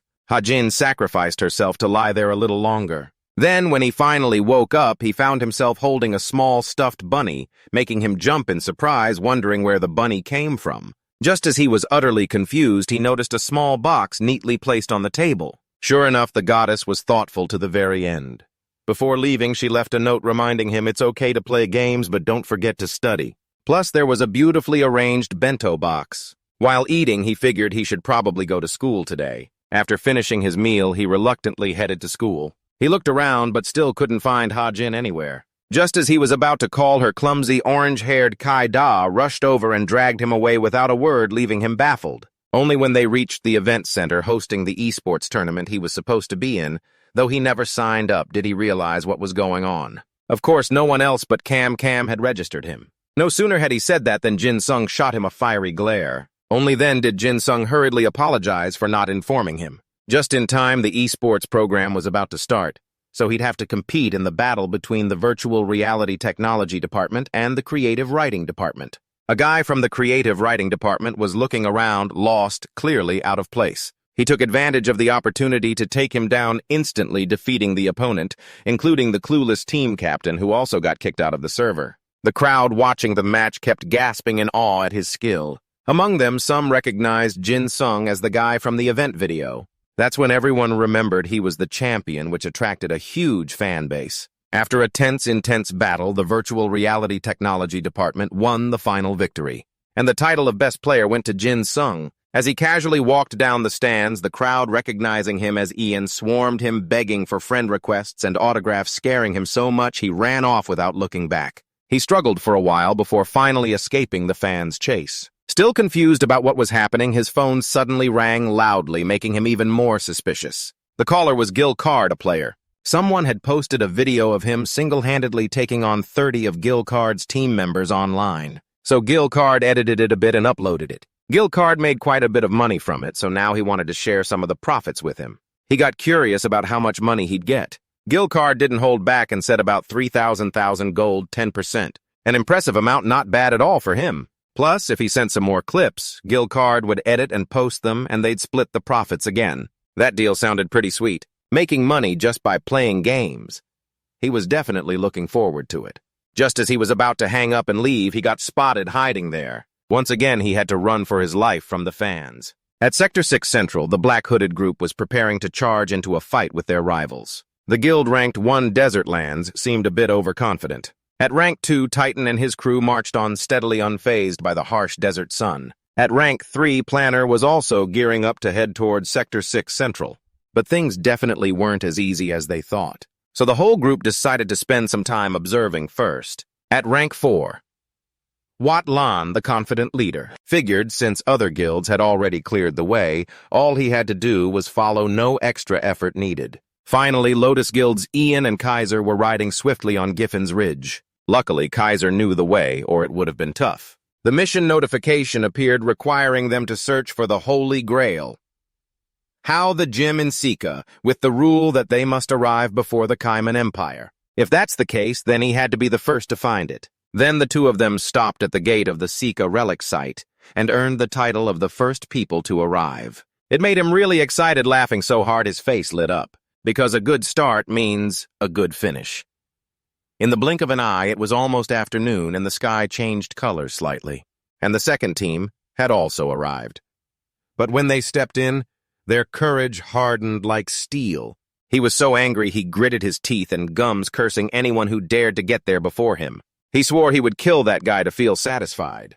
His murderous aura was so strong that even Ian could feel a chill down his spine. The afternoon sunlight grew even harsher. This made Bao Lam doubt Huni's sense of direction. But actually, Huni himself didn't know which way to go. With excessive confidence, he believed that as long as he followed the footprints of darkness, he'd reach the destination. That made the guy speechless at this arrogance. Suddenly, a thick black mist appeared right in the middle of the desert. He was surprised, but also wanted to feel it out. Without hesitation, Huni started chanting, "Darkness, do you crave me?" Immediately, his body felt like a magnet pulling all the thick black smoke toward him. Only when it all dissipated did he notice a deep purple orb with a rare, strange logo appearing in his empty hand. Meanwhile, Jin Sung was at the Sika historic relic site. Kaiser asked him skeptically. They would soon have to enter the tomb and face monsters. But could there really be someone inside? As he spoke, he stared fixedly at the tightly shut gate. Kaiser's words made him very concerned. Clearly, they were the first to arrive. So how could there be someone inside? Only when the gate slowly began to open did he stare in shock and disbelief at the person standing right in front of him. Gan Chi-Huni. He didn't expect that he was exactly the person he was looking for. Recalling the time he was beaten by him so badly he couldn't get up, his eyes reddened with bitterness. But it was also a strange coincidence.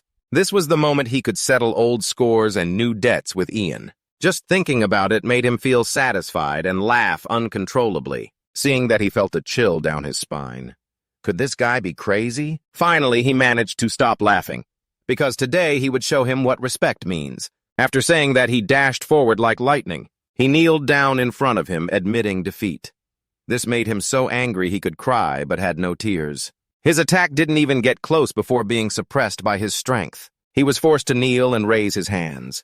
But looking back, he had to admit, this guy really had gotten stronger. He really did seem quite familiar with this dungeon, thinking that he called his name to threaten him, and Huni's heart skipped a beat. Suddenly, out of nowhere, you praised him as a pretty amazing guy, making him question life itself, wondering what glitch Ian had hit today. To make his words more convincing, you didn't hesitate to say he was not only smart and good at catching monsters, but also skilled in dungeons. Truly amazing. Good job. So you were very happy to have him as your teammate. Not sure if he had any other desires. Not being recognized by his enemy, and even having to humble himself first, made him even prouder. You also mentioned that your main request was the Holder Gym crown. You obviously agreed happily because you didn't even know what it was, but the rest had to be yours. He wasn't greedy either, since the crown was all he needed. Right after he spoke, Ian's eyes lit up like headlights, making Ba Lum beside him sense trouble about to warn him.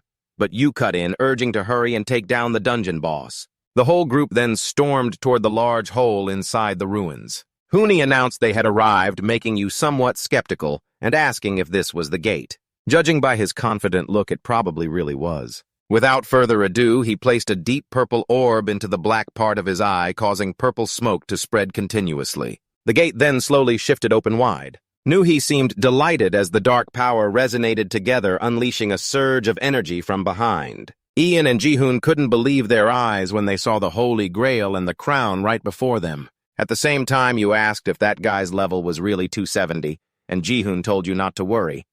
Holder Jim was the ancient king of the giants in the 6th Central Land. Holder Jim was a great king who ruled the 6th Land peacefully, but near the end of his reign, he became a puppet of the immortal god and spread the seed of darkness across the whole 6th Central Land. The immortal god needed to restore the crown to regain his power, because Holder Jim's crown contained all the dark power he had accumulated over the years. Ganji Hun held the orb and shouted, "I've come to reclaim Holder Jim's power. I am Ganji Hun, heir of the immortal dark god, here to fulfill the 1,000-year-old contract." Following that, the GK Lei Ton monster roared in pain. Its stats dropped by 40% for 10 minutes, and it was temporarily blinded. Ian happily praised "Good job, Hun," but that's just a few basic moves from him. Ian ordered the team to defeat the boss as quickly as possible so they could get what they wanted soon. Immediately, several Shike Dat Day monsters charged together to surround Holder Jim, making it scream. But this time, the stamina of the Dat Day Live and their film kept dropping, which Ian couldn't even imagine. Holder Jim was truly terrifyingly strong. Without Jihoon, you would definitely be in danger. Even Kasa couldn't compare to him. Speaking of Kasa, you suddenly realized you didn't know where he had gone. You turned to see him lying around casually relaxed and skilled. You asked him, "Have you been here all this time?" Kasa closed his eyes and answered, "Yeah, don't bother me with that monster." But you pleaded, "That monster is way too strong. Help us out." Kasa seized the chance to demand, "Unless he has the legendary armor, I won't help." Right now, I'm too tired of my own gear. Seeing this, you reluctantly agreed to his terms, but were unwilling, mumbling, "What a waste. I mean, here it is, the legendary armor, you like it." Casa instantly perked up and didn't forget to thank you. After he put it on, he was about to leave somewhere and told you, "I'll be back soon."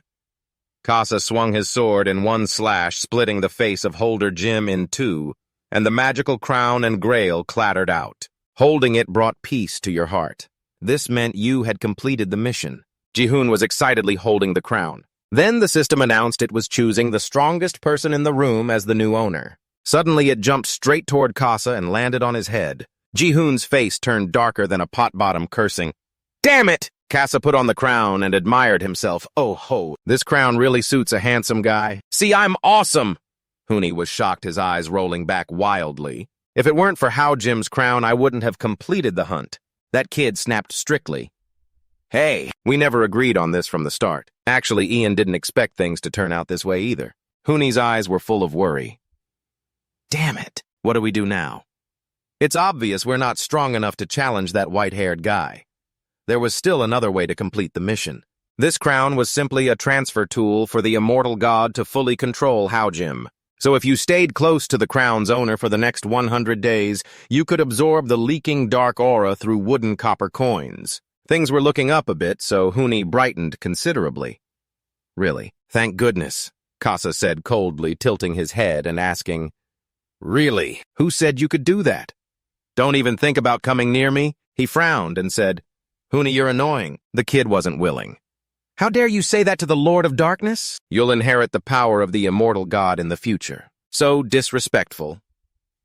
It was exactly because of Huni's childish and arrogant attitude that Casa hated him so much. Ian said softly, "Give him a chance, Lord Casa. Why don't we help him just this once?" Ian whispered in his ear.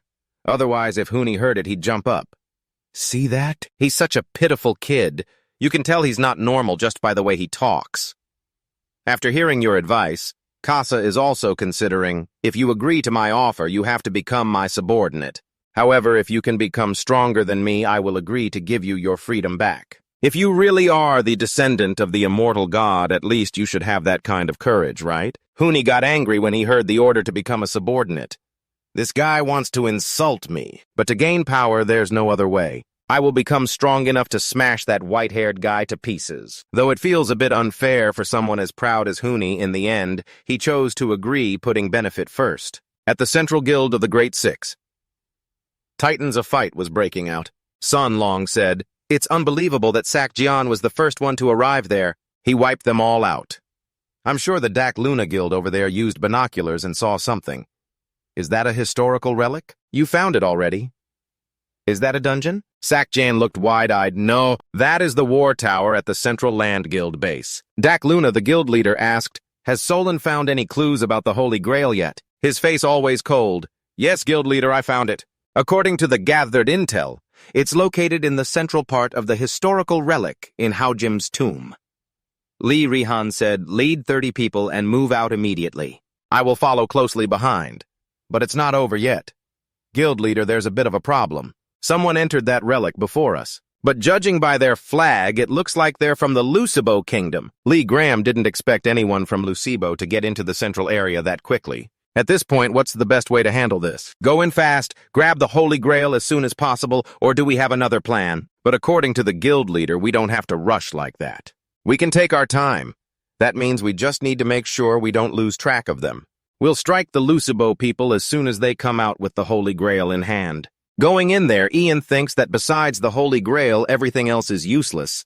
Well, at least I've completed the search. This tough quest means you now own Hao Jim's Holy Grail. You've completed the search objective, explored the Sika relic, and reached production rank. You gained an extra 25,000 experience points for successfully completing the quest. A new search link path has just been established. Using Ho Jim's Holy Chalice to occupy a holy water camp in Ho Jim's Chalice helps increase the base expansion rate in the 6D central area and also shortens the camp occupation time. Use the Chalice's ability to take over a base without any tracking difficulty.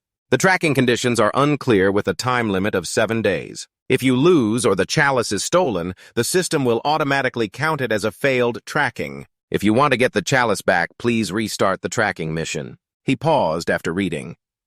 Wait a minute, if there are instructions like this, does that mean there might be other forces trying to steal the chalice? Ian rested his chin on his hand, thinking, then glanced over at Casa to assess the current situation. Even if we manage to take over the base, the holy chalice will still be stolen. Big brother Casa won't listen to that. What bad luck. If I lose this tracking mission, I still need to get stronger first. After thinking it through, Ian spoke up and told everyone to move out. Where did it go? Canceling Pooji's summon, but Pooji's close companion refuses to cancel. Cannot cancel the summon. He shouted its name to go find it. Turns out it was just wandering around. I kept smelling something really good. Then I accidentally followed it to a super high place, but I just needed to climb up there. I can do it. Turns out that delicious smell came from blooming flowers. This sweet fragrance is irresistible, so good. Ian tried to cancel the summon while Pooji was biting a flower petal. I still want to eat more. But canceling the summon was disabled thanks to the power of the 100-year Rainbow Bridge. And then it fell headfirst in a big flop. It silently cursed Ian, its owner, as useless. Only took one bite and he canceled the summon right away.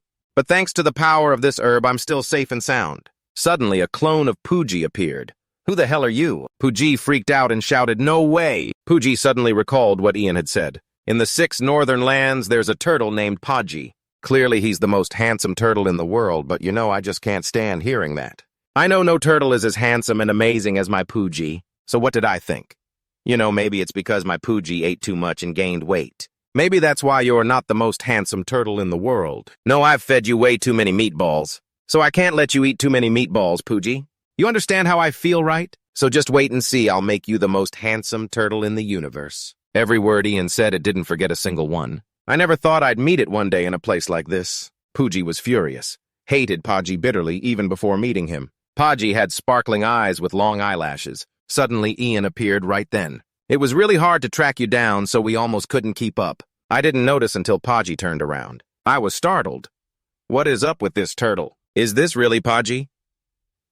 The story was made up. It was deeply moved because Ian found its lost identity. To show gratitude, I will offer you something I cherish. Ian held out his hand. If it offers, I guess I should accept. It spat out something covered in saliva. Though a bit gross, it's a spirit turtle shell, a legendary magic item. Whether it can be equipped depends on familiarity. Increases all combat abilities by 55%. Reduces cooldown time of all inherent abilities by 15%. When worn by an ancient turtle, it lets the wearer use their inherent abilities. Water Curtain. The Water Curtain blocks any weapon from piercing through. Effect lasts 15 seconds, cooldown only 1 minute, returning to the user. Ian can only be transformed once. Originally, it contained 1 aerosols of the legendary ancient turtle. It holds the secret for an ancient turtle to evolve and become a dragon turtle. He thought silently that if Pooji evolved, it could become a dragon. Pooji has been asleep for a very long time, so I don't remember much. Please help me restore the ancient turtle's mission memories. Pooji in the ancient relic area.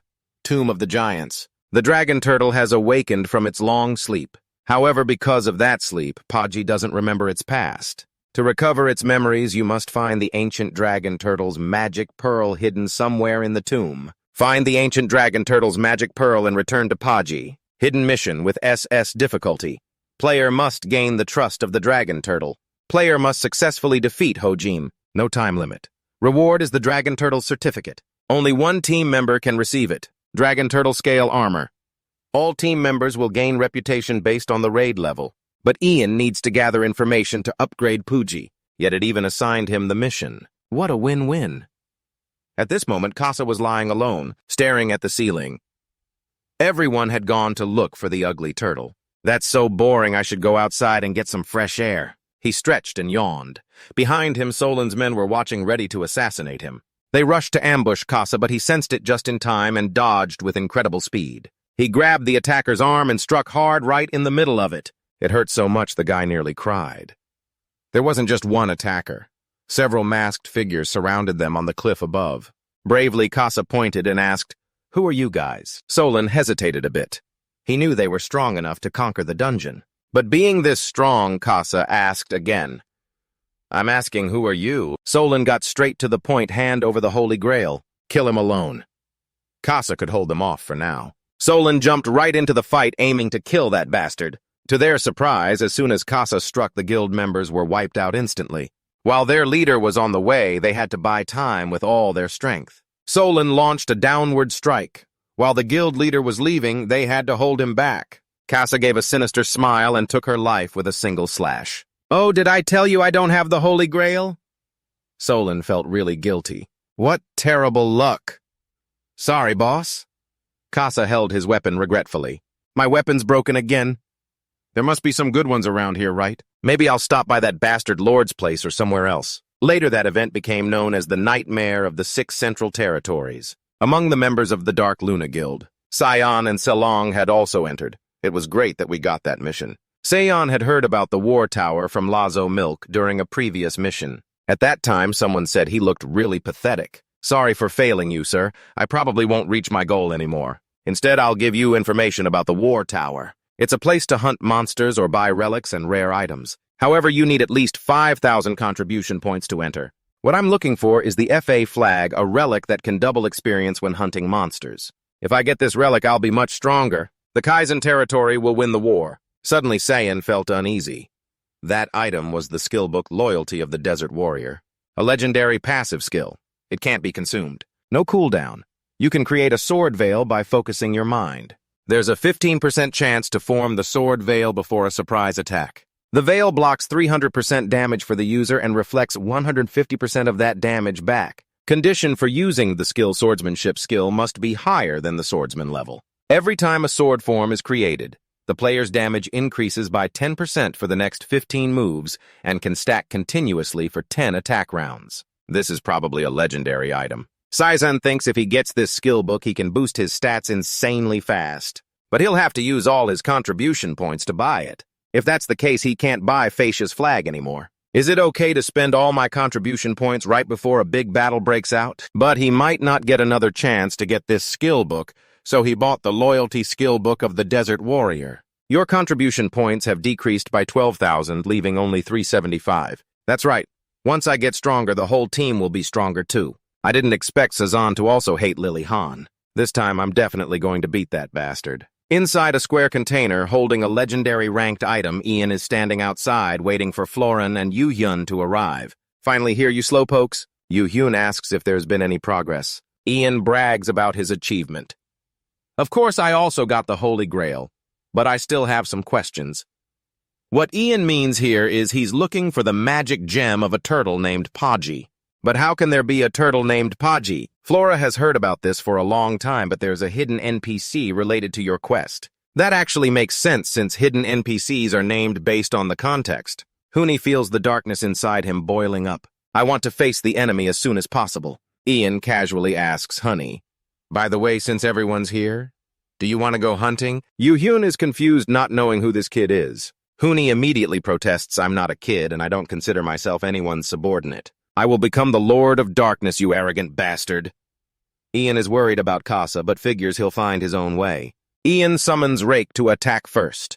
Yu-hyun and Florin also add some strength. With the mage's blessing, Yu-hyun's power increased by 30%. Death Knights make our enemies suffer through the darkness of despair. In this situation, he shouted, "Lai, you defeated the Copeland monster at the end of the battle." Ian thinks we've mostly finished hunting here. Suddenly, Pooji looks panicked. Something's coming. Everyone is confused, not understanding what's happening. Unexpectedly, from the ground emerges a Selen monster, a level 200 earth dragon, a hidden boss equipped with a magic gem. A giant hand rises from the ground. That's the level 200 hidden boss Selene carrying the magic gem. The wind pressure alone wants to toss all of us away. Ian quickly tells Yu-hyun to step up and shield. But just blocking the rocks is already too much. And An has to do something himself. But he can't fight alone without Casa. Suddenly, Selene leaps out of the hole toward him. Florin, Ganchi, and Huni are all scared because of Selen's breath skill. It's charging a fireball. The magic gem suddenly flashes. It spits out a pillar of fire aimed at them. Even he was terrified, thinking this might be where he dies. But Pooji suddenly appears out of nowhere, slamming Selene with a tidal wave, instantly putting out the fire. It's not heaven or ancestors carrying us, but the fat turtle carrying the load. Pooji used the soul summoning skill it got from Papaji. He thumbs up at Ian. "Dude, you're super cool." Casa comes over at this moment. He shows off his top-tier physique, rippling muscles, every muscle defined, plus the rain from the fire and water resonance earlier. The armor and weapon Ian bought earlier were in his inventory. Come on, admit it, you were late on purpose because you were warming up, making us all scared out of our pants. He tells Casa to take down Celine. He looks and says, this Celine hasn't fully absorbed the magic gem yet. He tilts his head, scratching his ear. Troublesome don't want to do it. If there's a reward, then I'll do it. Nobody likes working in cold weather, right? Especially not for unpaid jobs like this. The four of them, Ian recalls the past. This guy really only works if he's paid. Anyway, since they found a way to kill it, he has to handle it himself. He summons Pin and Darkday, recalls the ace, orders Darkday to shoot a purple light beam into the abyss, sucking the rubble inside, freeing Yu-hyun, who's been holding the defense all this time. Next, he orders Yu-hyun to keep tanking with Dagre Ganchi-huni and Lai, keep drawing Salen's attention. He orders his servants to attack from all sides, so Celine never gets a break. Meanwhile, Florin buffs Ian and Pin. Right as he flies up, he rides Pin into the air. Below is the Len cart. Even at level 200, if attacked all at once, its health will drop. Its health bar keeps dropping. Ian's attack power also increases. He concentrates power at the gem on his staff. Summons Chichi to use Thunderstrike combined with his power. Creates electric energy building up on the stones, aiming straight at Celine. The rain absorbs the electricity and charged energy crystals, pierces through its wounds. Selen takes a full blast of lightning, numbing its whole body. He lands and picks up the gem Papaji asked him to collect. Is an item that can change an individual's evolutionary potential. And of course, Ian planned to use this stone to upgrade Puji. Holding the gem in his hand after assessing it, he would understand why he had to work so hard these past few days. Putting the gem in his pocket, he suddenly remembered he hadn't eaten anything. So he told Ganchi-huni to clean up. While he was still dazed, not knowing why he had to do it, Ian suddenly disappeared. Back to reality. He dragged himself tired. Just as he was about to order food, Ha-jin was waiting right behind him. She grabbed his hand. Today she was determined to pull him out of that game world. Come on, change your clothes. Then let's go on a date. The young man, who had never had a girlfriend, was thrilled to be holding a girl's hand walking in the amusement park. He was clearly happy. They both went on the roller coaster. They ate and then watched the fireworks together. At night, under the booming fireworks in the sky, he suddenly asked Ha-jin, if you found someone else's stuff and really needed it, what would you do? She thought he was about to confess, so she was very disappointed. Still, she reminded him, no matter how much you need it, things should be returned to their owner because they don't belong to you. Ian smiled brightly. Exactly, thank you so much. He took Ha-jin home. She guessed he'd probably play games all day tomorrow, too. Suddenly, she asked him how he thought she looked today. He replied, you look really beautiful, and they awkwardly said goodbye. The next morning, he logged into the game, met Papaji, and returned the magic pearl. Suddenly, it turned hostile. You think you're my dad or something? But he just replied, things should go back to their owners, even though he wanted to use the pearl to upgrade Puji. Only then did it calm down. Controlling thoughts is easy, but the heart is not. He had miraculously overcome temptation and greed. Though wavering, it respected his honesty. Now it could return to its glory days. The pearl slowly merged with Papaji. Its body suddenly glowed golden. Its nature gradually changed. After the light disappeared, a three-headed dragon turtle appeared. Looking at Papaji's new form, Ian thought if this was used on Puji, would it look this cool? Papaji made a proposal to him because it was very grateful. Hojim's soul was no longer here, so it didn't need to guard this place. It wanted to join him. As it spoke, it slammed its three heads on the ground. He was a bit confused, but then opened his arms to welcome it. Quick update on the status of the 6 central territories. The guilds under Kaizen are Dark Luna in first place and Titan in second. On the other hand, the guilds belonging to the Lucifer Kingdom are the Olin Schwander and Valian guilds.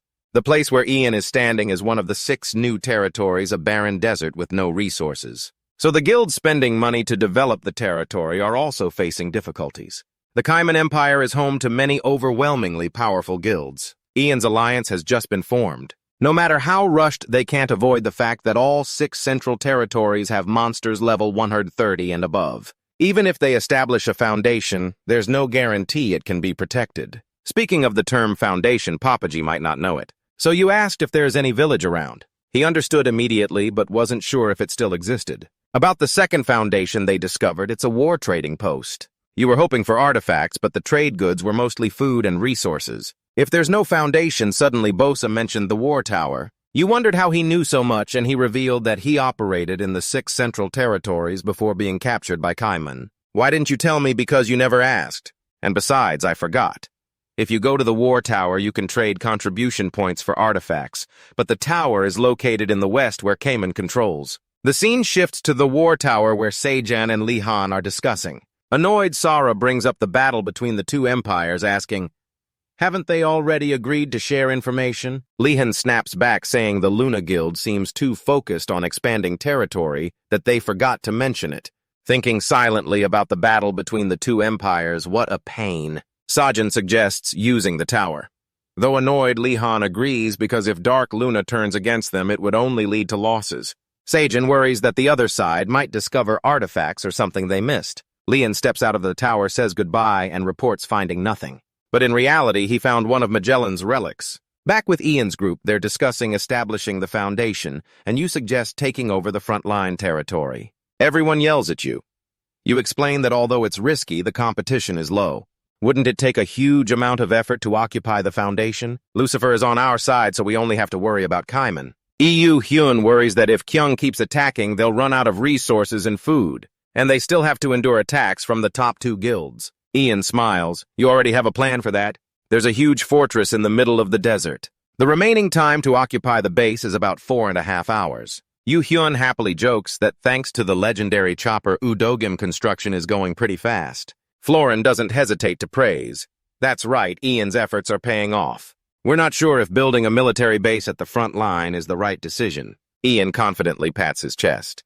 It's okay, Florian, just trust me. Since the teammates have arrived, I'll go greet them. When Kabuli sees you coming, he excitedly waves and calls out, "Here I am." Bolin follows along and greets you too. Long time no see, Lord. Seeing them again makes you really happy. Kabuli, Gohan, Bolin, Celia, thanks for coming. Then you remember something. Celia, do you still have leadership points left? She respectfully replies, "Yes, sir." Why do you ask? You don't try to hide it. I got a new attendant but don't have enough leadership points. Can you take care of Jangdi for a while? Celia respectfully agrees. Of course, it's my honor. Right then, many future plans flash through your mind, thanks to the pure dragon's wrath.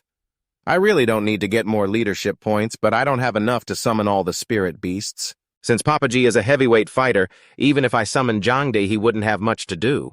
If I leave him with Celia, I can use Jangde as a secondary fighter when I go with Celia. Celia notices you've been quiet for a moment and looks at you puzzled. Then you shout, "Summon Jangdi." A huge stone monster shaped like a chimpanzee appears. You stroke it gently and whisper, "Jangde, I'm sorry, but can you stay with Celia for a while? I'll become stronger and come back to get you." It obediently goes to Celia. Following your whispered words, she's happy to have him along. Let's do our best together, okay? Though a bit reluctant, you still remind him. Don't cause trouble and remember to listen to her.